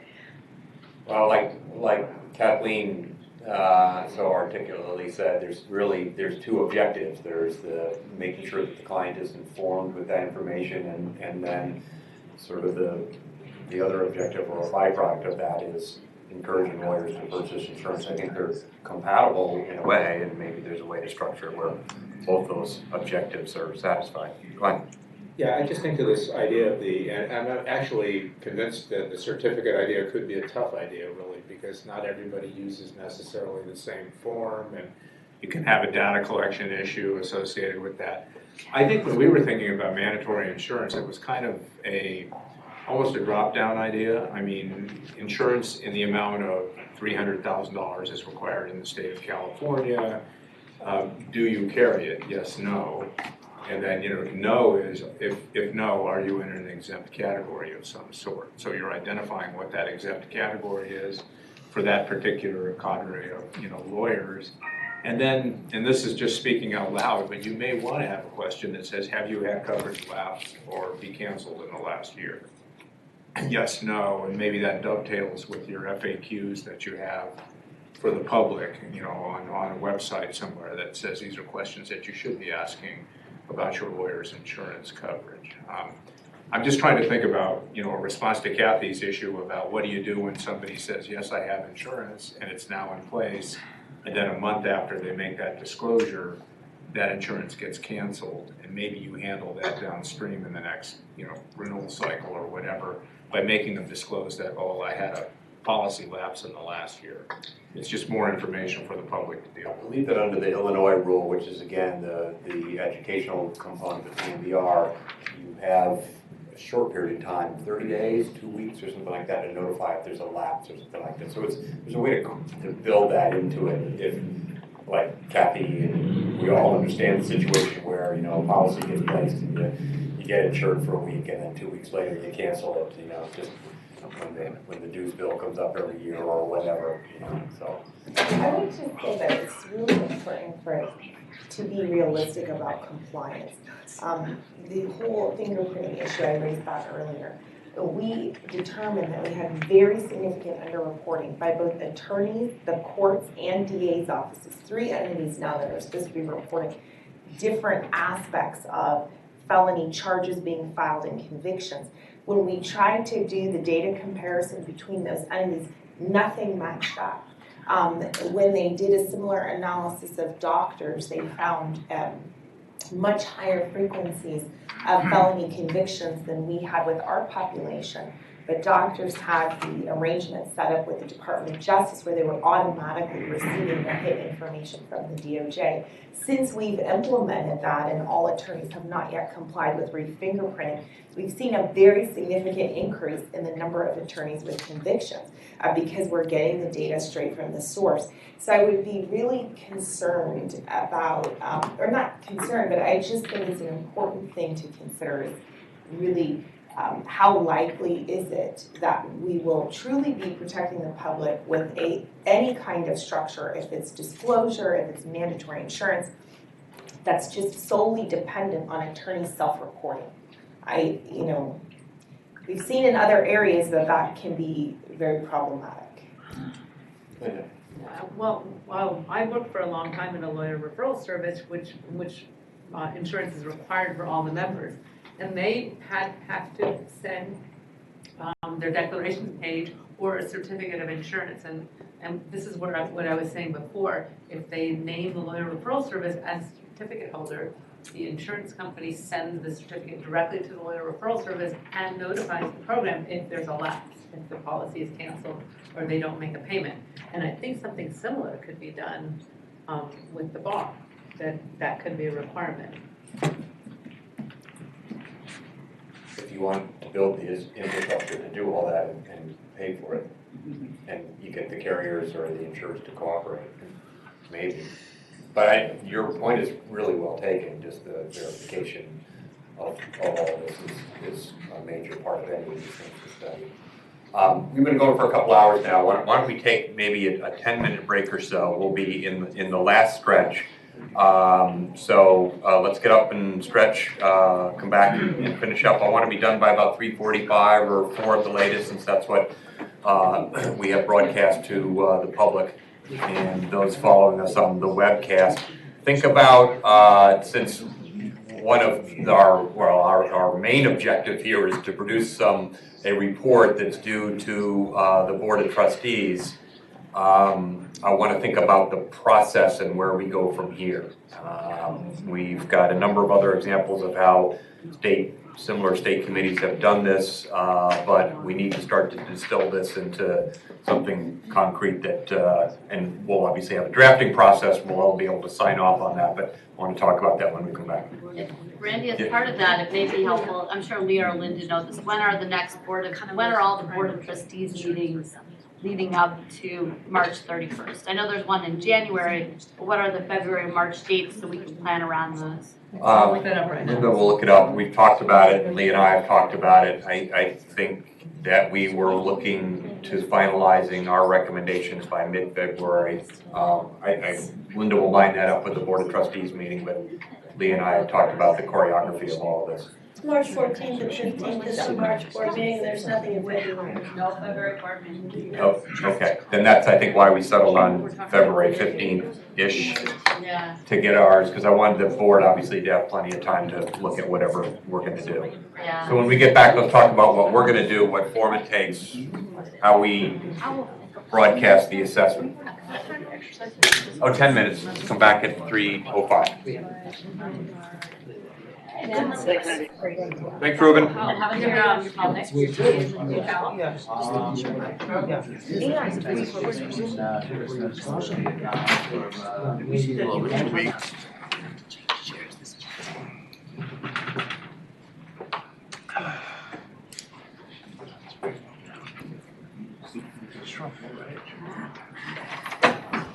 Okay, folks, we are back live, and we are being webcast again. I mentioned just before our break that we'll go till about 3:45 or 4 or so today. That's our scheduled meeting time.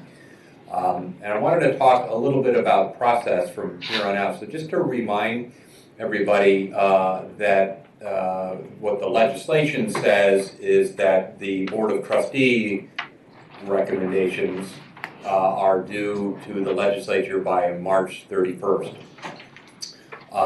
And so working back from that, we obviously have to leave time for the drafting of our assessment and get it to the Board of Trustees so that the board has time to look at it.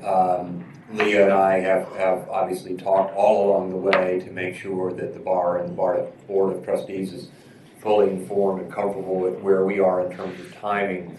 I think we settled on finalization of the working group's assessment by February 15th, which means we've got about a little bit less than 5 weeks, 4 weeks and a few days to finalize what we're going to do here. And that obviously would need to be something that we would circulate among everybody, and a process that we're all comfortable with in getting out the report to the Board of Trustees.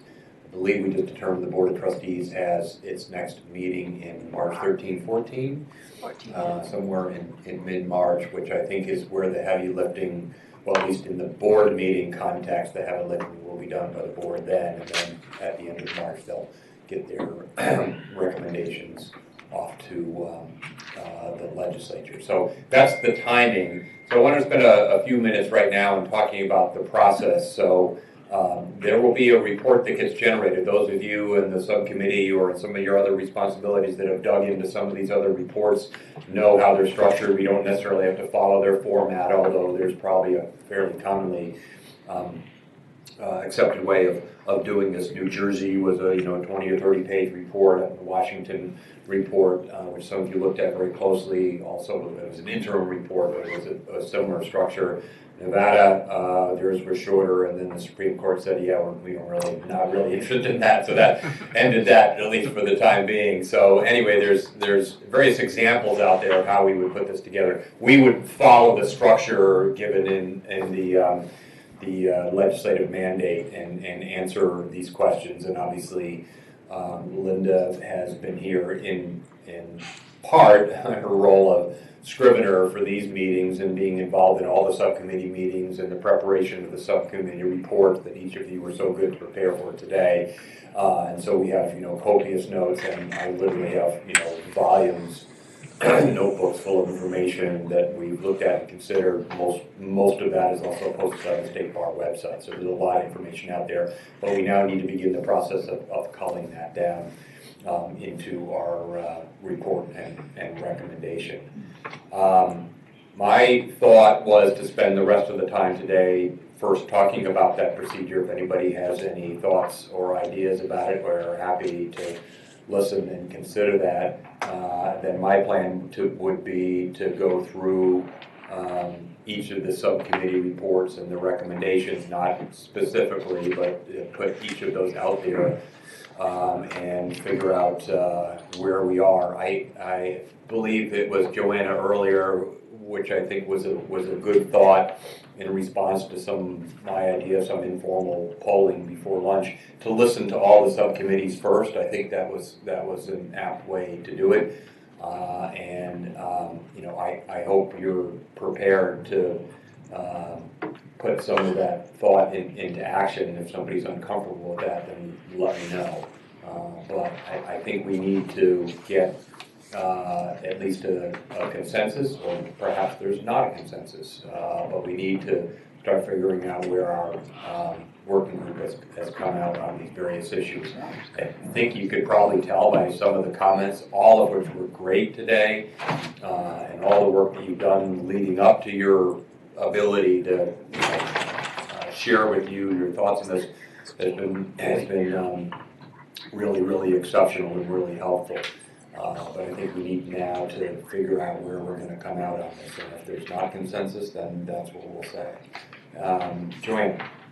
I have a procedural question, and Leah, maybe you already thought about this, but we're coming up with a report that we're submitting to the board. From what it sounds like, where's the public comment period for the recommendations that this group would be making to the board? Is there not going to be a public comment period? Is it going to be, well, there's not going to be time for one based on the board's action if this is due the 31st of March. So is there any planned public comment period on the recommendations?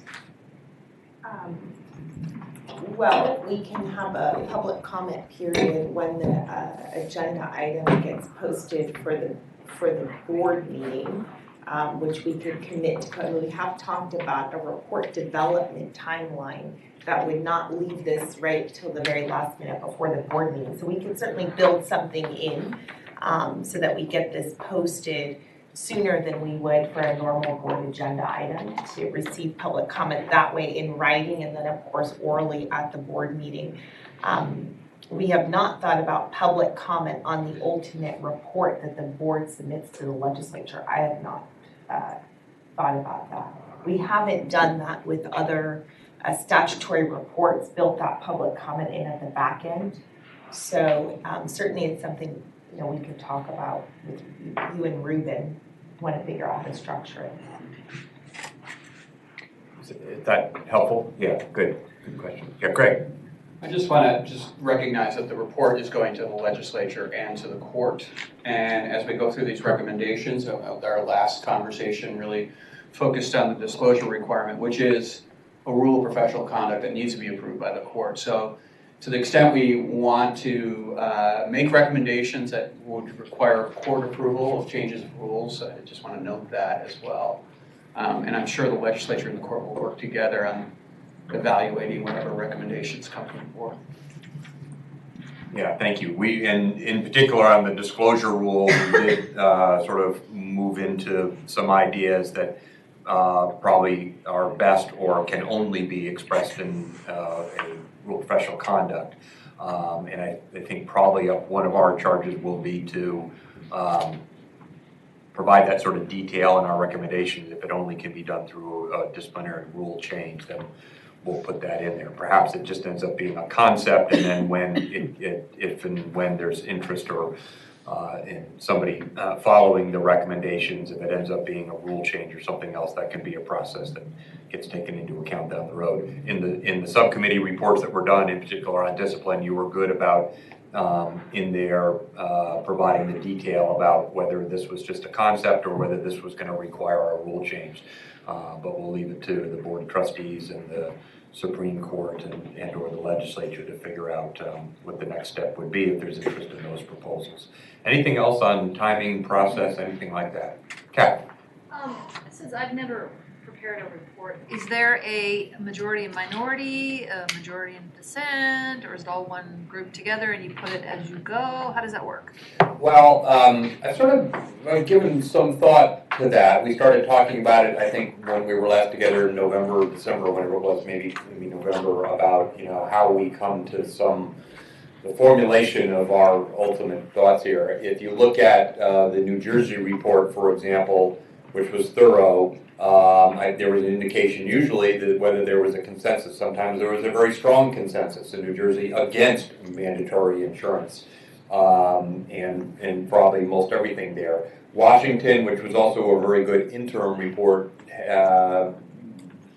didn't seem to detail exactly how it broke down. It seemed to me that they were speaking, the study group there was speaking with a common voice on everything that was said. So, for us, and this is one of the things I struggled with, I didn't detect that there was unanimity on any particular issue, and I wanted to leave room as part of our assessment and the debate on these issues. I wanted to leave room for everybody to listen and be heard.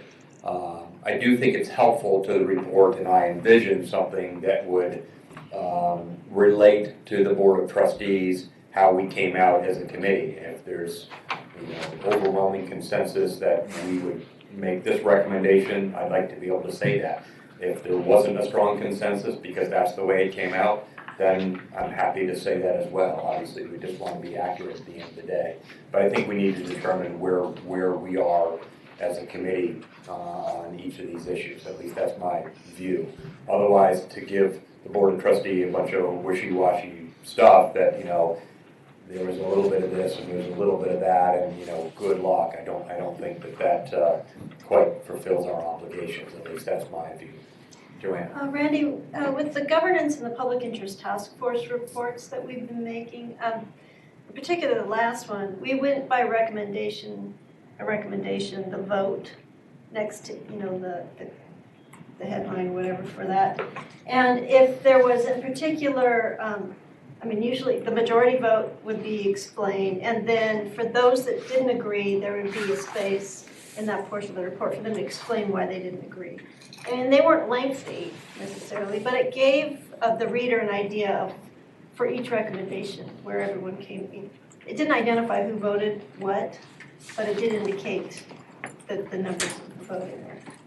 I think that's important too. If there's a consensus or a majority on a subcommittee or on the overall working group on some issues, we'll certainly relate that. I want the other side also to be heard, something that says there was some sentiment for this as an alternative. And I think a lot of thoughts were given to a lot of the alternative ways of looking at these issues, which I really appreciated by each of the subcommittees. So I want to be able to, at the end of the day, I want to be able to present everything. It doesn't necessarily have to have the stamp of approval of the entire committee or even the consensus of the committee. But I do think it's important to at least take people's temperatures and figure out where we are. Agreed? Okay. I thought we'd start with mandatory insurance. And by the way, we're not voting, by individual, it wasn't my intent on doing something like that. We can show hands.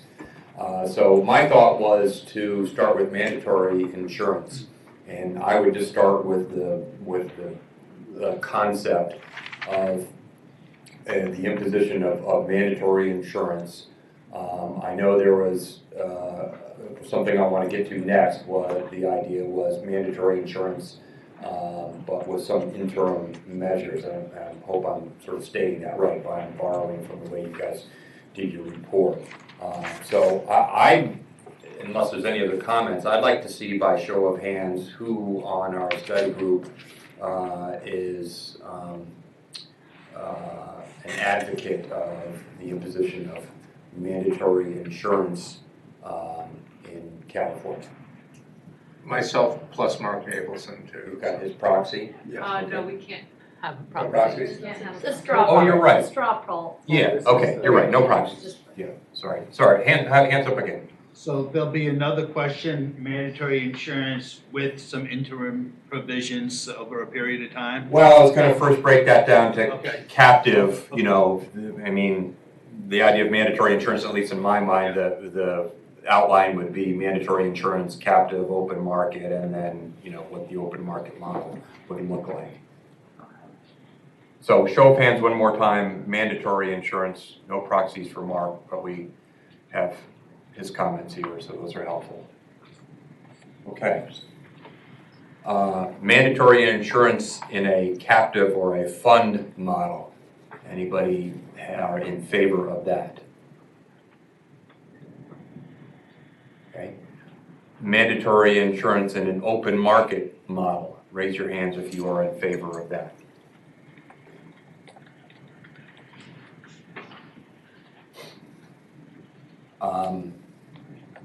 Mandatory insurance in an open market model with the, am I putting this right? The interim measures. I want to make sure I accurately report how this alternative was depicted for us. Mandatory insurance, open market model with interim measures laid out in your subcommittee report. Okay. And we're not doing this exactly democratically. Those of you that are not raising your hand for these, does that mean you're abstaining or you're opposed to it? Opposed to mandatory, not Okay. necessarily in the other measures. Okay. Yeah, we Okay. can oppose mandatory, but we want some interim measures. Well, there would be interim measures. Well, Measures measures to address the problem. Yeah, other measures. Other measures To encourage. short of mandatory. Yeah, I will get to that. Yes, I wanted to include that as an alternative. Okay. I was a little confused. One point of clarification, when you say mandatory insurance, are you going to differentiate between there was one person committed, I've got enough information, but a few others on that subcommittee said, I'm leaning that way, but there's got to be more information filled in? Well, thanks, that's what I was just gonna ask. So is there anybody here who feels like you don't have enough information right now to be able to make an assessment one way or the other? This needs more time, it needs more information, surveys, whatever. And that was a viewpoint that was expressed by a lot of people, and for a good reason. Anybody here feel like you need more time for to collect more data, more information, so you can make an informed decision on this? Joanna? And Dan to some degree. No, well, to some degree, in the sense, what I would be for ultimately would be the goal of ultimately ensuring all attorneys that are not exempt, by the different ways, but asking for more information over the next, say, 5 years or 3 years, wherein we can better assess what these measurements we're doing now, whether it's better disclosure and it's making mandatory CLE for uninsured attorneys, to see what the results of those are. So we can gather more facts on the harm to the public during this interim time, with the goal being, that all attorneys become insured, with more information to see that we still have that need in 5 years. Does that make sense? It does make sense. It's a good point. We talked about a lot of things that would, if we're talking about mandatory open market model insurance, we talked about a lot of things that would enhance that or gather more data to determine how effective it is. I anticipate that we would list those as sort of enhancements to that model. Does that making make the sense? disclosure, one-page form standalone. That may make a lot more attorneys become insured, which will lessen the problem. So we may say, hey, we really don't need mandatory insurance anymore. Well, and that goes back to, at least in part, in Joanna's point, and that is, these things overlap and interrelate to each other, so ultimately there might be a model, almost like a menu, where, you sort of pick and choose which of these would be used. The assessment, I think, is common throughout. We would certainly recommend, as a study group, working group, to have measurements of the effectiveness of each of these measures, whatever it's ultimately adopted. And then I think there's also enhancements that we can do to some of those recommendations that could be used in conjunction with one model or the other. I'm assuming those of you that don't feel as though mandatory open market insurance is something that you would endorse right now, that you'd be in favor of looking at disclosure or enhancement to disclosure as an alternate way of accomplishing public protection, if that's our ultimate goal. So I'm going to get to that in a minute. So, but I think that's a good point. I can see the report coming out with listing those other things that we consider that the Board of Trustees or maybe the legislature would then consider to ensure that we have verification and accountability on each of those. Can I get clarification for those who voted for it? If that data comes in and indicates the amount of insurance rate goes up, more attorneys have insurance, would that change your opinion on whether or not we need mandatory malpractice insurance? Or is your opinion now, I've got enough information, I think we need this regardless? It's just a matter of figuring out what the exceptions are. I'm kind of curious. That's what I was trying to get to, is if I have to choose one way or the other, I think mandatory insurance makes sense, but there's important considerations depending on data we don't have yet that some group is going to accomplish. So it may turn out, gee, we can't make this work in a way where I'd say, okay, then now I'm not in favor of it. I don't know if that makes sense, but the way the subcommittee reported was, one person said, I'm ready to pull the trigger now. A few said, I'm pulling the trigger, but we need more data. That's the group I'm in, for whatever it's worth. I think we should make that clear in the report, that there's no consensus, and there's all these different positions. Well, isn't it then tentatively in favor of mandatory subject to the additional information as opposed to in favor of mandatory and wanting additional information? I mean, there's a subtle distinction there, but. Well, let me hear from those of you that are in favor of mandatory insurance. Would it be mandatory insurance subject to further information, or mandatory insurance and the concurrent collection of information? It sounded like the interim proposal was more the latter. For me, it's the latter. I Yeah. believe that there should be mandatory insurance, but I also think we need a better database on a going forward basis. To implement. Both to implement and also, what's the metrics here? If we don't have the information going forward, we won't know whether it's a successful program or not. So I believe we should collect the data, but I also believe that we've got enough to make the recommendation. I agree with Glenn. Okay. If we learned that 30% of the lawyers dropped out of the market and 100,000 consumers couldn't get a lawyer, that wouldn't change your opinion. Yes, it would. Because we don't have that data, I guess. That's the subject to version. Yes, it would, but there's no thing that you would put in place or no program that you would implement that you wouldn't measure and make those decisions on a going forward basis. So you're right. Would it change my opinion? It absolutely would. Do I think that's going to happen? No, I don't. And do I think there are things that we can do that will ameliorate problems that come into those categories? Yes, I think those are opportunities exist as well. Not to confuse it more, and I hope I'm not. More data can be one of two things, like, gee, I'm shocked. These are the externalities. Boy, that was a bad idea. That's one way. So I'm just talking about the devil is in the details. I mean, I'm willing to commit to mandatory insurance, but there's certain features that would be really important to me, how our pro bono attorneys addressed, that we haven't resolved. So it's sort of, I think we ought to go down that road, but there's important issues for whoever formulates it to resolve. Not just, are we going to have surprising data that upsets our expectations? Right, and I think those issues are kind of similar in a way, because to Scott's point, if you did find out that you couldn't craft the exemption for low-bone or pro-bone in a way that wasn't harmful, yeah, that would probably change my opinion. What about the I profession? believe, based on what I've seen, that I can recommend it, but that is something I would want to know, and that is the devil in the details. How is that going to be crafted? What about new lawyers that have debt loads from their law school that decide then not to practice law and so you have a problem at the front end, you have a problem with access to justice, and you could be eliminating whole sectors of the population from practicing law. Yeah, perhaps. I mean, maybe that's something we have to study going forward. Well, to Jay's point, I was actually just going to mention that next, because we spent a lot of time talking about the impact on various practices, low bono, pro bono, public interest, immigration, those sorts of practices that are sort of marginalized by cost. Is it the view of those that were in favor of mandatory open market model that we'd have some component dealing with those practices that were impacted by the cost of mandatory insurance?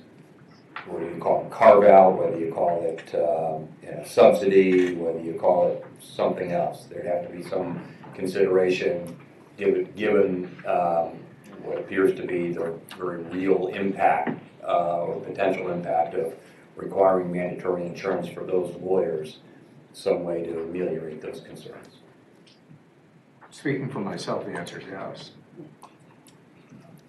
Okay. So we might all be in the same I think we are. I think we are on the same. Yeah. We think that. I think that's right. I think that there should be there could be potentially carve-outs for those types of individuals, and that's why we have the interim sections as opposed to just starting tomorrow. Everybody needs to have insurance. We feel Yeah, like we but need to get the Washington, data. well, you read the Washington report, so the Washington report, I think, sort of in part tracked the Oregon model for those that would be exempt, but then it went a couple of steps further for those practice groups or lawyers that would be marginalized in some way and affording the cost of mandatory insurance, that there'd be some ability to create a tolerable marketplace for them. True? Okay. So let's move on to disclosure. And I don't know that I have a full understanding yet of all of you asked this question about who asked about who was going with what I have up here as number 2, more data required prior to making a decision, and I didn't get a count because that kind of went into a discussion before that got decided. Well, it was the same people except for one, right? 5 versus 5 out of 6. The one, number 2 is really different. More data required before making a decision about whether insurance should be mandatory, which is different from the first one. So same hands are raised. And there was different hands. Because those are not the same as the people who said, yes, they want an open market now. This is like. Could you read number 1? I'm sorry. Number 1 now says malpractice insurance should be required as a condition of licensing for all attorneys that represent private clients with time I'll craft this, but with time taken to implement based on further study regarding exemptions and means to minimize the impact on access to justice.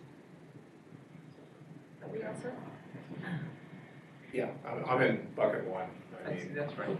Okay, and so for that, and so then there were all these different categories: captive market, open market with interim measures. So everyone, it seemed like everyone who was in favor of this also agreed on interim measures. So then there was this next question about we're not ready to go with that. We need more time we need more research before we can even decide whether. It's more about the implementation. I think it's more about the implementation. No, because the first one says we've already decided we want to impose mandatory insurance. We just need time to figure out how to implement it. The second was we're not ready to pull the trigger. yet, before we have more data, like, which was Connie's position. Yeah, can I, So can it's I a suggest different a way to position. reword that? That might help. Okay. Why not say more data required prior to a recommendation on mandatory malpractice Okay. insurance? And that would capture folks who feel like we just don't have enough information to, to make that recommendation at this time. Yes. So how many people were in favor of that? Joanna? Dan, you're doing both? You're Well- gonna recommend it and not recommend? No, I'm Yeah. not recommending it. I'm confused by where the interim measure part of it comes into play. And That's separate from the question that we're. It's a separate question. well, in my mind, recommending that we do it and we do it immediately, I would vote no for. Recognizing that we should have it and we should have basically, the heck with the word mandatory insurance, we should have the Universal. attorneys that need insurance, have insurance. If we could provide measures to get to that point over the next 3 to 5 years, we've succeeded in what we set out to do, and we don't have to make it mandatory. So you're not in favor of mandatory? So yeah, you sound more like two.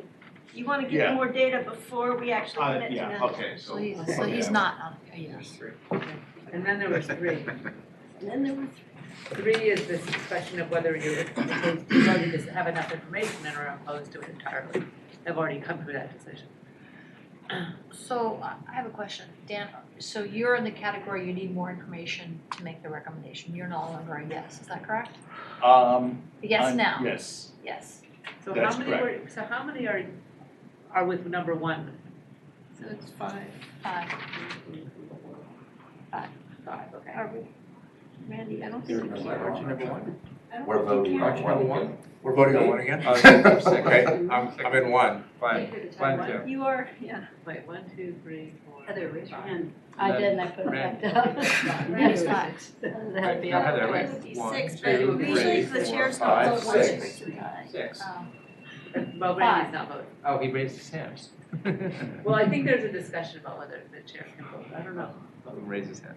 I don't know if there's. Yeah, we're just a rule making about whether the chair can vote or recommendations, not. we're not. Is there a Yeah, rule? these aren't, I mean, my view, and being totally demographic, and it has nothing to do with my opinion on this, is that, these are straw polls, talking about people's sensibilities. We're here to share our intelligence and our processing of these issues, and I think that's what we're obligated to give to the Board of Trustees, so, So we're not gonna have like a formal vote. That's true. that was my No, there's thought. All right, and then, was there anybody who's already decided they're opposed? I have just 3 of us were whispering here, but Yes. if we don't have enough data, we can't be opposed. Okay. But if there's no problem, we don't need a solution. If there's no data, maybe there is no solution. So then you're with number 2. You don't I have don't enough know. information. Because it's, if I have to vote today on mandatory, it's no, because we don't have enough information. Well, you don't have to vote today. One of your votes could be when I'm not ready to make a recommendation. So that's a third option you're creating. You can't Right. vote yes or No, no you got today the because you second- don't have data. That's still the second option. Kathy, That's number 2. essentially what number 2 is. Yeah. We're saying we're not gonna require something new because we don't have enough information now. That- We might change our mind someday. That's how I'm reading it, Kat. Okay. I just wanted to we're all Yeah, on whether it's, consensus we here what need it to do means. more studies and be proactive about it, or I just don't think there's a problem. If somebody develops data in the future that there's a problem, then I'm willing to consider all of this. Is that This fair? is one where maybe it's in how Linda drafts it, but just the way I'm hearing that, the sense I get is 1 is definite yes, 2 is sort of leaning yes, but maybe wants more data. I'm definitely not in 2 if that's the way it's characterized, because for me, it doesn't mean that someone won't come out with some study and show me that there's zero access to justice problem, but I'm skeptical, and so I'd be in a 3 realistically if 2 Means that. implies that I'm at least leaning towards yes. Does Yeah, that how are make you sense? framing I thought they twos? reframed, I thought they reframed the 2 not to be leaning towards yes Right. anymore. So I'm the same as you. Yeah, and so, but I voted two because I don't have enough data to recommend it at this point. And I'm not sure that I ever will, but I can't recommend it because I don't have the data. So can you change two? So do you see the dilemma there? Any recommendation? Hold on one second. It's like a room full of attorneys. Probably had training in Stop. drafting. I understand what you're saying. I thought it had been reframed. Maybe it has, I guess we will see how it comes out, but Yeah. it seems to be the mood of the room and that makes me nervous. Yeah, the webcast, it'll be archived if we ever need to go back and figure out, the construction. I can't quite make that out, so what? More data is required prior to making a decision regarding whether mandatory malpractice insurance is necessary. So that's neutral. Is that, I hope. You can add me in that number 2 camp, please.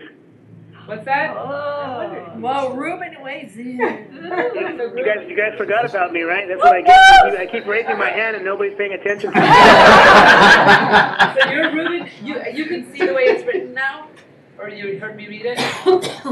I'm sorry, are you asking me if I can see? You can see it or you understand what number 2 is, that it's neutral? I do understand what number 2 is. Yeah, the clarification helped. Thank you. So please include me in the number 2 group. Okay, and how many else? Okay, so read it again. More data is required prior to making a decision regarding whether mandatory malpractice insurance is necessary. Okay, all right. Dan, you gonna vote for that? I'm going to vote for that. Yeah. That's 1, 2, 3. And Ruben. Yeah, so I've got 8. Can I just caution us, if we're saying more data is necessary though, that's very, very vague. Exactly what data does that group want to see? I mean, I'm not disputing the point, but exactly what is it? We need to put things in there specific, I think. We can come back. Yeah, we'll do that. That, about increasing the disclosure rule and the potential penalties if you can't have a fee suit, if you don't have insurance and things like that, I believe need to be part of it. I think that goes draft that in the through report that will be circulated. I don't think we have Yeah. time to write the whole report. No, it'll be in the drafting that we go through those details. Okay, so we're taking out number 3, because nobody has already decided that they're against it. Is that right? I think. Yeah, it's oxymoron. How can you decide? Exactly. Well, I think it should be there, but it should just have a 0, right? Should it be an option? Like just as a number 3, just saying. This is not gonna be the report, I think. I think that, I don't. We're just trying to capture the mood, right? I don't How's think that we need a going? number 3 copy. Because Those are the, So- I think what Connie's saying, if I is that documenting that there's no one vehemently opposed to mandatory malpractice insurance, no matter what. Well, the last, but that's not It seems true. like That's there's not- nobody on That's this not true. group that's taking because the that. status quo is that we don't have it, so it's not like we would be changing it to take away mandatory, so. I mean, vehemently in favor of the status quo, I don't know, I just don't think number 3 makes any sense. No. Because it's like, I would need to hear information that there's more than 8 people who are going without redress for their malpractice. I mean, I think it's just saying there's no libertarians here who think we shouldn't be involved at all in this issue whatsoever. Well, think of You're it- in the comments. There's Think of it lots that of you're in a comments. jury room someplace, and so you take the initial poll of everybody's, temperament on the jury, and you have those who said, I am never, ever, ever gonna, acquit this person. These are just notes of the Jury conversation, so I'm happy to just leave it. Okay. All right. No libertarians. We can all agree. Okay, good. That's fine. All right, moving on. And I know there's shades of gray and all this and combination of things and, combining draft picks to make the perfect team and all that. So I just want to sort of capture again the overall or individual sensibilities on these issues. So I want to move on to disclosure. Okay. And I think the way to break this down, we sort of took a poll on this before, which was helpful, would be, is there, let me put it affirmatively, is there,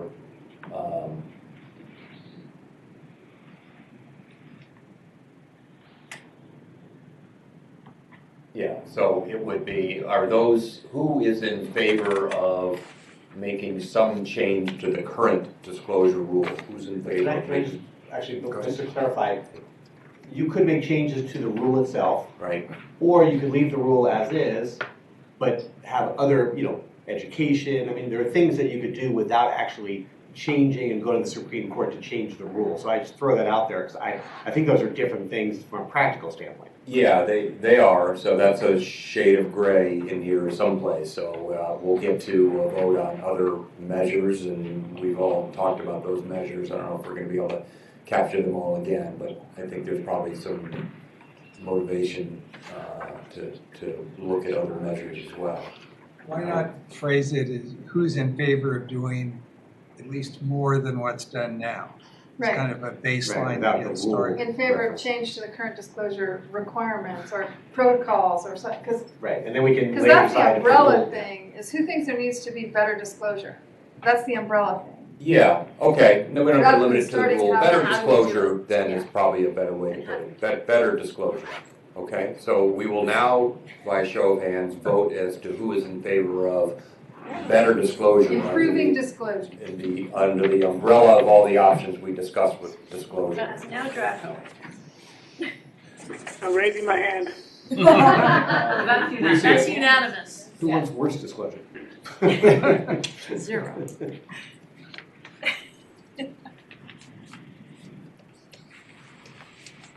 So a subset of that would be who is in favor of modification of the current rule of professional conduct as a means of enhancing or changing disclosure. Well, with the caveat that we can put model language in there, or it depends like on how. Well, we talked about, having it posted on a member profile page, for example. That would probably take a Well, then I change think to you do have that. to specifically say which ones we're talking about. Right. Actually, may I, rather than going through the list, I suggest we just encompass in the report some of the ideas that were discussed in the group. And the board of trustees can determine which of those ideas that were discussed might be best used. But I don't know that it's necessary to get a vote on every concept and idea that comes around. Well, it wasn't my intent either, just because there's so many different aspects of how we would change the disclosure rule. So what's a real think on that? I'd rather list all of them because some of them you start saying, well, if we do this one, then I don't think we need to do this one, or if we do these 3, then I definitely want to do this other one. I mean, I'd rather just list all the cafeteria plan. Well, I think the report will list all of them, everything we've discussed on there, and I don't know that unless you have strong feelings, we can go down each and every one. But Well, we should know which ones there's an opposition to, like any ones that people think are a bad idea.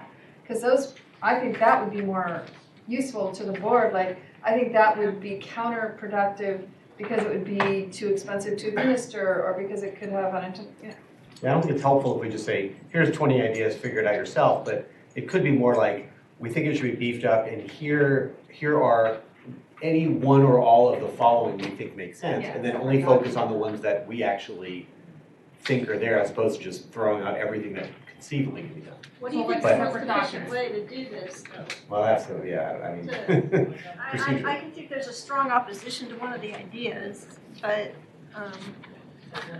I'm not sure it makes a lot of sense for the limited amount of time we have left to go through all the options and decide, who likes them and who doesn't. Well, let's try. Let's do it this way. Who is in favor of having the client sign a separate executable page disclosing the lack of insurance as opposed to appearing in an attorney-client fee agreement? I mean, that or some type of link. But see, can I explain why? It's how you implement it. Like, sign, does the Electronic Signatures Act, does an email acknowledgement count for that? Because most of my clients I've never even met in person and do everything over email. Are they going to have to physically sign? Well, okay, I'm insured, so it doesn't matter for me. But anyway. Those are all great points. Acknowledge Yeah, I mean, my thought was some sort of a verification for the client. We have rules of professional Well, conduct but that like Heather require was talking client. about the mediation confidentiality thing, and that says you have to have a writing, and what does that mean? Anyway, That's so. true, what about the That's, recorder's that's office? gonna be, Anyway, I'm sorry, it just depends on how they're written. Writing a rule here, I think just focus on The concept. whether or not it should be a separate writing, because right now Separate it's writing. not. How, everyone agree on a separate writing? I said no, because I agree with Scott that there's just.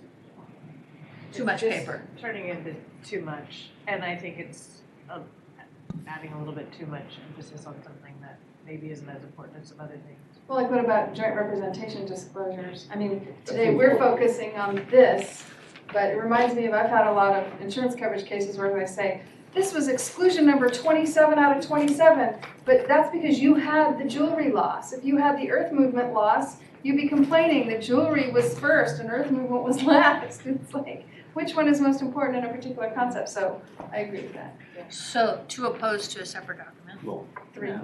Wait, how many were in favor of the separate document? What's the question again? You're in favor. Disclosure in a separate document. Separate page, so how many? Separate page is easy to audit, easy to present, easy to sign. 1, 2, 3, 4. And how many opposed? against it.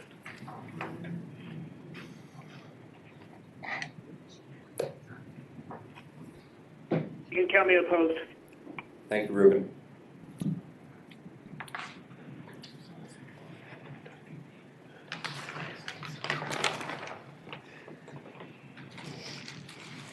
Posting on State Bar member profile that a lawyer does not have insurance. How many in favor of that as an enhanced disclosure requirement?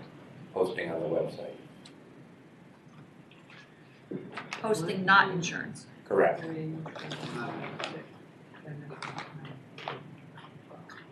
Ruben?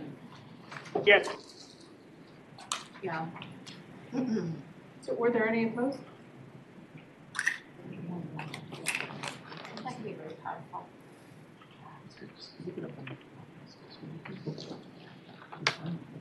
Another option that we considered was at the time of the dues bill disclosing that you do not have insurance. At the time of the dues bill, State Bar would have to come up with that language. Collecting the data? Is that what you're saying, collect the data? No, not just No. collecting data as publicly available information. Well, that's Was that the website? Data to disclose. I missed that, That sorry. would be the only place, the website's the only place for the State Bar to share similar information, so I think you can come. You mean like a, doing the fair as far as fire like it being a FOIA request or something? I mean, Turn on your mic. yes, yeah, you can call it. You mean just publicly available because like under Freedom of Information Act, people could get it that way? Well, if it's, I guess the point is if it's available on the member profile page, then it's sort of redundant to add something. So maybe it would just be for collection of data purposes. I mean, that's pretty innocuous, right? So is the question data collection on the fee bill? I think so. Yeah, data collection on the fee bill that you don't have insurance. What's the fee bill in this? That's right. The The invoice, dues your bill. annual Your fee invoice. statement. Your licensing Fee fee. invoice, dues, Your fee invoice, not. Yeah. Not the License, dues. it's Oh, a right, licensing you're right. fee. Sorry, I'm glad. Ruben? Sorry, I was just coughing. Oh, that's okay. I just want to make sure you had a chance to vote on the idea of disclosing on an annual fee bill, fee invoice, that you do not have insurance as a means of collecting information as to who has it, who doesn't. That's an affirmative. Thank you. Unanimous? Well, I was No, we have a holdout in the room. Just be contrarian.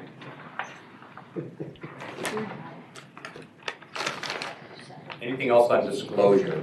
The one thing I think I would like to capture is the education element, and maybe we have to keep it general for this purpose, but, you know, some explanation, whether it's on a website or something, so clients can understand what the disclosure means and what questions to ask their attorney if they want to. So some link on, Communication component, I don't know how you want to. somewhere within the member page, if it's indicated that they don't have insurance, a link to explain what that means. Yeah, I think something like that. Even if they have insurance, frankly, it might be nice to figure out what questions to ask. How much insurance do you have? You know, Whether you have it or not. Yeah. A link or a prompt. Explains insurance and what it means to have it and what it means to not have it.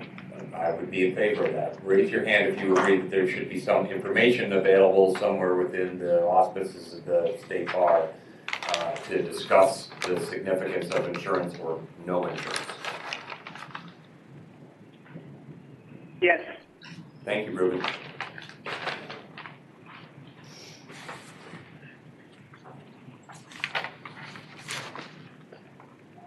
Anything else on disclosure? Judge?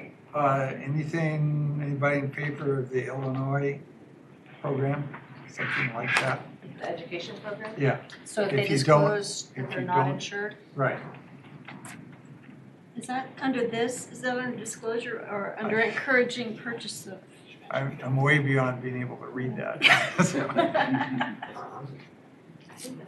I think it's under the encouraging coverage. Okay. But what, we had talked about the safe harbor language and whether there should be a change in the language of the disclosure? Has that been captured? The state bar should draft language? Yeah, we talked about model. Beefed up disclosure language. Beefed up, Yeah, beef it up. yeah, or some model Improved disclosure. model language. Because I liked the concept of I'm not insured, which means something. No, not 10 pages, but maybe a sentence more than is there. This more readable for people now? Yes. Now, I believe the posting on the website, if not insured, was much more than 3. No, that was everybody. That would have been 14. Unanimous. Actually, That's 13. Posting on the state Oh, bar no, it website? was 13, it's 13, not 3. There you go. So model language. Posted on the website and not There should be collected model down. language. Right. Okay, well, let's take a vote on who's in favor But of, it's improving the model language. Yeah, they already have the language, it just needs okay, more improvement. robust More robust. model language.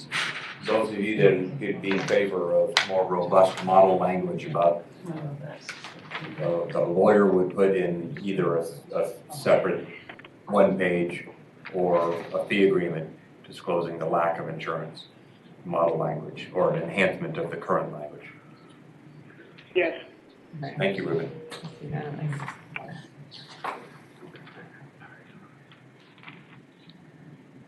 Anything else on disclosure that I'm missing?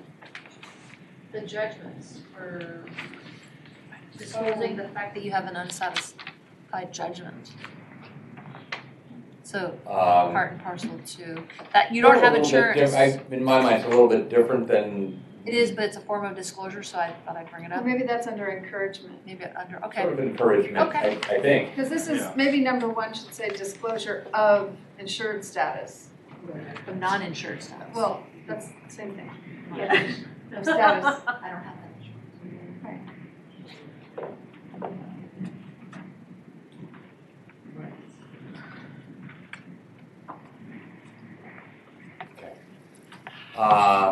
Enhancement.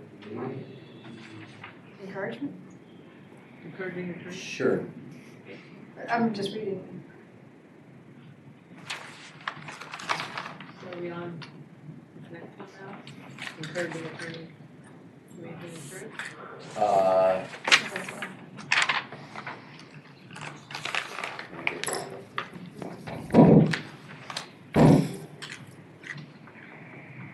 Yeah.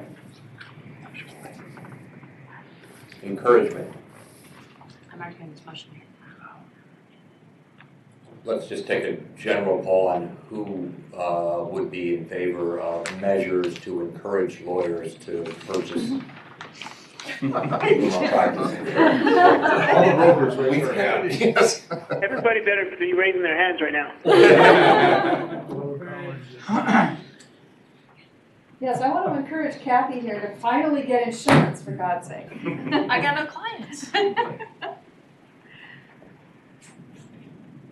That's no excuse. I know. So we talked about throwing out concepts, education.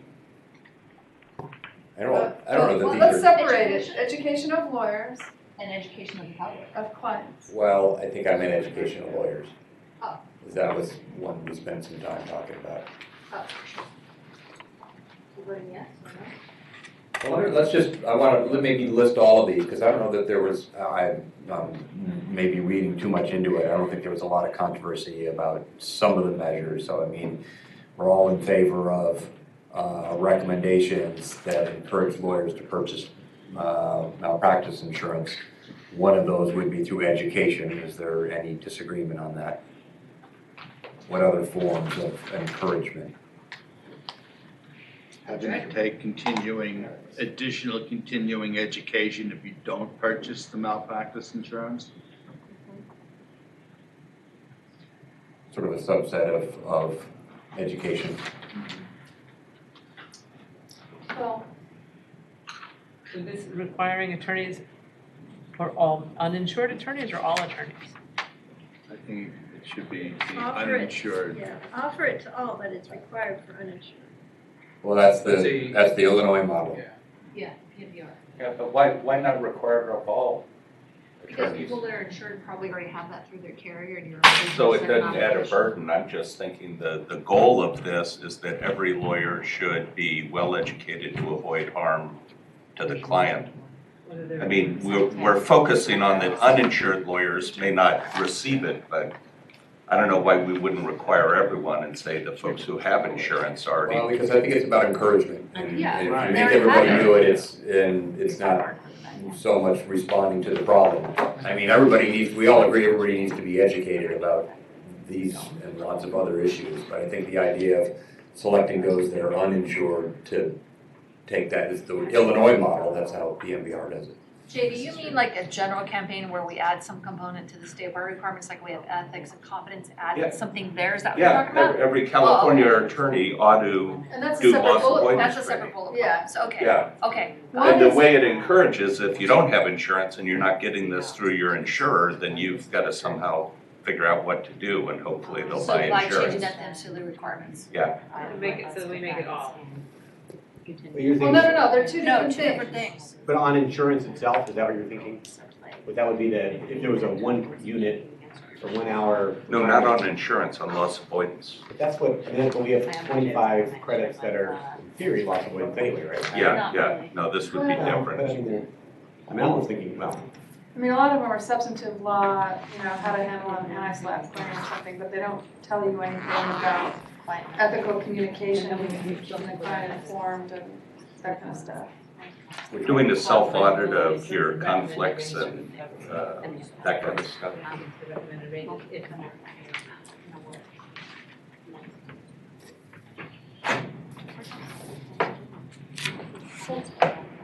This is gonna be circulated, right? I mean, we talked about so many encouragement methods. Linda can circulate that.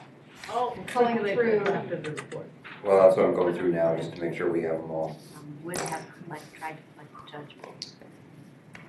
Because in the availability report, we had some, we talked about all the different ways, and obviously they're not mutually exclusive. Reporting of unsatisfied uninsured judgments. That was one of them.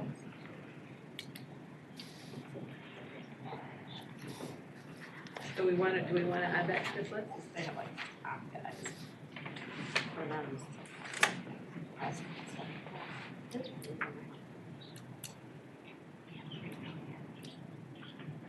We also talked about other people reporting various of these things. Carriers reporting stuff as opposed to self-reporting. Carriers already do report. Everything? Well, reporting claims or reporting insurance? Carriers already report claims. But the insurance status we talked about. And we've as got- opposed to self-reporting of insurance status. And one of the problems with that was the unregistered carriers won't have to do it. Right, So but it's we- just a double check. Like Leah was saying, you know, the felony thing, there's self-reporting, there's court reporting, there's different people who report into the pool, and it may be duplicative. I'm just recapping what we said, I'm not in favor of it. You're right, so let me just put this out there, because one of the proposals was to have the insurer in some way responsible for providing a certificate of insurance or the insurance of a particular licensee. But the lack of. Or the, well, I don't know. They can't that report the negative. They would not know the lack of, they could report only that they insured at some particular point in time. So, The lapse. all those in favor of requiring the insurer in some form to affirmatively report to the state bar through some mechanism that they've insured a licensee? I think we Anybody? have that already, just, again, we don't regulate insurers, so I'm not sure we can. And insurance information is confidential by statute, so. Okay, well then it sounds like you wouldn't be in favor of that. Anybody in favor of requiring some mechanism that the insurance companies report to the state bar that they've insured a particular licensee? Okay. We talked about in terms of other encouragement, I think this came up actually in another subcommittee. One proposal was a longer statute of limitation of claims against lawyers who are uninsured. Anybody in favor of that proposal? This Longer. would be a sweet, I mean, these would just be examples, I agree. because I think the main bullet is various statutory changes in tort law that would affect, so statute of limitations. To me, these would be on a list of those other ideas that the committee as a whole came up with as a means of encouraging insurance. They're obviously going to require a statutory change or disciplinary rule change or something else. Like the fees, you can't sue for fees if you don't have insurance, something like that. My view is that should be listed, but without any, it's just something that we consider. Yeah. And on the smaller issues or the individual issues, I don't think we need to necessarily take a consensus. That would be listed to me, in my mind, as sort of a bullet point of those are the matters that we consider as part of the encouragement. Anything else on encouragement? I think we got it all. And then the last was affordability and availability and affordability of insurance. I think this comes up because if there's going to be mandatory insurance, what are the limits that we would propose? So 100, 300 is, in my opinion, better than nothing. Yeah. 85% of claims are resolved in the 100, 300 range. yeah, we've heard a lot about that, and that's where I would start in terms of one proposal. What's Oregon? 300? Oregon's 300, but I think it's true that the statistics show that 350 on claims expense. Okay, so in terms of the amount of insurance under a mandatory insurance program, it doesn't mean that you're supporting mandatory insurance. It just means that mandatory insurance were in place, the amount of coverage that we would recommend. Those of you that are in favor of a recommendation, if there were to be mandatory insurance of 100, 300 limit, raise your hand if you're in favor of that. The caveat that says without burning limits, most policies in the market have burning limits, so you can't change the product. Yeah, we Yeah. probably don't. Take that part off. I've never seen policy in California That's without not a gonna burning limit ever. Yeah. Any other strong feeling for The only other question. 250 or 250, 500 or 500 a million? That is all those variations there. I don't want to shut anybody out. Well, You look at all the other statistics out there, foreign, Canada and many other countries have millions that they require in American dollars in terms of limits. Go ahead. No, I just want to make a comment. I'm okay with the 100, 300, not the 250 or a higher number, but Yeah. the only issue, I guess, and this would be something that would have to be hammered out, I mean, there are other things like deductibles that you would have to mandate as well. So would it be a $5,000 deductible? You could have a $10,000 deductible. Then I they've mean, got 10,000 in their or you've got $2,500 deductible, or zero, or no deductible. I'm just wondering, is it 100,000 risk, or is it, how is that, I don't know, this is a question I have. That would have to be later, because there's so many other terms like It's that. just that's a variable that goes to the actual amount of insurance available. Other states that have mandated, like Idaho doesn't. They don't talk about how. I don't know that I've seen, I mean, Oregon has a deductible or zero deductible, I can't recall. Anyway, yeah, I haven't seen it in any other recommendation. Amy Washington didn't talk about it, Idaho doesn't have it. To me, it would be the normal discussion with an insured as to, pick a number between 0 and $25,000 or whatever. Didn't really debate that, but. And there's so many other clauses like that That one's in particular, I don't know, I just feel, because then if you had you're really only getting $75,000 for insurance if you have like a $25,000 deductible. Well, but our policy has a 50,000 expense allowance plus your limits and then your deductible, so. And that's really common. And that's common. So the deductible is a two-edged sword, because if they don't have enough money to pay for the policy, and then you stack another 5,000 on top of them, it's gonna get ugly. And we've had that experience. That's why we reduce deductibles for certain programs. Like new lawyers, it's $1,000 deductible, because there's no way they're gonna come up with 5. So there's variations within the practice. So I think it's up to the carrier to decide based on their experience, and maybe you put a cap on actually the other end, no deductible greater than X, because then it makes the price go You up. say you have an extra 50 outside limit for Yeah. expense, COO. And that's really common, so you It's really do common, get but the it's not full- mandated, but under that, it's not mandated, that's not necessarily. But that's what the market is. I don't know that you can control the market. No, okay. I just wanted to throw it out there.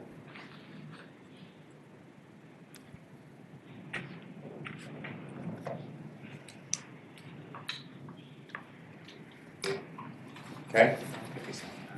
All right, I didn't see anything else in the recommendations on the availability, affordability, at least as it impacts the mandatory insurance model. But we did talk today about discipline as an encouragement. For unpaid judgments? So, we talked about that. I think we included that within the encouragement. Did we? Right. I think that there was a discussion that you can't really tie discipline to what happens in the system. I think this is what Greg talked about. You can't have a disciplinary impact. Well, I didn't say you can't. He says you can't ask them to enforce it, but you can have an impact. If you have a rule that says you have to pay the judgment within a year or whatever, and you don't, then the client has to have recourse, and that lawyer shouldn't be allowed to practice law if that's what they're going to continue to do. And he was understandably talking about the problem of setting people up for discipline themselves, because they say, if you don't pay this judgment, I'm gonna report you to the state bar and then you're gonna lose your ticket. You can't say it, but that can be done.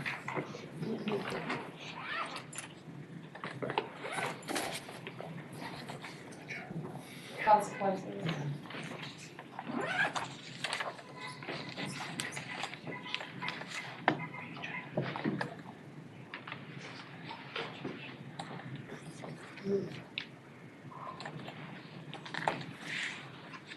I think that's the first one is lawyer education campaign. So there isn't a public education campaign. Was that up higher, public education campaign, Linda? Not on, this was for encouraging attorneys. But we did say that earlier, that the state bar website would educate Under the public. disclosure. Okay, very That's good. under disclosure. Okay, I just want to make sure. Yeah, I it's think there. that's where we Yeah, caught up with that's it. where we got, okay. It would be some link within the state bar website to Okay. educate clients. It wouldn't be some But it also outreach goes to to- everybody. Encouragement, because the more people are encouraged, the more they start asking their lawyer, then the market forces come into play to make the lawyer purchase insurance. So there is a public component.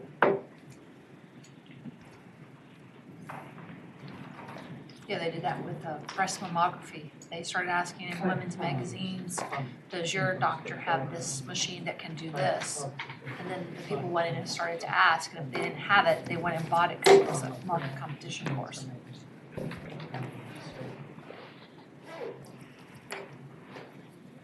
Okay, I think I'm just checking my notes to make sure I've got everything. We've got everything.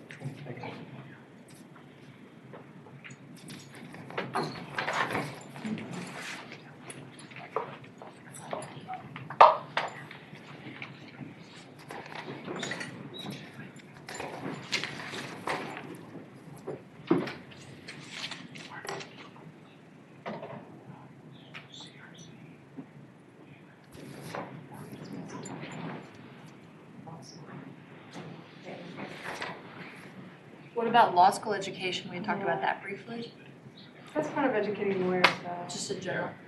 You know, maybe another avenue inside of the lawyer population. So that law students learn some of those things. Like, remember when home ec started to be required in elementary and They middle can school? take it, I'll tell you, none of the law schools would agree to a subject matter requirement. I mean, they would fight against that. It would really just be within the curriculum of some other class. Yeah, but we're already required by the ABA, so they don't like the state to come in and have specific requirements. I'm just saying. Yeah. It'd be great for every student to take it. They're also very small classes because they're pretty one-on-one and not one-on-one, but. Yeah, we obviously have professional responsibility classes. I'm talking like a law practice management course where you really get into the nuts and bolts of some of this. But even Yeah. like in a legal research and writing class, if one of the things they had to write was a retainer agreement, then you would build in boatloads of ethics and, you know, Right. stuff on the retainer agreement. Have you identified the scope of the representation? And Okay. I've got to catch a plane. Is there anything else that we missed in terms of anything that we considered that you want to make sure that's part of this summary here? We've got some heavy lifting to do after this in terms of the drafting. So we don't meet again, so Okay. you'll be sending us something?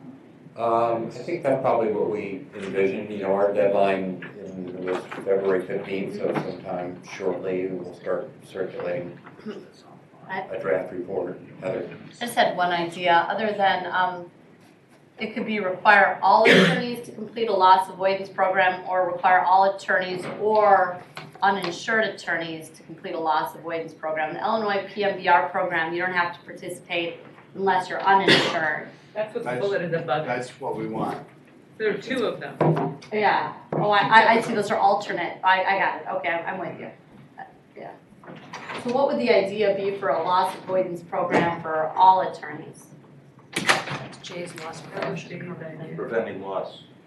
Well, I don't know, it seems kind of broad-based. I mean, really, that would be mandatory MCLE then for all attorneys, really, is what it would come down to.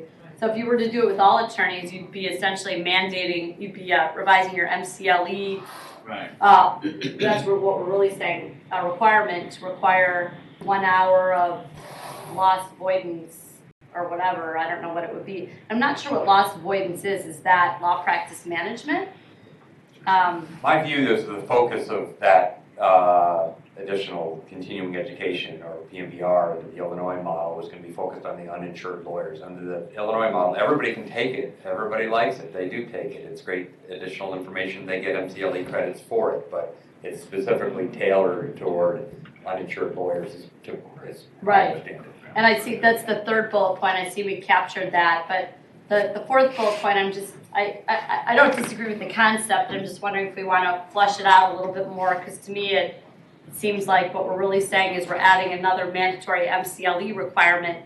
What would the topic be? You already have to do MCLE on ethics. You have to do a certain number of hours. So this would be mandatory CLE on what? Maybe we should say make available a loss avoidance program instead of requiring it. I don't know. I mean, we all agree it's a good thing. I'm not sure what loss I'll avoidance draft means. I'm not something sure. and I'll send it around. Okay. Yeah, you can talk to a lot of The carriers. requirement of a loss prevention program is a little bit Yeah, murky, you so. can, carriers can come up with the idea of We're It thinking could be like loss what, management, avoiding loss common malpractice errors. Yeah. Yeah, avoiding malpractice. One thing I think that was, in Illinois, I feel like it wasn't, there's no charge for that. So I don't know if we want to comment on that, the fact that it's offered to those uninsured people at no charge, or. Well, if they can't afford it and they're uninsured because of it, then they should get it free because they're being educated on how to prevent claims. That's their thinking. That's why they're giving it free. That's okay. It's telling us it's time to go. I think it is. Details, yes. Anything else? was nice meeting you all. Okay. Nice working with you. All right, well, that was a lot of work to do in the last hour and a half. I appreciate you sticking with that process. It was a little bit chunky, but I think we got through it. If anybody feels as though you didn't have an opportunity to say something or you want to rethink it, then let Linda or I know, and we'll try to be responsive to it. Otherwise, thank you, all of you. We're going to sign off on the webcast right now, Mr. Webmaster, because we will call this meeting to a close and adjourn. Can we quickly, before we do that, thank you, Randy, as our chair, and thank Linda Katz as our wonderful facilitator. Both of you, all the time and effort you put into this, I think I speak for everyone. It's astounding. You've masterfully led a really complicated process, and thank you both for all of your time, hard work, and leadership. That's all. And Mark. Mark, thank you. It's true. Thanks for keeping us honest, Mark. Okay. All right. We'll see you last week in 5 now. Thank you, Dan. Thank you for that information. Any questions with that, please let me know. I'm trying to All right. find a new source.